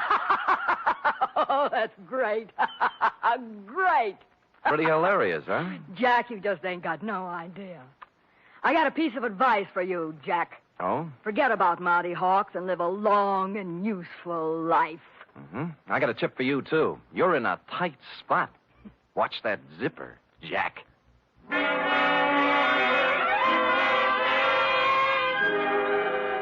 One of the heavier soap opera types, Beth was, with a throaty voice and the talent for besmirching reputations. What was the mysterious influence she wielded over young Dr. Hawks? How much did she know about his strange disappearance? What about the cryptic telegram from Mexico City? And what about dinner? The last question I could answer. I stopped at Schroeder's for sauerbraten and potato pancakes, ran into Larry Mahoney of Homicide, who was off duty, and we stopped in at a handy alley and bowled until 11. I was walking back down Market Street when I passed the Flood Building, which reminded me of the firm of Bennett and Hatch, who resided there. As a matter of fact, it looked like they were there right now, since the light was on behind the second-floor window with their name on it. Now, the sensible thing would have been to call around 9 in the morning, but as I seldom do sensible things, I hustled up the stairs and down the corridor to their office. Someone other than Bennett or Hatch had put in some time, obviously. The drawers of a dozen or more file cases had been pulled out and dumped on the floor, the desk drawers likewise. And to mark it clearly as the work of a thoroughgoing professional, the safe door was off its hinges. All this took me back to the Model A parked in front of your house this afternoon, Agatha, and I was contemplating same when... Hello? Bennett. Yeah? Good, Christopher. I was scared you wouldn't be there. Tried to get you at home. Do it, baby, do it. Pull the string. We'll never make it with this guy. We're through. Pull the string here. Do it, baby, do it. Make it... Hello? Operator! Operator! Operator! I finally got someone at the Tortuga Club who knew where Beth Jardine lived, an apartment on Russian Hill. I didn't stop to ask which apartment, and when I got there, I found I didn't have to. All right, stand back, everybody! Stand back! Dugan! Oh, hello, Sam. What happened? Dame just knocked herself off. Huh? Jumped from a room on the 8th floor. Stand back, you yahoos! There was no need to, but I looked at her anyway, just to make sure. It was Beth, all right. When she said she was through, she meant it. I was just turning to go, and something big in a tan camel's hair brushed past me and bent over the body. Where is she? Where? Beth! Sister! Beth! Beth! Oh! I recognized him from the snapshot. Wild-haired, with a 4 days' growth of beard on his lean, handsome face. It was Martin Hawks, on the verge of collapse. Officer Dugan and I helped him through the crowd toward the ambulance that had just rolled up, sat him on the running board, and began to question him. What? What was that again? Your name. What's your name? My name. Of course, my name, I don't know. I don't know my name.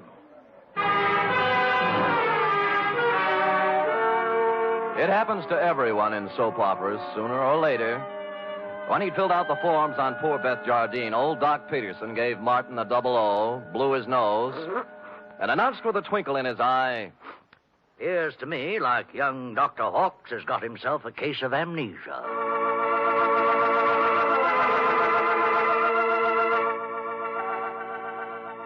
Will the mind of young Dr. Hawks come out of the fog? What does he know about the death of Beth? Was it murder? Or suicide? Or both? And what of the mysterious telegram from Mexico City? Will Agatha ever discover the terrible secret of young Dr. Hawks? And will stupid Sam ever discover anything? Before we continue, a word from our announcer.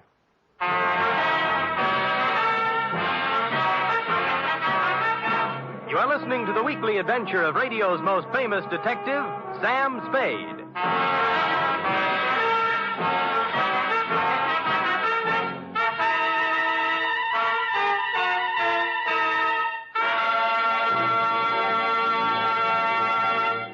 Three chimes mean good times on NBC.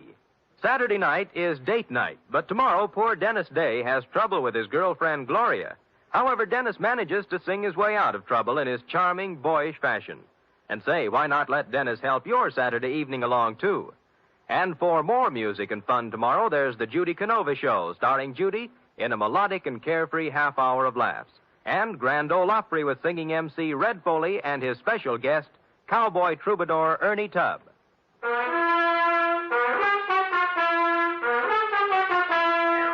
And now back to the soap opera caper, tonight's adventure with Sam Spade.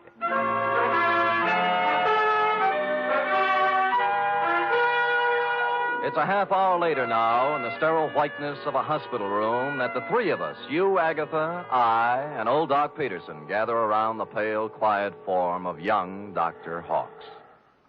Martin, speak to me. Martin, darling. Who are you? Agatha, dear. Your own Agatha. Come, Agatha. Better leave him be for now. Doc, I can't go on. When a woman reads... I know. You gotta be strong, Agatha. Sam, we better leave him be for now. Well, you're the doctor. Oh, Doc, what could have done this to Martin? Oh, shock sometimes. You don't mean... Yes, I'm afraid I do. Seeing his sister, then? Could be. Or sometimes it's just a matter of a body getting into such a fix his mind backs off and refuses to have any part of it. The wire from Mexico City. Huh? His terrible secret. The strange threat hanging over him and his sister. Driving one to suicide. And the other to do this. Well... No wonder poor Martin gave away before this. Sure. And there's still another explanation. How's that, Sam? That he figured amnesia was a nice, easy way not to have to account for what he's been up to for the last 4 days. Or where he was when the dame took off from the 8th story. Mr. Spade, you're not accusing Martin. There's something buzzing around in his little mind. The nurse tells me she got him into a pair of pajamas and tucked him in nice and cozy before we got here. Well? Yes, well... You may not... Yes, well... You may not have noticed, Agatha, because he'd pulled the covers up around his neck, but our boy had his clothes back on just now. What? Martin! Hey, he's gone. Indeed he was Martin, as we could plainly deduce from the open window and the curtains blowing gently out over the fire escape. Young Dr. Hawks, indeed, had packed up his amnesia, his terrible secret, and his toothbrush, and taken off into the night. So I left you sobbing gently on old Doc's shoulder and found me a phone in a drugstore a safe distance away. On the 48th ring, Bennett of Bennett and Hatch attorneys answered. He was sleepy, I used all my soft answers, and he used all his hard ones, and finally we got to the point. All right, Spade, all right. The Jardine dame left a sealed envelope with us. What was in it? How do I know? It was sealed, marked personal and confidential to be delivered to the city attorney in the event of my death. Signed Beth Jardine Hawks. Signed how? Beth Jardine Hawks. Not Beth Hawks Jardine. No. Is it important? Just a tiresome detail, Bennett. So she brought you the envelope, paid you a fee, and you stuck it in the vault for her. Then what? Well, she had us call her brother and tell him to meet her at the Tortuga. Period. That ended our part of it. We didn't even get our feet wet. On the contrary, Bennett, you're up to your ears. In what? Blackmail. Bye. Which explained many things. To wit, A, the wire from Mexico City from the lawyer named Cardoza. B, the murder of Beth Jardine. And C, the reason for young Dr. Hawk's mysterious flight from the hospital, his mind still fogged with amnesia. It did not, however, explain why stupid Sam had kept Croc Morton's business card in his vest pocket for 21 pages without doing something about it. The address was near 3rd and Howard, not one of the better business sections, even for a private detective. I walked down 3rd Street, past the sherry and muscatel joints, looking at numbers, and then discovered it wasn't necessary. The old Model A was pulled up in front of what might have been a respectable office building before the earthquake, but now couldn't decide whether to be a warehouse or a tenement. Thus far, a harmonious picture. But behind the Model A was something twice as long and 3 times as shiny, with a motor running. Out of place by about $4,000. Out kind of late, aren't you, Nora? Sam! Nora. Sam! Nora. Don't reach for the horn. But he told me... Sure, and you believed it, like everything else he told you. Come on, get out. I will not get out. Oh, but you will, or I'll pull you out by your pretty blonde hair. Now, come on. You... There, that's it. You can't do this to me, Mr. Spade. Nothing can stop Martin and me. We have our right to happiness. Uh-huh. Just the two of you. Chins up, eyes on the horizon. Let the dead past bury its dead. How can you joke It's no joke, believe me. You got taxi fare? Why? Because you're going to get in my cab, go home, put your hair up in curlers, and go to bed. After saying to yourself 1,000 times, what a lucky little girl you are that Martin Hawks didn't shove you out a window, too. Now, scoot. Scoot! It was a kind of a dark stairway that made me yearn for the comfortable feel of a shoulder holster under my left arm. At the top was a 3.5-watt bulb, and at the other end of the hallway, a crack of light under Croc's office door. Between the two was a cat, more's the pity.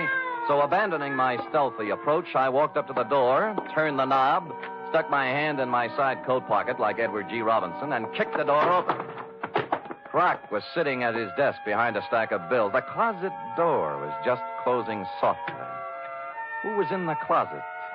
And did he still have his toothbrush, his terrible secret, and his amnesia with him? Well, Sammy. Yeah. You took me up on it right quick, huh? Uh-huh. Yeah, have a chair. I sat on a chair in the corner out of line of the closet door behind the desk. Oh, Sammy. Yeah, you got a job for me, huh? Yeah. You don't look like you need a job, Croc. Huh? Oh, this? Yeah. Oh, this is nothing. Good day at the track, that's all. What's on your mind? Remember the Blennerhassett job? Huh? The one with the letters before you went up? What are you talking about, Sam? The shakedown, Croc. The dame who wanted you to get the letters back. Remember? You know, so you got 'em for her, delivered and collected after you had the photostats made. Sam, you're crazy. I never done no such thing. You can level with me, Croc. You collected on the photostats for 8 years. Oh, wait, Sam. Well, forget it. Anyway, I got another one. Dr. Martin Hawks, married to the soap opera queen, you know. What about it, Sam? She's worth a couple of $1 million and has 6 weeks to live. As her husband, he's her only heir. Nice spot to be in. Yeah. Only he isn't her husband. Huh? Because the Mexican divorce from his first wife, the late Beth Jardine Hawks, wasn't legal, you know. What? She blew in a month ago and began shaking him down after leaving the marriage certificate and a batch of other papers with some lawyers for life insurance. Sam, I just ain't interested When in you whether... hear the payoff, Croc, it's just like the dame with letters. Oh, what do you mean? Hawks hired someone to crack the lawyer's office and get the papers out of the safe. Some smart guy, yeah. An unfrocked private eye who doesn't have a license. I found out where he had the photostats made, though. I can get copies. Spade, for crying out loud, shut up. The closet doorknob was turning slowly. I waved him out of the way and picked up the chair. It was all over 2 seconds after it started. A door flew open. He came out with his terrible secret, which turned out to be a gun. And I wrapped the chair right around his head. So I picked up the gun and Croc and young Dr. Hawks, and we all picked up a ride to headquarters. Only one scene remained to be played in today's exciting episode. I shall try to be brave, Mr. Spade. Sounds like such a cliche now. Good show, Agatha. Good show. Good show. Life must go on, you know. Even when a woman... You were born in 1911, I believe. Yes. As I say, life must go on, even when a woman reaches... Indeed it must. Indeed it must. We have our happy moments and our sad ones, our pleasures, our trials, our joys, and our heartbreaks. And sometimes, Mr. Spade... Yes? Sometimes at the bottom of our cup of bitterness, we find a pearl. We do? The laboratory test. A mistake, definitely. They got yours mixed up with someone else's, and you have no incurable disease and many years of happiness ahead of you. Yes, Mr. Spade. But happiness? I wonder. Can a woman past 40, whose husband is a convicted murderer, find happiness? Alone? Good show.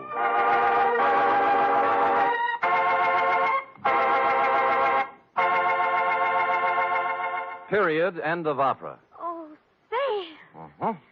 Sam, I can't wait for tomorrow's episode. Be sure to tune in at this very same time, Cherub, and meanwhile, answer me this. What, Sam? How long will it take a woman past 20 to turn out a 25-page report? Yes, sir. I'll have the answer after a brief word from our announcer.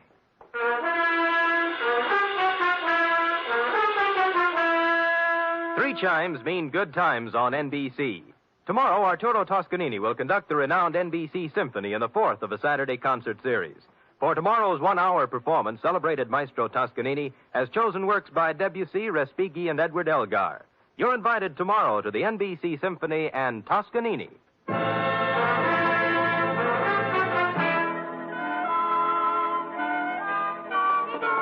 Oh, dear. Oh, there, little girl. No tears now. No tears. They're tears of gratitude, Sam. When I read all this about other people's troubles, I'm so grateful to you for the smooth life we have together. Effie.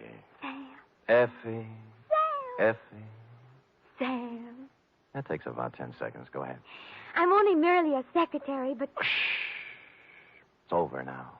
Matter of fact, we're 10 seconds over. Oh, well, Sam, I haven't even your wife to be versus... Nothing but peace and quiet. And fairly regular paycheck. With only a corpse now and then to produce a ripple on the mirror smoothness of our bliss. Oh, that's beautiful, Sam. I thought so. You don't have a single terrible secret either. No, but just to keep you interested, dear one, from time to time I shall pick up a piece of paper, read it, let the blood drain slowly from my face, then clasp you to me thusly, Sam! Holding you close, and just before striding silently from the room, mutter in your shell-pink ear. I know.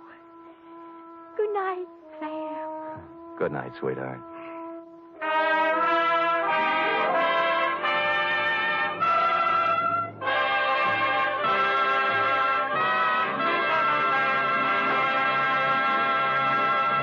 The Adventures of Sam Spade are produced, edited, and directed by William Spear. Sam Spade was played by Stephen Dunn. Lorene Tuttle as Effie. Script for tonight's adventure by Harold Swanton. Musical scoring by Lud Gluskin, conducted by Robert Armbruster.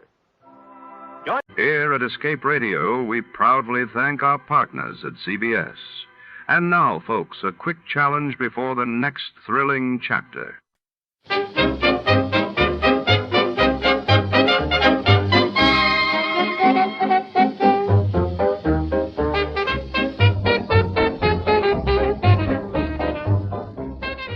Tonight, the shadows creep into the heart of the city's most prestigious ornithology research lab, where secrets are kept in steel cages and canaries sing behind locked doors. When a world-renowned scientist is found dead beside a mysterious unopened can of bird feed, Detective Malone must untangle a web of envy, betrayal, and silent witnesses with feathers. The sterile glow of laboratory lights hides more than test tubes and specimens. It hides the truth. Before to start, let's see what happened the day it was aired. It was April 12, 1951, and that day General Douglas MacArthur was relieved of his command by President Truman, shaking the course of the Korean War. While in London, the Festival of Britain was officially opened with great fanfare, signaling hope and renewal across post-war Europe. Johnny Dollar. This is Jack Price, Johnny. Corpus Christi, Texas? That's right. Try Western Life Insurance Company. No. No. No, Johnny. I've just taken over the office of Providential Property Insurance down here. Oh, that's a good company, Jack. Only I'm beginning to wish I had. Oh, what's the matter? Less than a week heading up this operation, and I get presented with a claim for $465,000. Wowee. But maybe, I hope, you could keep us from having to pay it. Well, I don't know about So, that. Johnny, if you'd like to earn yourself a nice big commission in addition to your expense account, of course. Now, let me see. My commission on $465,000. Tell me all, Jackson. You fly on down here, and I'll be glad to. Right. I'll grab the first plane I can.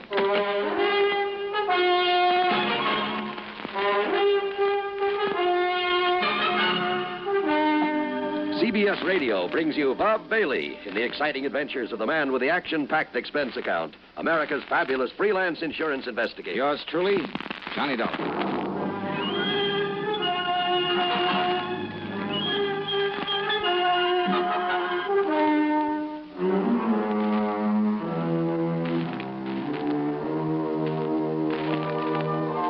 Expense account submitted by Special Investigator Johnny Dollar to the Providential Property Insurance Company, Corpus Christi, Texas office. Following is an account of expenses incurred during my investigation of the Canary matter. After hanging up on him, I realized that Jack Price hadn't told me a single thing about the case he wanted me to handle. But who cares when it means a commission on nearly $500,000? So item one on the expense account is $128, plain fare and incidentals, Hartford to Corpus Christi, Texas. Price met me at the Cliff Mouse Airport. We piled into his car and headed for town. Johnny, I've made a reservation for you at the Driscoll Hotel on North Broadway. Oh? You get yourself a good night's sleep, and you can start on this matter first thing in the morning. Well, what's the matter with right now? At least you can tell me what it's all about. Well? The Canary diamonds. Canary? Yeah. You mean they're for the bird? Oh, now, wait. I'm sorry. Matter of fact, Johnny, they happen to be the most perfectly matched set of yellow diamonds in the world. A necklace, a brooch, and a solitaire and a ring. Called the Canary diamonds because of their color. No.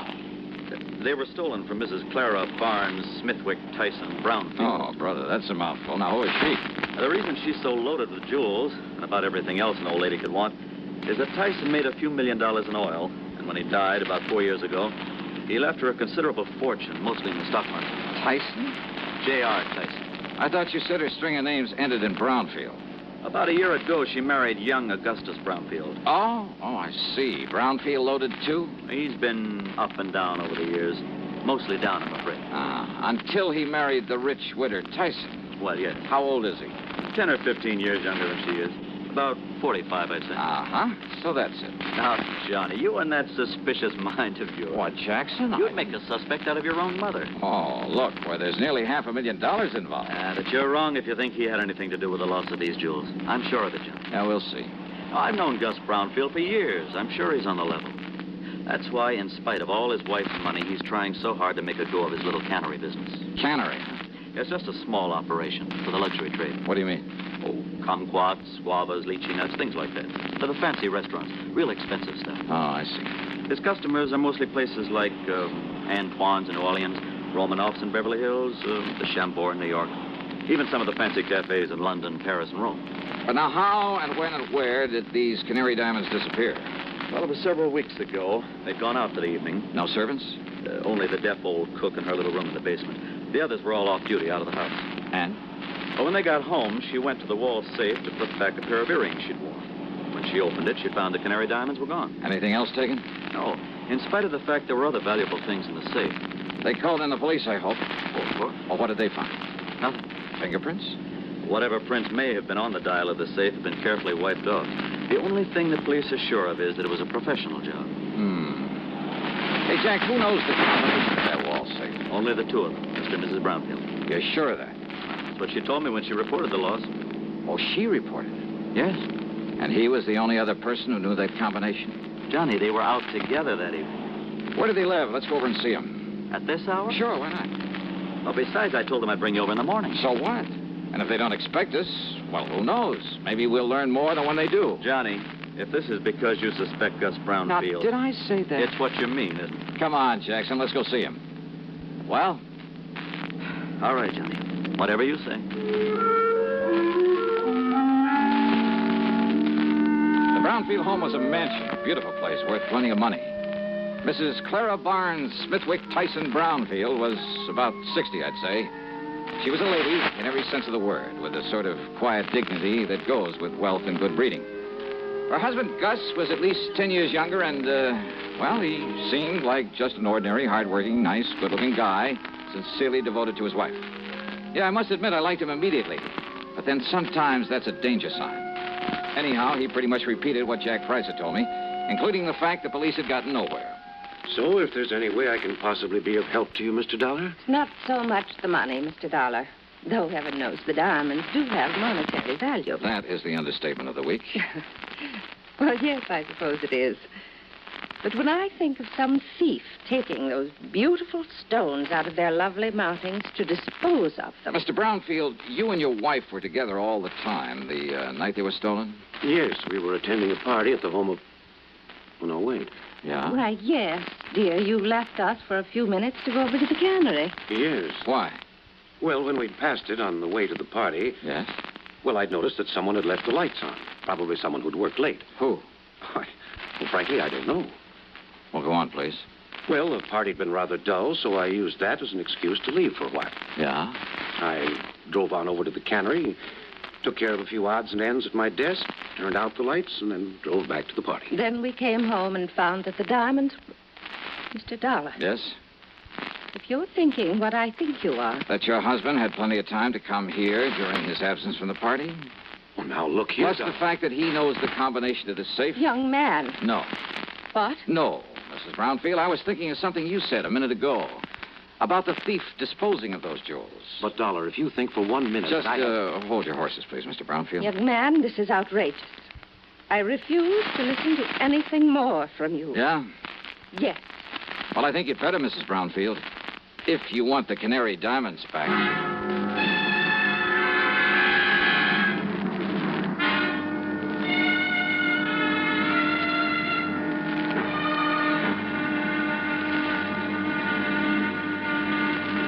Next time you refresh, enjoy a frosty, ice-cold Pepsi-Cola. Sociability, Charlie. All right, Kay, how's this?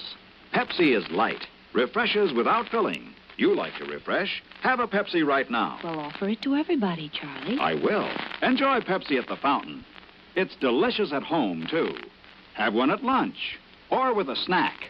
Charlie. At the beach or at dinner. Wherever you go, wherever you're thirsty, Pepsi is there. It's here, too, in our Be Sociable song. Be sociable, look smart, keep up to date with Pepsi. Drink light, refreshing Pepsi. Stay young and fair and debonair. Be sociable, have a Pepsi. For the weekend, have plenty of Pepsi around. Pick up an extra carton today. CK, I'm sociable. With Pepsi, everyone is. And now, Act Two of yours truly, Johnny Dollar.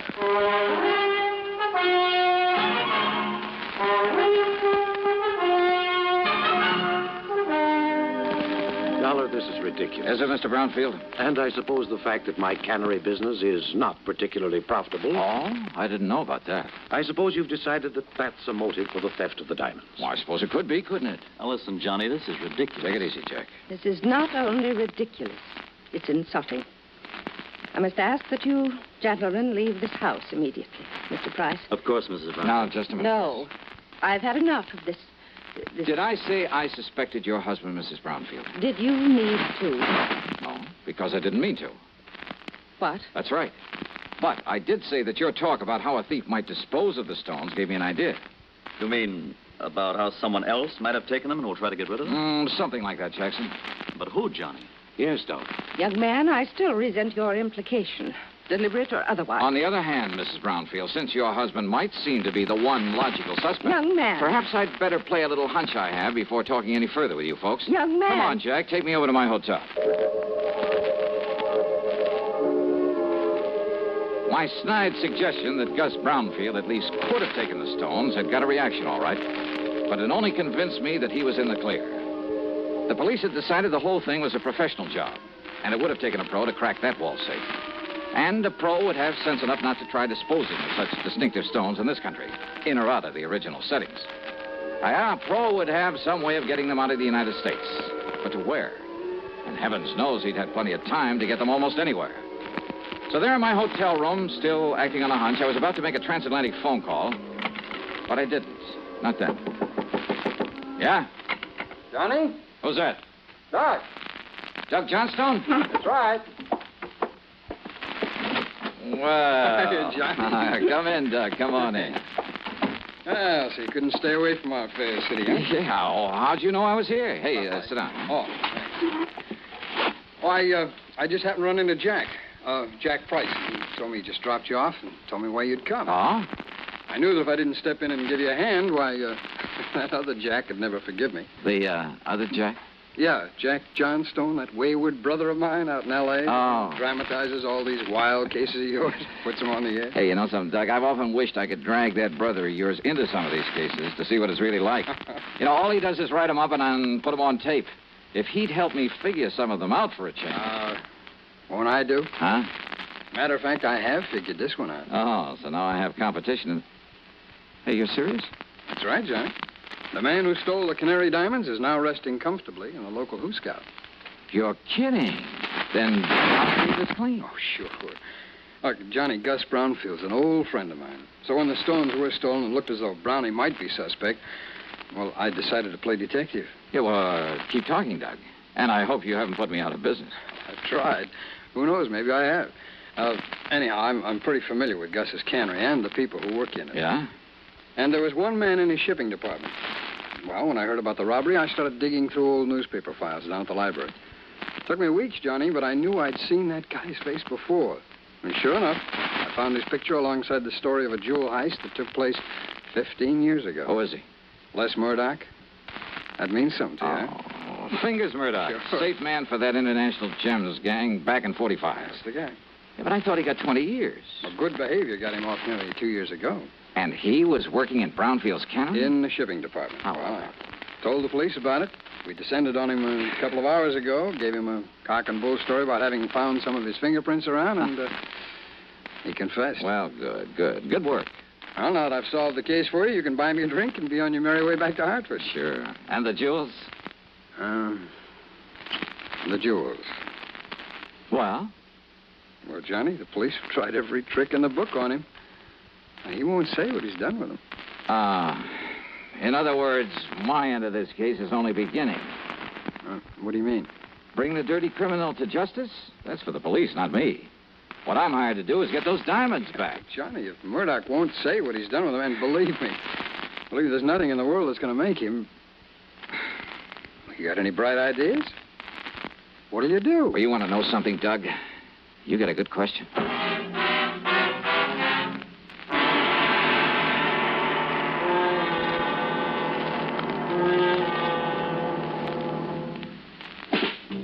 Smoking more now, but enjoying it less. Have a real cigarette. Have a Camel. So good. Have a Camel cigarette. So rich. Have a real cigarette.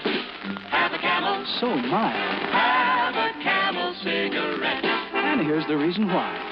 Best tobacco makes the best smoke. Have a Camel cigarette. You can say that again. Best tobacco makes the best smoke. Have a Camel cigarette.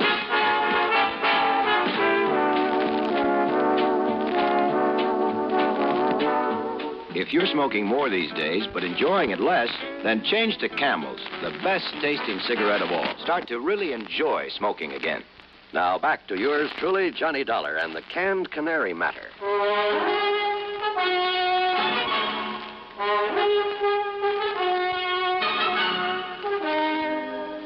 I went down to the Corpus Christi Central Jail and wasted an hour trying to get something out of Fingers Murdoch. Go on, Dollar. Get out of here and let me sleep. Murdoch. And don't give me this bull again about going easy with me if I tell you where the rocks are, because I know better. Look, listen to me, will you? Instead, I'll just serve another stretch, and then when I get out... If you live that long. Then I'll pick up the dough for him and live on Easy Street. Then you passed them on to a fence, huh? Did I say that, Dollar? Now, go on. Get out of here. You bother me.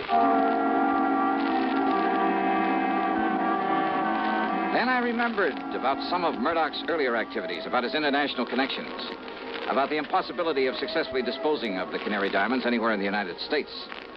Item 2, 10 cents for a phone call to Mr. Brownfield. Yes, there had been a shipment of canned goods the day after the robbery to an outfit in Paris called Imperial Import Company. The shipment was supposed to arrive there late today. Item 3, $12 for a transatlantic phone call to Paris to a wormy little character named Louis Dumassac, who had another name for himself. Oui, monsieur. This is your oldest, your dearest, your most devoted friend, Le Chakri, the Great Cat. Yeah, devoted friend, huh? You mean as long as I keep forking over good American dollars for information? But of course, monsieur. Sure. If somebody else came along with a bigger bankroll, you'd sell me out in a second. Oh, no, mon ami. You touch me to the quick. Sure. I mean, to have you put it so bluntly. All right, now tell me just one thing. What do you know about canaries? Canaries? That's right. Uh-huh. Well? They are for the birds. Well, monsieur, that's not a very funny thing I've just said. Oh, very funny. So what about the Canary diamonds? Well, alas, I've never heard of them. But I'm sure that for a slight consideration, if I can find out all about them for you, say for $500. Now listen, your old pal, Francois Dubuisson, the fence. Yeah, Dubuisson. What? Oh, that miserable, that no good, that double-crossing. I love him dearly. Now, what's that mean? Millions he's made smuggling jewelry and paintings into this country from your United States. Now, with your help at times. But of course, monsieur. But now what has he done? What has he done? Closed up the antique shop that he used as a front for his operations. You mean he skipped the country? Oh, no. He's still here in Paris. Doing what? Is it not unthinkable that so clever a crook should turn to a legitimate business? Under another name? What kind of business? Produce. Produce? Oui. Caviar from Russia, cheese from Holland, fine sausages from Germany. And canned tropical fruit from here in the States. Oui. Yeah, but how did you know? And he calls it the Imperial Import Company. That is so. Then tell me where I can find him and I'll cable you $100. But of course.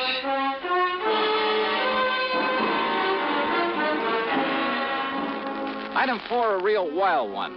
$488, transportation to the airport, to Chicago, to Paris, France. Then a cab to the little warehouse called the Imperial Import Company.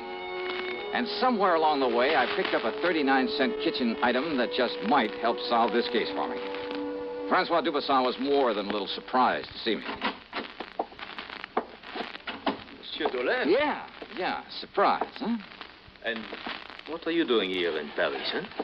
Well, I want you to help me find some stolen jewels, Dubuisson. I help you? Mm-hmm. After the trouble you have made for me in the past, it is to laugh, monsieur. Yeah, well, you go right ahead and laugh. But maybe I can persuade you.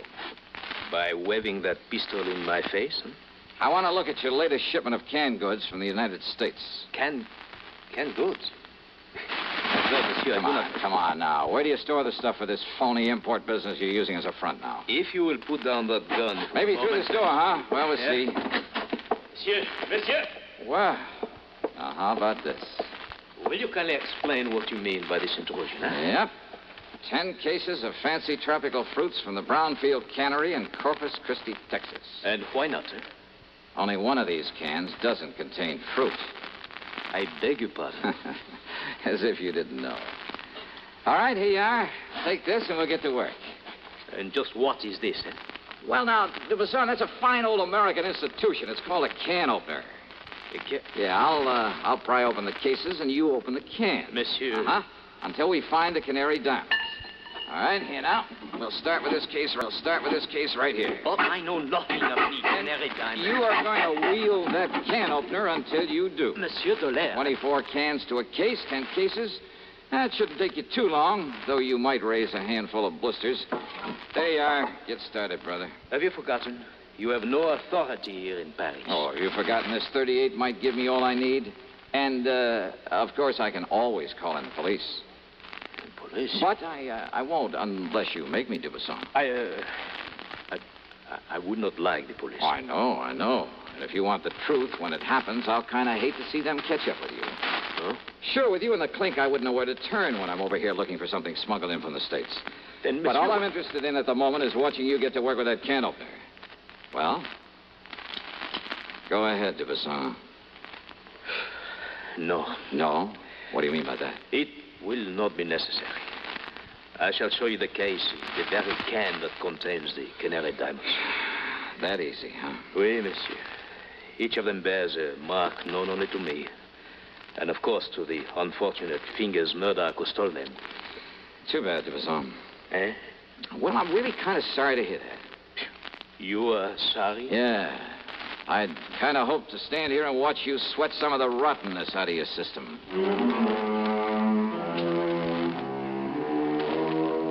Thanks to its Paris representative, the company was able to arrange for getting the stones back to the U.S.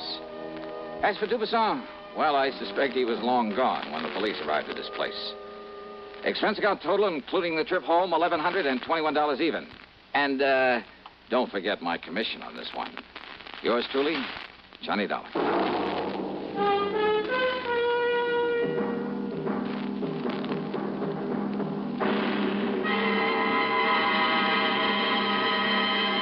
Hi. Maybe you'll recall this tuneful reminder of times past.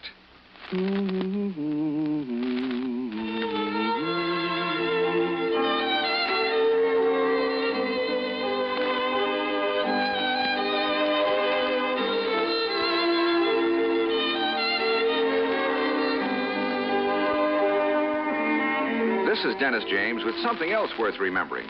It's this. You're so right to stay regular with Kellogg's All-Bran. See, it's the normal, natural way to youthful regularity.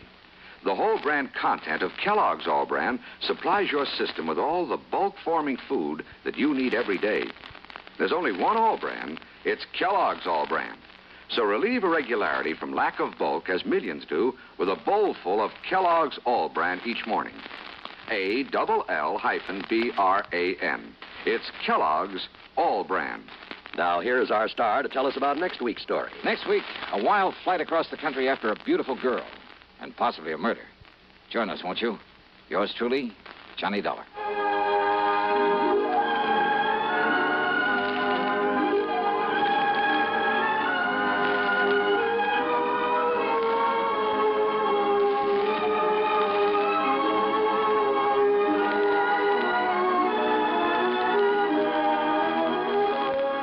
Truly, Johnny Dollar, starring Bob Bailey, originates in Hollywood and is written, produced, and directed by Jack Johnstone. Heard in our cast were Virginia Gregg, Jack Edwards, Russell Thorson, Stacey Harris, Jack Crucian, Forrest Lewis, and Tony Barrett. Be sure to join us next week, same time and station, for another exciting story of yours truly, Johnny Dollar.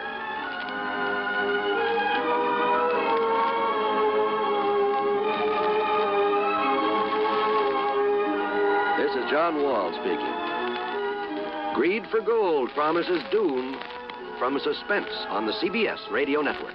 You know, Dooley, I've been reading up on hypnosis. Come here and let me try it on you. I'm an officer of the law and don't approve of making a man divulge his secrets. However, I'll stand by in case there's criminology involved. I just want to clear up some of his problems, Officer Suggs. But I haven't got any problems. I'm the soul of contentment. Maybe that's your trouble. You're too contented. Lie down, Dooley. You're going to sleep. I feel so good. He's under my influence. Now, little tyke, get up. Go straight to the beer of your choice. Astounding. He's heading for Utica Club. 'Cause Utica Club will still take the trouble to age beer the natural way. Utica Club, you see. He's got no problem. He's a happy, well-adjusted beer mug. Brewed by the West End Brewing Company of Utica, New York. You're tuned to 590 WROW in Albany. 5:30. Good evening, friends. With a special word of thanks to our sister network, CBS, we invite you now to test your memory of the great radio adventures.